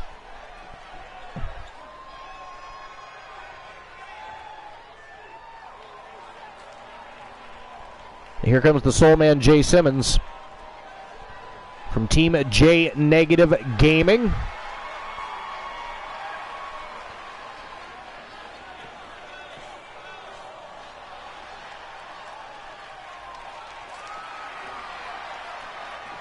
What are some interesting match types? One half of Phenomenal Soul, tag team partner of the Phenom Joe Lincoln, and the other half of the YTD Academy Tag Team Champions. Power and Glory from Boston, Massachusetts, weighing in at 230 pounds.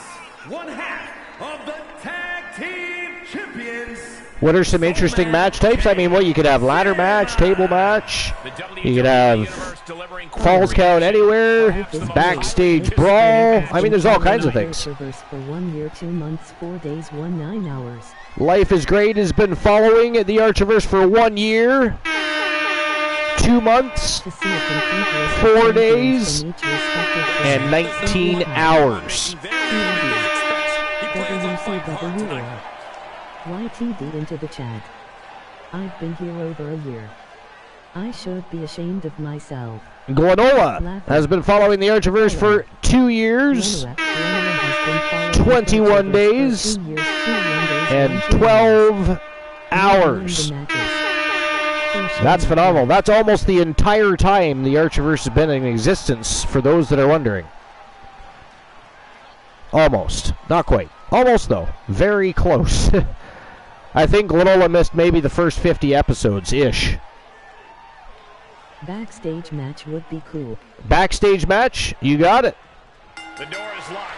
The referee is running. So Rose Brewer versus January backstage brawl. All right. And then also the Wolfman versus Mitchell No Name. Able to elude it. And Glenola, do you got any specific match type you'd like for that one? Maybe a table match or something? Big back body drop. What elevation. Oh, just turn that around. I mean, I always enjoy watching Christian Hart and Jay Simmons because their rivalry goes all the way back to the Archiverse 1.0. They've had some tremendous battles, mostly in the tag team division, to be fair, but some tremendous battles nonetheless. They've definitely shared the squared circle many times. Last man standing. Last man standing. Wow, that's a good one. All right. So Mitchell No Name versus the Wolfman Alan Severn. Last man standing. I mean, they both come from a doghouse. It's almost like the last dog standing, really. There's a bit of primal feeling at play when you have combatants locked inside a steel cage. Oh, absolutely, Cole. That's why the steel cage match is often reserved for the most heated of rivalries. This is something that needs to so be far a back and forth contest here in this Crimson Lockdown. Ooh! Armbar takedown. Drove the face of Christian Hart right into the canvas. But he's still in it to win it. No blood drawn. Good to go. Big kick to the face from the bottom. Life is Great says, my money is on Simmons. Speaking of money, did I issue the last payout? Now he's been put on the defensive. Leg drop. It's effective. I did not. And there we go. It was only 1,000 Archiverse bucks, but they are now distributed. Pop right in the stomach creates the separation. Reversal after reversal. These two are ready for each other.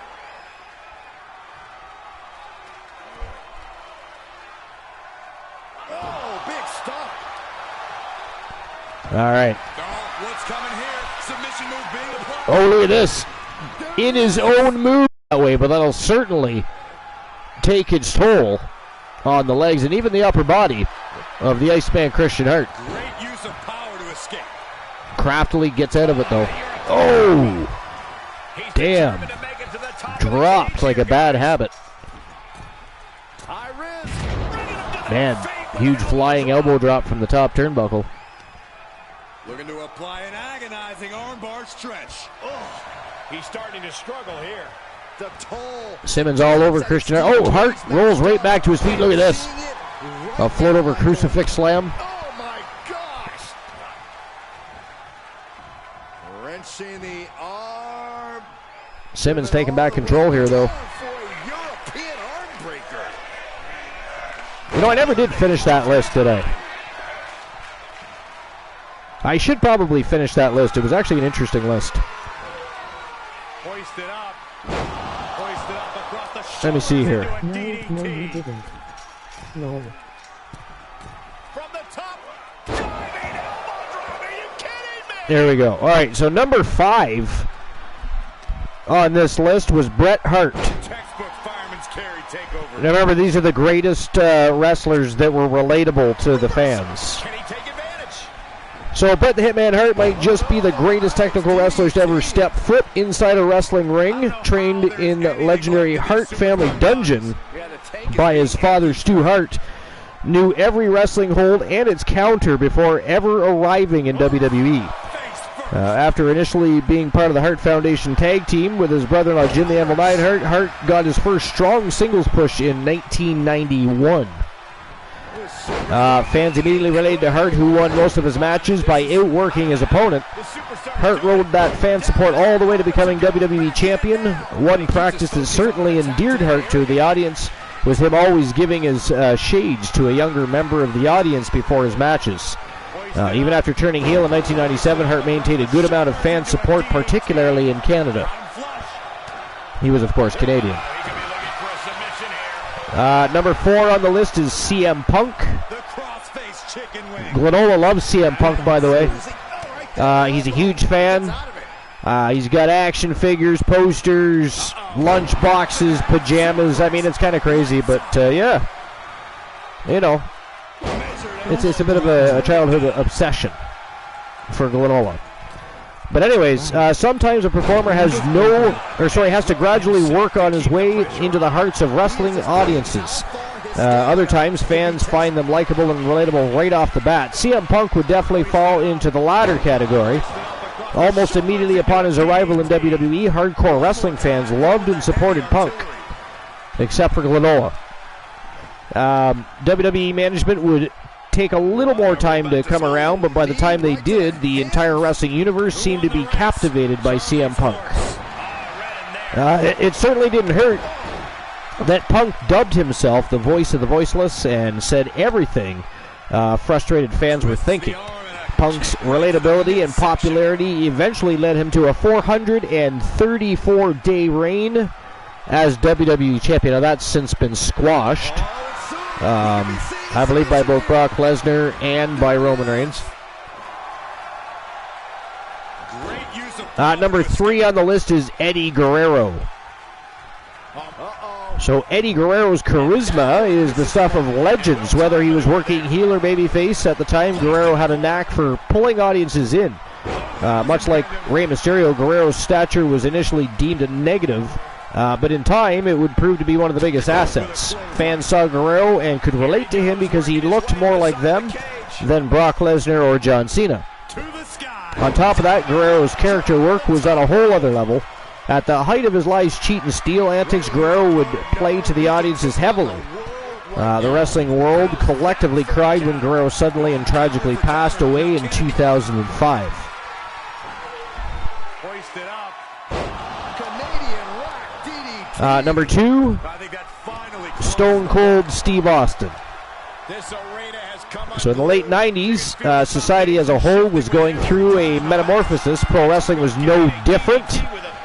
And wow, look at that, ladies and gentlemen, the winner of the Crimson Lockdown match, and another notch under his belt in the rivalry between these two great gents, again, that dates back to all the way to the Archiverse 1.0.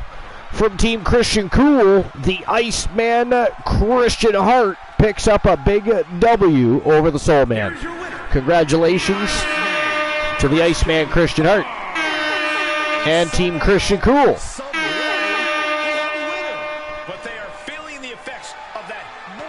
All right, so I'll get back to the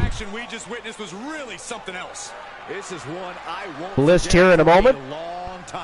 In the meantime, I'll get that next match ready to go. And Flush BM Punk, I expected to come back and see that. So let's start things with Life is Great's selection.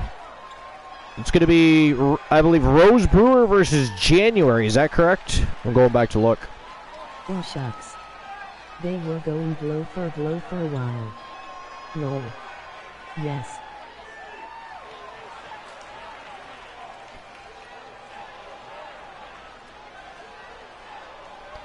Where'd it go? I know you answered somewhere. I probably skipped right by it.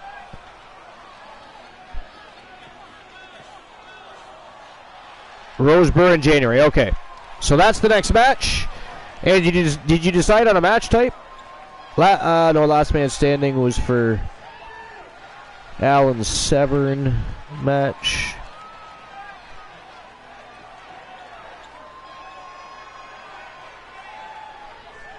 Okay, Life, did you have a match type? Backstage? Yeah, backstage brawl. Right. Okay. Backstage brawl. So here we go.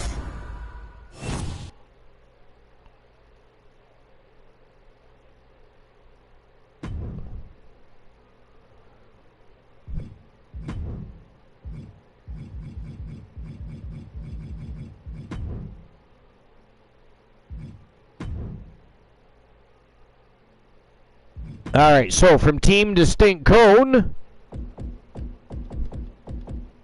it'll be the Viking Rose Brewer going one-on-one against the coldest bitch on the planet, January from Team Infinite Oni.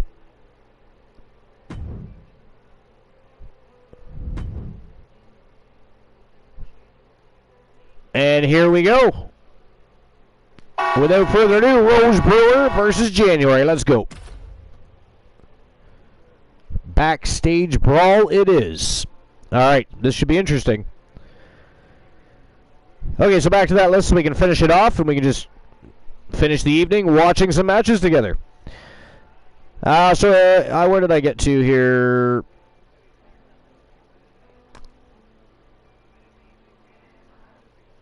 Oh yeah, pro wrestling was no different. Gone were the days of the one-dimensional good guys and bad guys. In their place would get more complex characters with both good and bad elements. At the forefront of that revolution was the Stone Cold Steve Austin character. In any previous era, Austin's character would have been a heel. However, during the Attitude Era, Austin became the biggest anti-hero in wrestling history. Fans that vicariously lived through Austin during his feud with WWE owner Vince McMahon, the blue-collar redneck who drank beer and flipped his boss, the Bird, would go down as one of the most memorable and relatable wrestling characters ever. Last but not least, number 1 on this list, Daniel Bryan. So there have been many great performers throughout the years that have been extremely relatable with fans. However, only one man who was so likable and relatable that he sparked an entire movement. The wrestling world would likely never see anything like Daniel Bryan's rise to stardom ever again. After years of breaking his back for the audiences and being overlooked by WWE management, Bryan could no longer be denied. With the support of the Yes Movement at his back, Bryan embarked on an improbable run which would culminate with him winning the WWE World Heavyweight Championship at WrestleMania 30. Since then, Bryan has remained arguably the top babyface in WWE, despite briefly retiring from 2016 to 2018, and of course now he's in AEW Wrestling again. This is from 2021. So again, that was from thesportster.com. And it was 10 great wrestlers who fans were able to relate to. Number 10 was Rob Van Dam. I don't remember him being well liked. Number 9 was Diamond Dallas Page. Number 8 was Ricky the Dragon Steamboat. Just one step ahead. Number 7 was Rey Mysterio. Oh, what a right. Number 6, Shawn Michaels. Using the elbow as a weapon. Number 5, Bret the Hitman Hart. Number 4, Glenola's favorite, CM Punk. Great awareness as he proves to be Number 3, Eddie Guerrero. Number 2, Stone Cold Steve Austin. And last but not least, Daniel Bryan. And that completes that list from the Sportster of 10 great wrestlers that fans were able to relate to. Glola says BM Punk has never been great. Let's talk about that, shall we? Who else feels that way? I mean, is there any CM Punk fans in here? really working that. Well, this isn't going to win the fall, but it's going to do a lot of damage. Fighting desperately, she rolls her way out of the submission. Any opinions on CM Punk? Besides Glenola, because, you know, we'll get the same answer from him over and over. Can't prepare your face for that. Able to avoid their series of reversals. Over and over. Hey, where's Froggy Mothlegs? Froggy, are you still here? Are you lurking? Looking to lock it in. He's lurking. Froggy. I don't know what you're doing, but you have a YTD championship op. If you would like to utilize that while we're offering out matches here. Joe Link, so do you if you're listening. I imagine you're lurking. Yes, you are. Ooh, what a chop. Natural selection. Hold on, she can be. Life is Great says I need to do some research on Daniel Bryan. I don't remember him being well liked. Who am I thinking of? I don't know. Oh, gonna tap out here, but it ain't gonna matter. You still do a lot of damage, though. I mean, he's Bryan Danielson now, right? But I mean,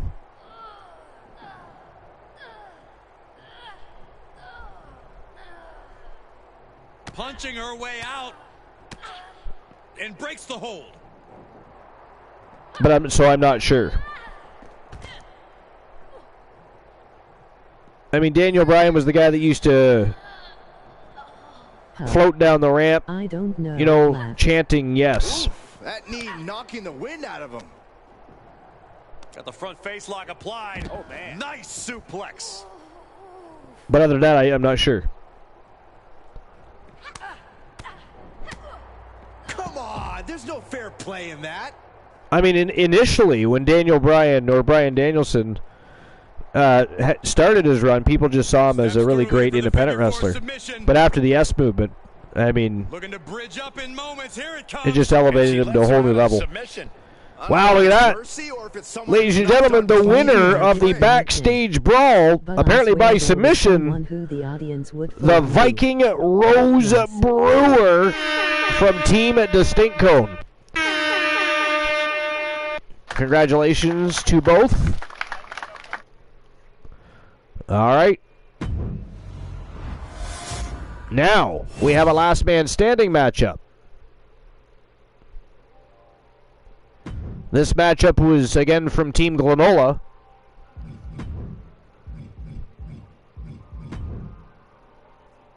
And it is a one-on-one last man standing match between the Wolfman Alan Severn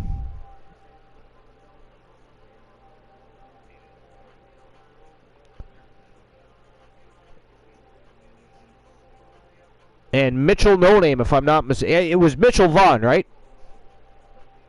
I believe it was Mitchell Vaughn.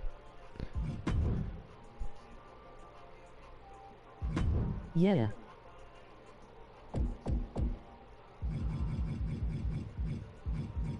All right.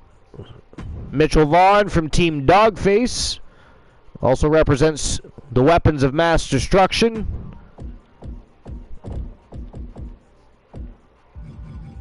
And the Wolfman Alan Severn from Team Glenola representing the Wolfpack Horsemen, the leader of the Wolfpack Horsemen. Last man standing.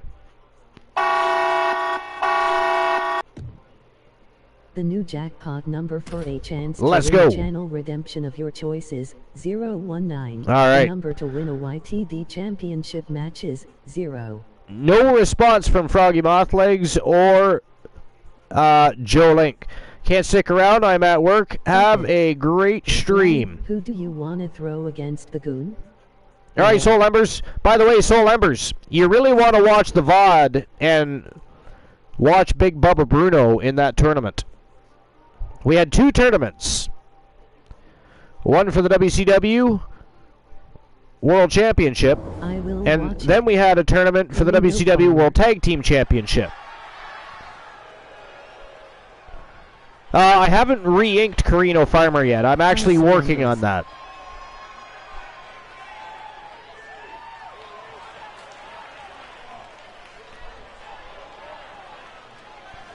Well, shucks. Yeah, you definitely want to watch it, Soul.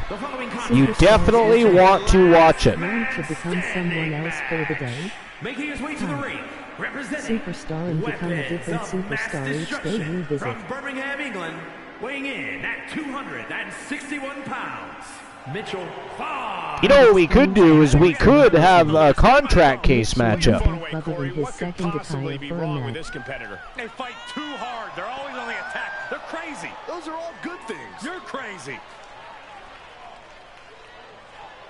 We could have a contract case matchup because nobody currently holds the Super Brawl or the Wrestle Wars Genesis contract cases. I don't know who we would have in that matchup, but we could decide that. We could have a Battle Royal, an Elimination Royale. I don't know. There's lots of things we could do. A TLC matchup, a ladder match. To see a complete list of champions from each respective brand, simply type TAB. Just to name a few. WCW or YTD into the chat. And his opponent. And here comes the Wolfman Alan Severn. From Chicago, Illinois, weighing in Little at Miss 235 pounds, Wolfman I Allen. was just Ooh, Soul Embers is claiming Alexa Bliss. Now, you might want to check the claim superstar, make sure Joe Link didn't already claim her. I don't know if he reclaimed Alexa Bliss or not. I can't remember. If he did, I'll make sure you get your points refunded. Your Archiverse bucks given back. Doesn't Joe Link have her? I thought he did. Was it Joe Link that had her? Oh, yeah, it was Joe Link.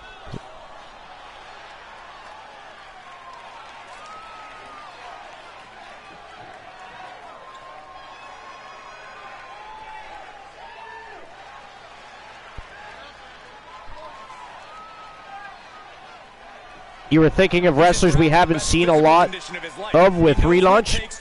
Fair enough. I mean, like I said, we can have anybody in matchups you want.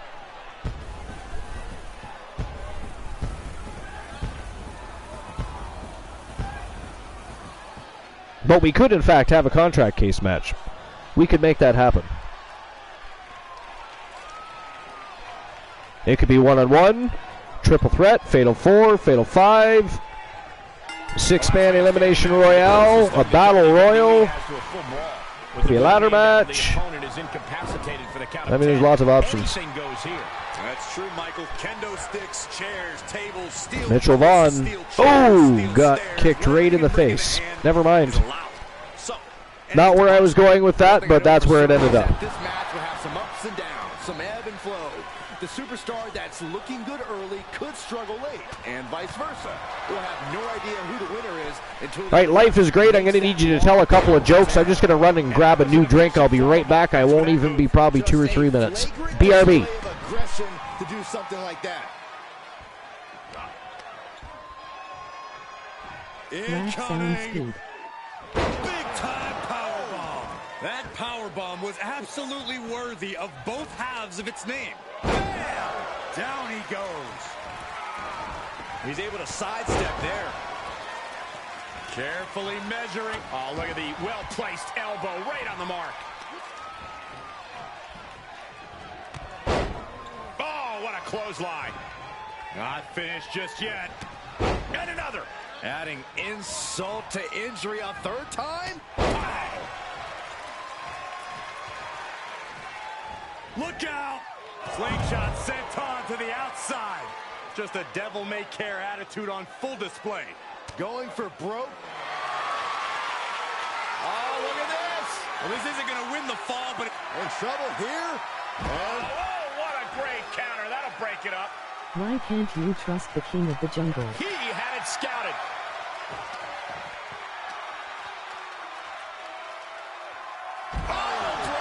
Spiked him. This match grinded him down a little. And that was an effective attack, guys. He's always lying. Forearm. Oh, what Because a he's blow. always lying, and his best friend is a cheetah. Great counter. Impressive ring IQ on display there. Counters on counters. Technical prowess on display. Oh, what a takedown. And hammering away. A series of hammer fists raining down.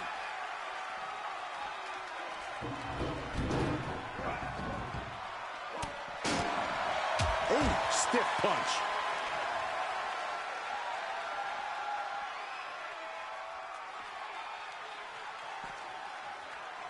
Down, a perfect vertical suplex.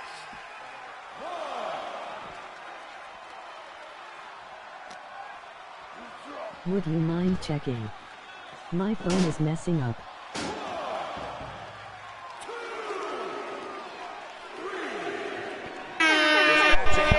I have returned.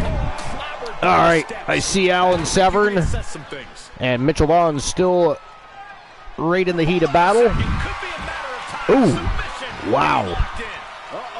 Look at this, an arm trapped crossface here.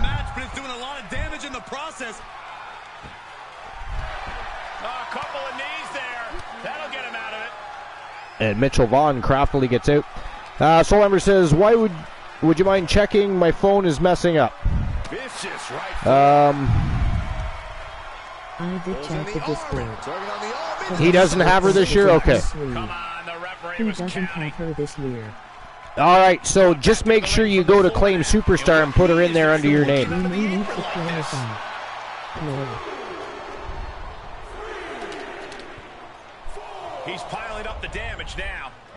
This is sadistic. Yeah, because I can't remember how long he originally claimed her for. We will clarify that. Throwing salt in the wound now. is going to be interesting. Kick to the midsection. Oh, look at Life's right. We do have to clarify that.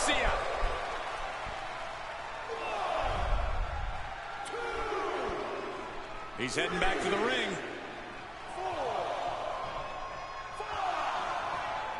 Alan Severn flat on his back with a 6, 7, 8. Oh, he's getting back to his feet here. What happened to the count? The count just kind of disappeared there. Did you see that? It just stopped at 8. Oh, wait a minute. It's last man standing. Never mind. I was thinking 10 count, but no, this is last man standing. I forgot for a moment. Hey, Archer, what does a baby computer call his father? Equalizer in hand, and uses his opponent to make the first move. That's 7. We may be getting to the end.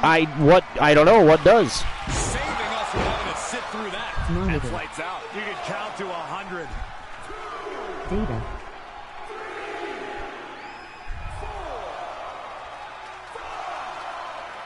And he'll stand to break the count and keep this one going.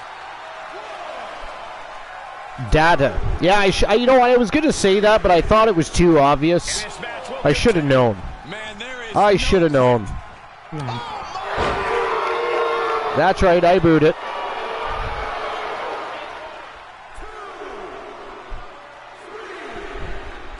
This match isn't over yet. Mitchell Vaughn not ready to say I quit yet.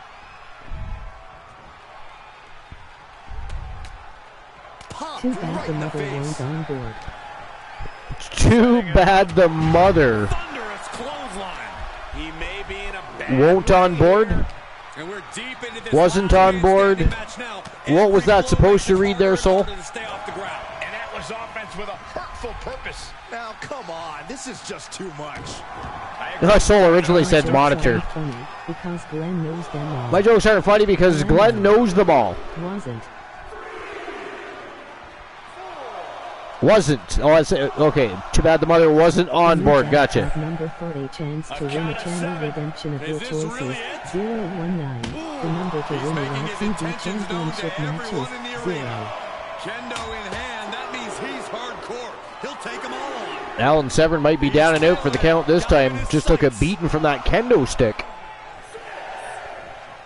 And there's 7. This is not good. Not over yet. Oh, he's back to his feet. Oh! Man, oh man, Vaughn just broke the kendo stick right over the head of the Wolfman. And the Wolfman fighting back here. So do you say Sky or Black Heart? Well, I've seen more of Blackheart. I guess I would have to see Sky in action a bit more first to actually determine that. Oh, do I? I have Sky because I thought that was the one you wanted to utilize. So was I wrong? She's been updated. Oh, she's been updated. Okay, I'll check that out. Goes under the ropes to get back inside. I shall check that out. He wants even more out of his opponent.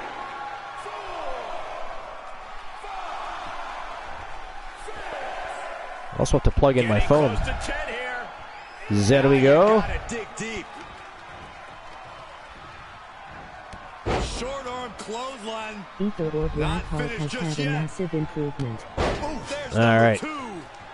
Make sure everything's working appropriately here. There we go. Excellent. Either Blackheart has had a massive what? Contract case match. Either Blackheart has had a massive. Okay, gotcha. Life says, who do we want to throw in a contract match? That is a good question. That is a good question. Delivering the suplex. The end is looming now. Yeah, he's got to dig deep and find another win if he wants to stay in this. Well, who are some superstars that we haven't seen a lot of? I mean, you were already thinking of that yourself. So, who are someone like, Mnemonics? Like Tenacious B. Like Johnny Rainbow. Johnny Rainbow would be a good one to throw in there. And the Wow, that is it. That is all, ladies and gentlemen. The winner of the last man standing matchup from Team Glenola, the leader of the Wolfpack Horsemen. There we go. The Wolfman, Alan Severn, is your victor. Congratulations, man. The Wolfpack Horsemen have had one hell of a night tonight, haven't they? Holy shit. Yuck. Good Lord. Another one. All right. So another matchup in the books. The Gooner. Yeah, you know what? Type those into chat, and we'll put all these people in. We'll see what we get. If we need more people to make it a 6 or 8 man matchup, we'll do it. Whatever. What a win for him here. Why don't we do an 8-man? Can we do an 8-man TLC matchup? Can we do that, or does it have to be a regular ladder match? I forget, but. And that worked.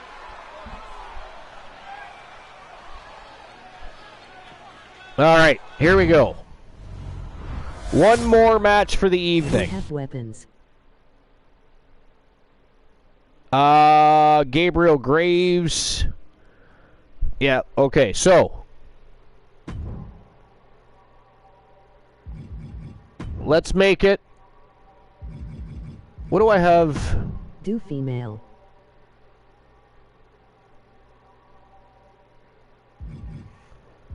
I don't know. I don't think I have any 8-man customs. I've never even So. heard of him.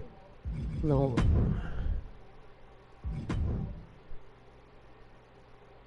It's weird that you can't do a TLC. We can do a ladder match. We could do a battle royal. I think the ladder match might be the way to go here. So let's go ladder. All right, so.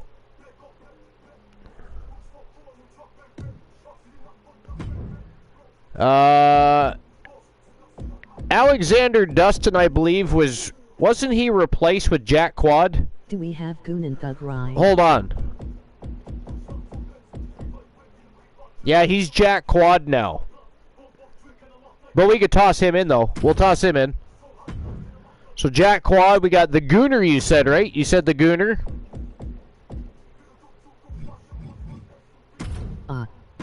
Okay. Luke Ballmer? I haven't seen him. Lol. The Gooner. We don't have the Goon and Thug re-inked, no. Not yet. I'm kind of waiting for the go-ahead from people. Just because they were in 2.0 doesn't mean that they're going to still have the time and or want them in 3.0 or 4.0, you know what I mean? So I always like to wait to make sure they still want to do that, because there's always new people coming in anyways. Who is there? Lol. All right, so we have 2 people. What about mnemonics? We'll throw mnemonics in there. Johnny Rainbow. Yeah, that's right. We said Johnny Rainbow. Very impressive is Johnny Rainbow, by the way.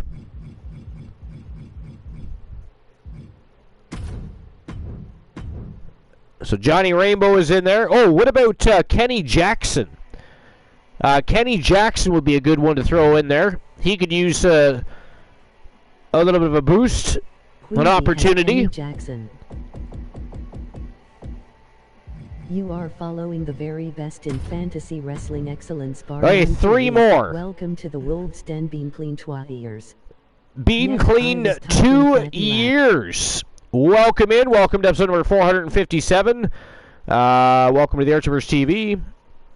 Also, I mean, this is not one of our regular season shows. This is actually an additional show. We decided to have a couple of tournaments. Tonight, those tournaments are over. We had a tournament for the WCW World Heavyweight Championship and for the WCW World Tag Team Championship. Fantastic evening of tournaments. And now we're just having some random matchups that people want to see. Right now, we're about to have a contract case matchup, which is the equivalent to a Money in the Bank briefcase matchup. But that said, your name says Been Clean 2 years, so congratulations for that. That is fantastic. All right. Just throw 3 random folks in. I'm not putting Bubba in. He's had too much of an evening already. As has Christian Cool. So who else? Let's see. Let's have a look.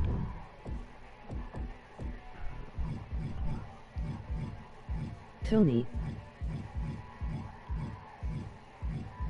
You are following the very best in fantasy wrestling excellence bar none period. Welcome to the Wolves Den. Gabriel Graves. Didn't somebody say Gabriel Graves earlier? Let's throw Gabriel Graves from Team Punisher in there. Hey, 2 more. Let's see. Tenacious B. We could put Tenacious B in there.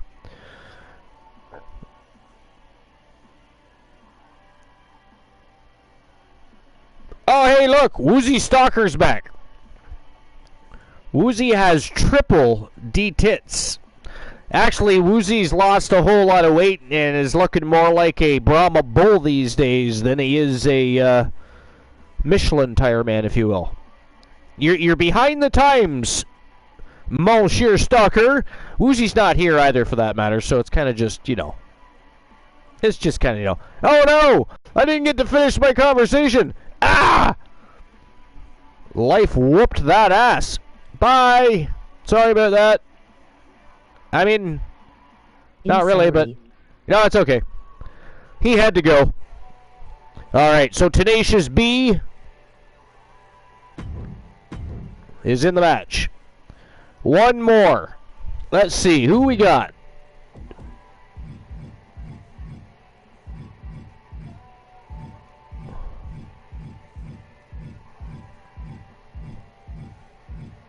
Laugh, I just can't stand people who don't have better things to do.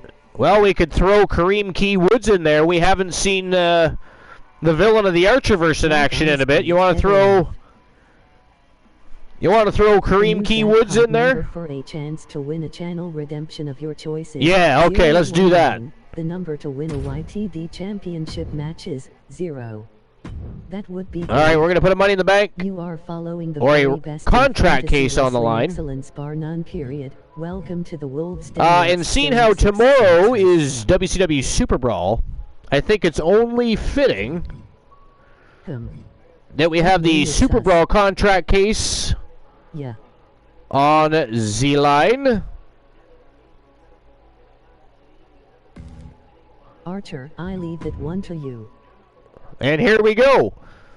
8-man ladder match between Jack Quad, Gabriel Graves, Johnny Rainbow, The Gooner, Mnemonics, Kenny Jackson, Tenacious B, and the villain of the Archerverse, Kareem Key Woods, who has been a phenomenal and formidable opponent and competitor and former champion since the Archerverse 1.0, so it's cool to see him in the match. The winner, of course, once they achieve that contract case, will receive a title shot. The title they will receive the honor for, obviously, the WCW World Championship. But here we go. And unless anybody else has a different matchup they'd like to see, this will be the final match of the evening for episode number 457. And, of course, we'll see each other tomorrow night for episode 458, the very first WCW Super Brawl of the Archerverse 4.0. It's going to be a great evening. Championship matches all night long, just like Wrestle Wars Genesis. And it is going to be absolute fire, so you don't want to miss it. You do not want to miss it.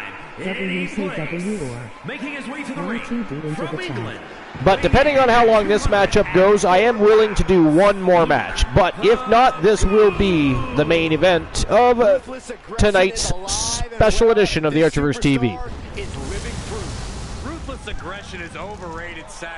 By the way, I thank everybody for being here tonight. Lots of people in and out all night long. It's always nice when you're, when you're going live and it's not a night that you normally go live on and people still show up anyway to say hello. Your main audience is your main audience. They're used to showing up at a specific time, so if they can show up, great. If not, and other people show up, that's fantastic too. But anytime you got support on a night that you're not supposed to be live, that is fantastic, and you should always thank your community. And, of course, the Archerverse TV has the greatest community on Twitch, in my opinion. So,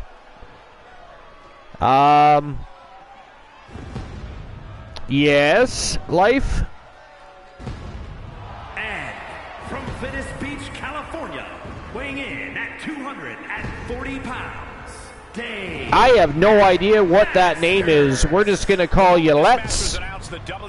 But thank you for the follow, Let's. Appreciate you stopping in. Welcome to what might be the main event, actually, of episode number 457 here at the Archerverse TV. It's not one of our regular evenings for running a show. And we'll be back tomorrow night with the first edition of WCW Super Brawl of the Archerverse 4.0. It's going to be a great night. Championship matches all night long, so feel free to join us tomorrow night as well. In the meantime, enjoy the match. It's an 8-man matchup for the WCW Super Brawl contract case. The winner obviously receiving a championship matchup. And the opportunity to fight for the WCW World Championship was just messaged tonight.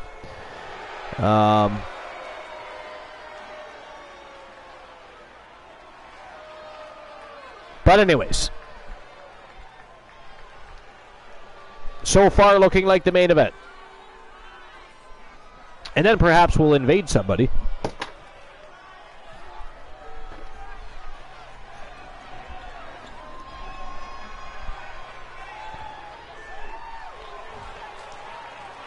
And from Blackpool, England, weighing in at 250 pounds, the Queen. Johnny Rainbow. Hey, where's the horse? What are you talking about? Yeah, Had a very successful debut at YTD Academy. Opportunity knocking on his door right now. Let's see what he does with it.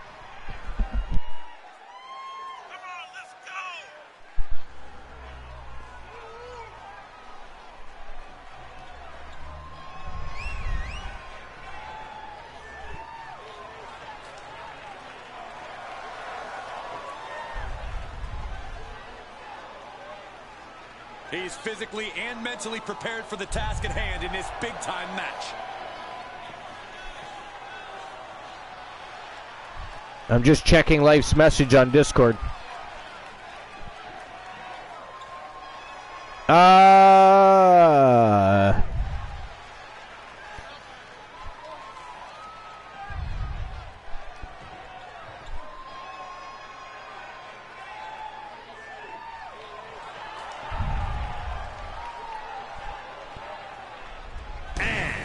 From London, England, weighing in at 228 pounds, Kenny All right. Jackson.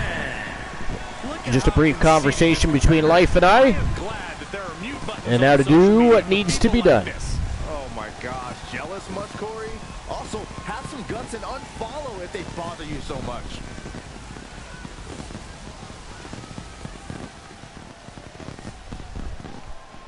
Thank you, Life. Appreciate that. We do not need bot holes in here.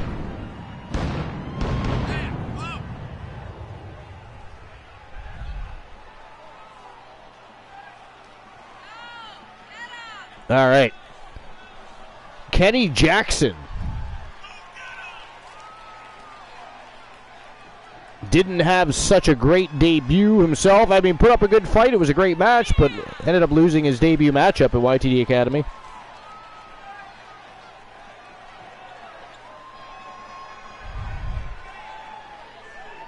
And thank you, Life, for continuing to contribute to keeping the Archerverse chat room respectable. We don't need assholes or botholes in here. Always walking around with a chip on his shoulder. He's gonna Please feel free to continue banning all botholes and assholes. I mean, I'd like you to ban Glenola too, but, you know, I know you're not going to do that.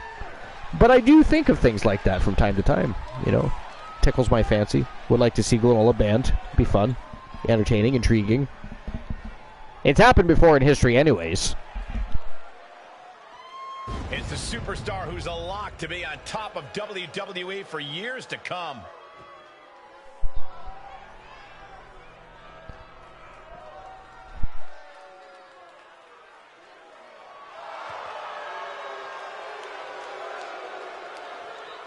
And from New York, weighing in at 250 pounds, the unpredictable Gabriel Graves. There's one thing I know about WWE, it's that nothing's a sure thing. This lock talk is not. All right, let's see here. I hear you, Corey, but the lock seems as close to a certainty. Life is all over the bots.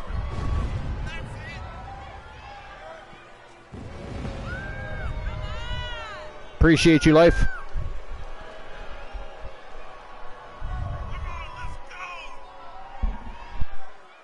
I think that's it for now, laugh.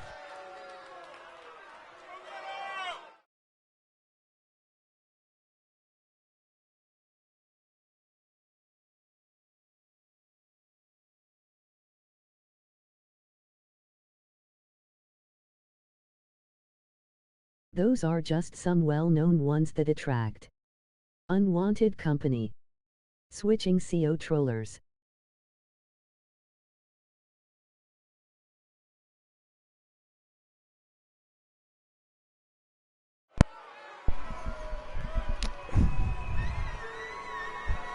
There we go. Sorry about that. All right. Welcome back. Thank you. I mean, it was a brief hiatus, but a hiatus nonetheless. Unexpected, not to mention. Well, sort of expected, actually. I did know, to be fair, I did know that my controller was getting ready to die. However, I failed to do anything about it.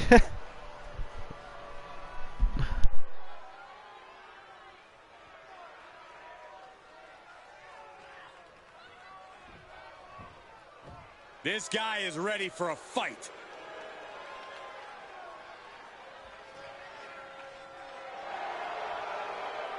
The new jackpot Tenacious number B. for the chance to win a channel redemption of your choices. 019. The number to win a YTD championship match is 0. Tenacious B. Tenacious B's had a couple of very successful matchups in YTD Academy already since returning. Controller actually dying, or does it have another hour? Aren't you clever, Saxton? It isn't about pride for this athlete. It's about believing in yourself and keeping firm to that belief.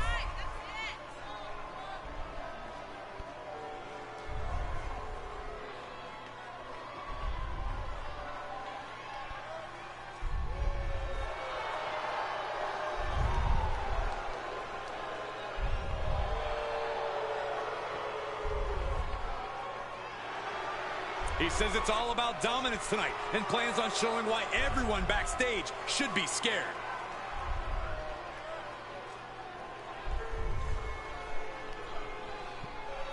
Superstar switch up. All right, let's see here. Someone else for the day? Life's Grace says that's one of those things where it's like, is this controller actually dying or does it have another hour? Yeah, exactly. I mean, you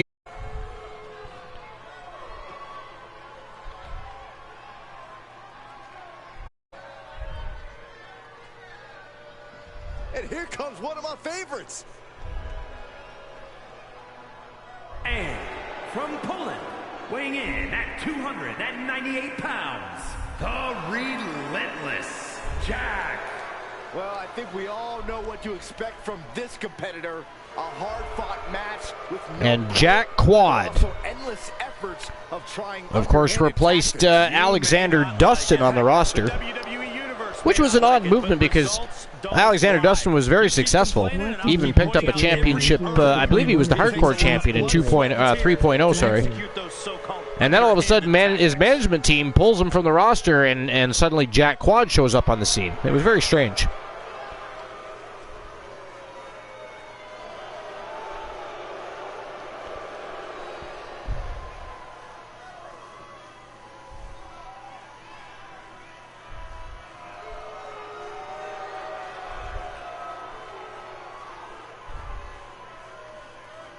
A competitor who always has his game face on, ready for a major battle.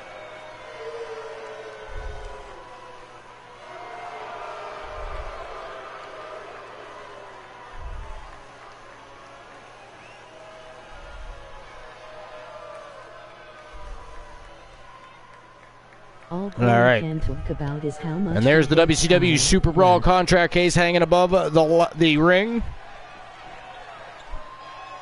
And from Boston, Massachusetts, And the villain of the Archerverse, Kareem Key Woods from Team I'm Just Key. WWE Universe has been counting the days, hours, and minutes for this match to start, and the countdown is almost over.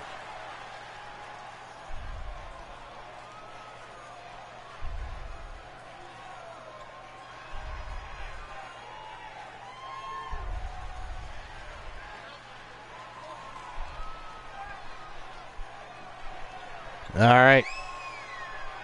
Action finally about to get underway here in just a few moments. Man, it has been a minute since I've seen Kareem Key Woods. Been a minute since I've seen Kareem Key Woods. Well, he did have a matchup in YTD Academy, but just one.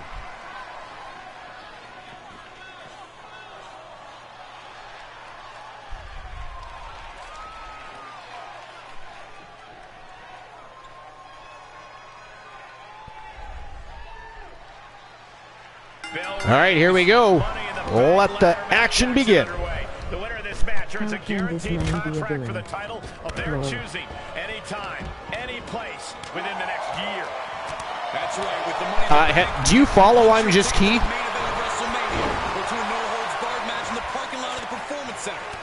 I think if you type exclamation point key in the chat room, or maybe that's not working. I think we had that problem before, didn't we? So just twitch.tv/ I'm Just Key, I guess. Or there you go. That works too. Thank you very much, Glenola. I'm Just Key is a very important and valuable member of our community. He's supported us for a very long time, all the way back to the Archerverse 1.0. He is actually a partner here on Twitch. So if you get a chance, make sure you go check him out. He's, he is charismatic. He's a great variety streamer. He's funny as hell. He's just an all-around great human being, and you'll have a good time on his stream. But yeah, he's a partner on Twitch, but long-time supporter. We love I'm Just Key to death. So definitely go check him out. Definitely go check him out.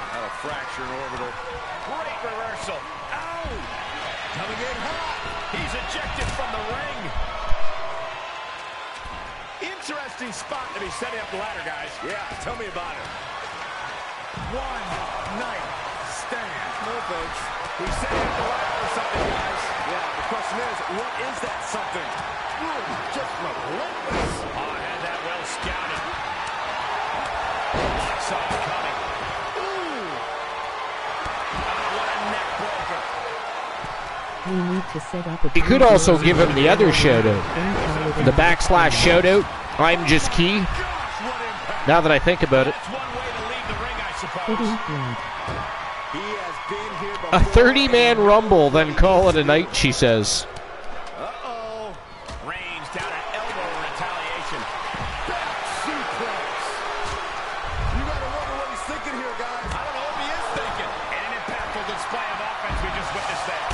Reaching out, looking to get the win. That would take a while. I mean, if we already have... how long have we been going now? Almost 5 hours. Hart can lose in 30 seconds. Oh, my God. Villains, all of you. Cole, that's not where you want to be at this point in the match. He had it scouted. For good measure. Incoming. Just a debilitating neck breaker. But did you hear the impact?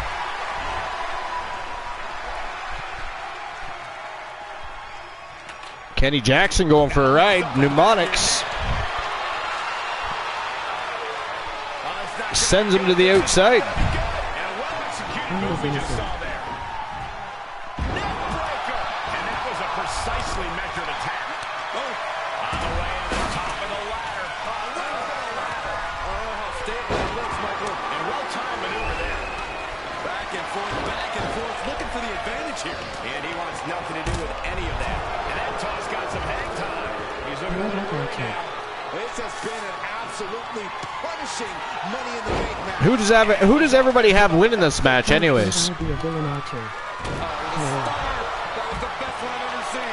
Is it the finishing touch? Together we will grow strong and our communities will remain strong by our constant support for one another's endeavors. It's the self-work. And that was an efficient form of offense with that move. It's over. The Rock is down. And did you hear the impact of that? Great counter. Makes him pay with a counter. Uh-oh. Right to the kidneys. Who does everybody have winning this matchup? Out of curiosity.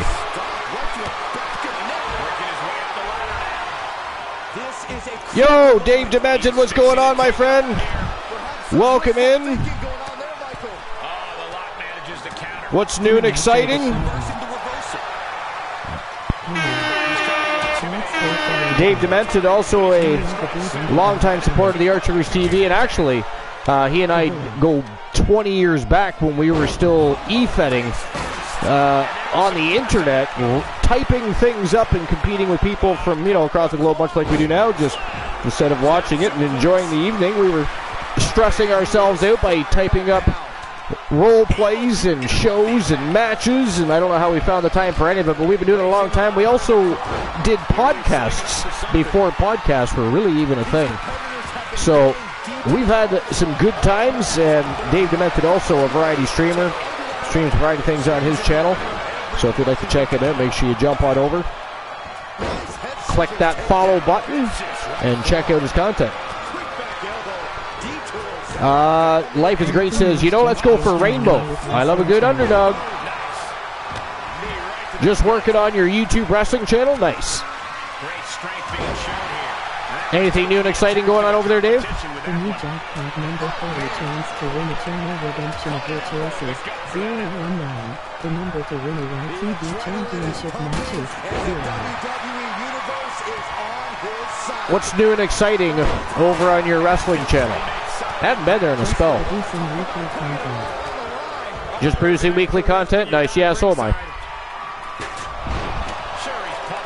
I mean, I took a brief hiatus. I wasn't live for almost 2 months, and I didn't do too much with the uploaded content either. I was just resetting life a little bit, if you will. Resetting life. I'm back exactly where I should be in life, and it is a fantastic thing. I can't even tell you how overjoyed I am with the way things have turned out for me personally. Just launched a second wrestling. After having my personal life very much in question for a long time. But anyways.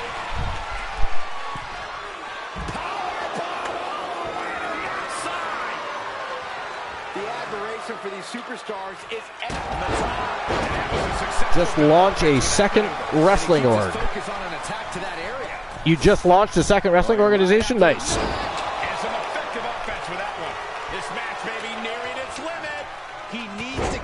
Nice. We're actually going to be having, at the end of the month, Dave, we're going to be having our very first award show. We've never actually had an award show. So we're going to be inducting some people into the Archiverse Hall of Legends.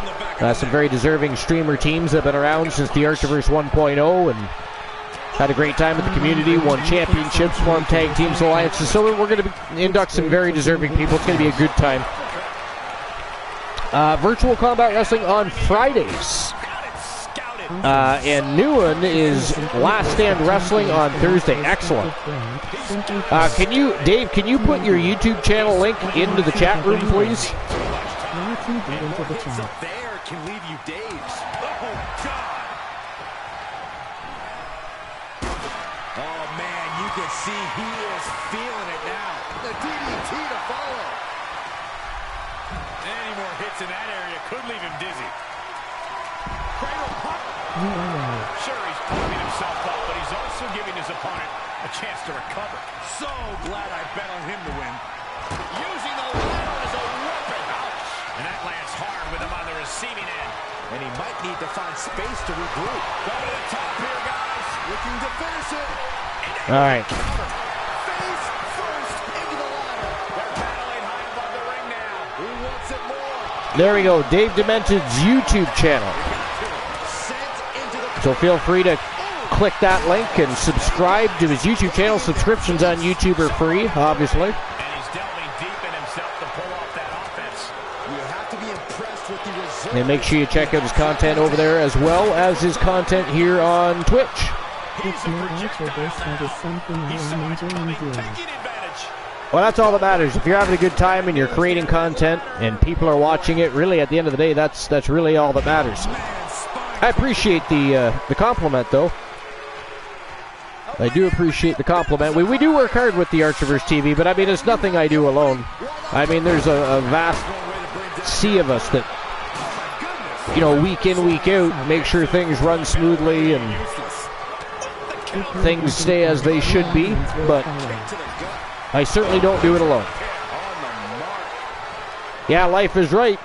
If you're having fun, your audience will follow, and Glenola has officially subscribed to your channel, Dave. I found an old Gods of Wrestling promo vid I did. Nice. So for anybody that doesn't know Gods of Wrestling, it was actually called GOW, Gods of Wrestling. And that was the EFED I ran for about 5 years. And in our opinion, we were the very best. We had quality written matches. We were fair judging. We were above and beyond. We also did podcasts. Like I said, we were doing podcasts before podcasts were even a real thing. And that's where Elijah Archer was born. Dave Demented, back when he was still... Dave Demented was around until about the Archerverse 2.0. Typhus Tyson, many of you may remember Typhus Tyson. Iron Rhino, who became Elijah Archer's tag team partner. Jason Ironman is who he became. So yeah, they all have a very long history. So GOW, Gods of Wrestling, was the predecessor to the Archerverse TV. And actually, when we first started on Twitch, we were called Archer Industries, which was a play on an old storyline back in the e-fetting days, where Archer, who is filthy rich, has more money than he knows what to do with, and somebody managed to think it was a good idea to sell him a weapons manufacturing company. And we all know Archer likes to drink and play with weapons, and that was just really bad. But anyways, Archer Industries, eventually through storyline, we were forced to change the name, and therefore we rebranded from Archer Industries to the Archerverse TV, or the Archerverse, and the rest is history. Glenola says, King of Kicking Archer in the Nuts. Yeah, Typhus Tyson he absolutely would earn that crown, yeah. Is Jason still involved in TAV? Is he still involved with TAV? Not at the moment, no. Weakens his opposition more each time. He's heading for higher ground. But yes, Jason Ironman was still around here and there since you've been around, Life, yeah. Inside the last year, yeah. Absolutely.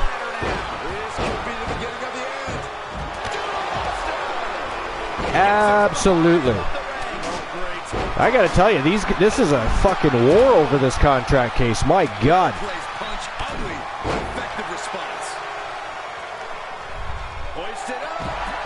No punches pulled here. And the damage must be mounting on the torso. It's been a great night of matches, period. And don't forget, we'll see each other again tomorrow night. Actual time might actually be more towards our older schedule. Might be more like 10:30, 11 o'clock tomorrow night. Only because, the missus and I are off earlier in the evening, and it's going to be a nice day. We're still going to get to see some of that, so we're going to enjoy that. We also have our daughter coming tomorrow night. We'll have to wait. Wow, look at that mnemonics! Ladies and gentlemen, the winner of the WCW Super Brawl contract case, and now has the right to fight the WCW World Champion any time of their choosing. And by the way, I don't know if Soul Embers is still here, but we're going to blow it into the water. Anyways, currently, the new reigning defending WCW World Champion, the Samoan Lion, Big Bubba Bruno, now has a for sure contender, in addition to anybody else that might step up to the plate to want to swing for the fence to hit a home run and take that title from him. But there we go.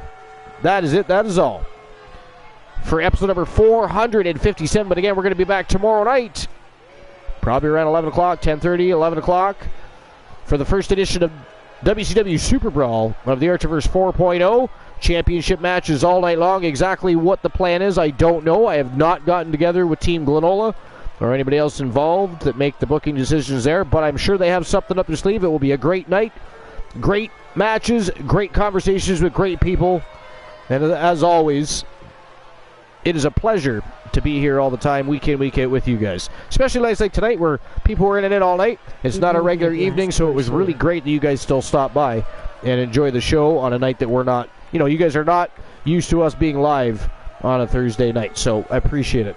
But anyways, we are now going to invade Punisher 25825 and see what's going on over on his wrestling channel, so make sure you join us in the invasion. Go over and say hello to Punisher, see what's going on, see what he's got crack-a-lackin', and we'll see each other tomorrow night. As usual, thank you very much. Appreciate you, love you. You don't have to go home, but you do, without a shadow of a doubt, have to get the fuck out of my channel. Goodbye. It is over. Go away.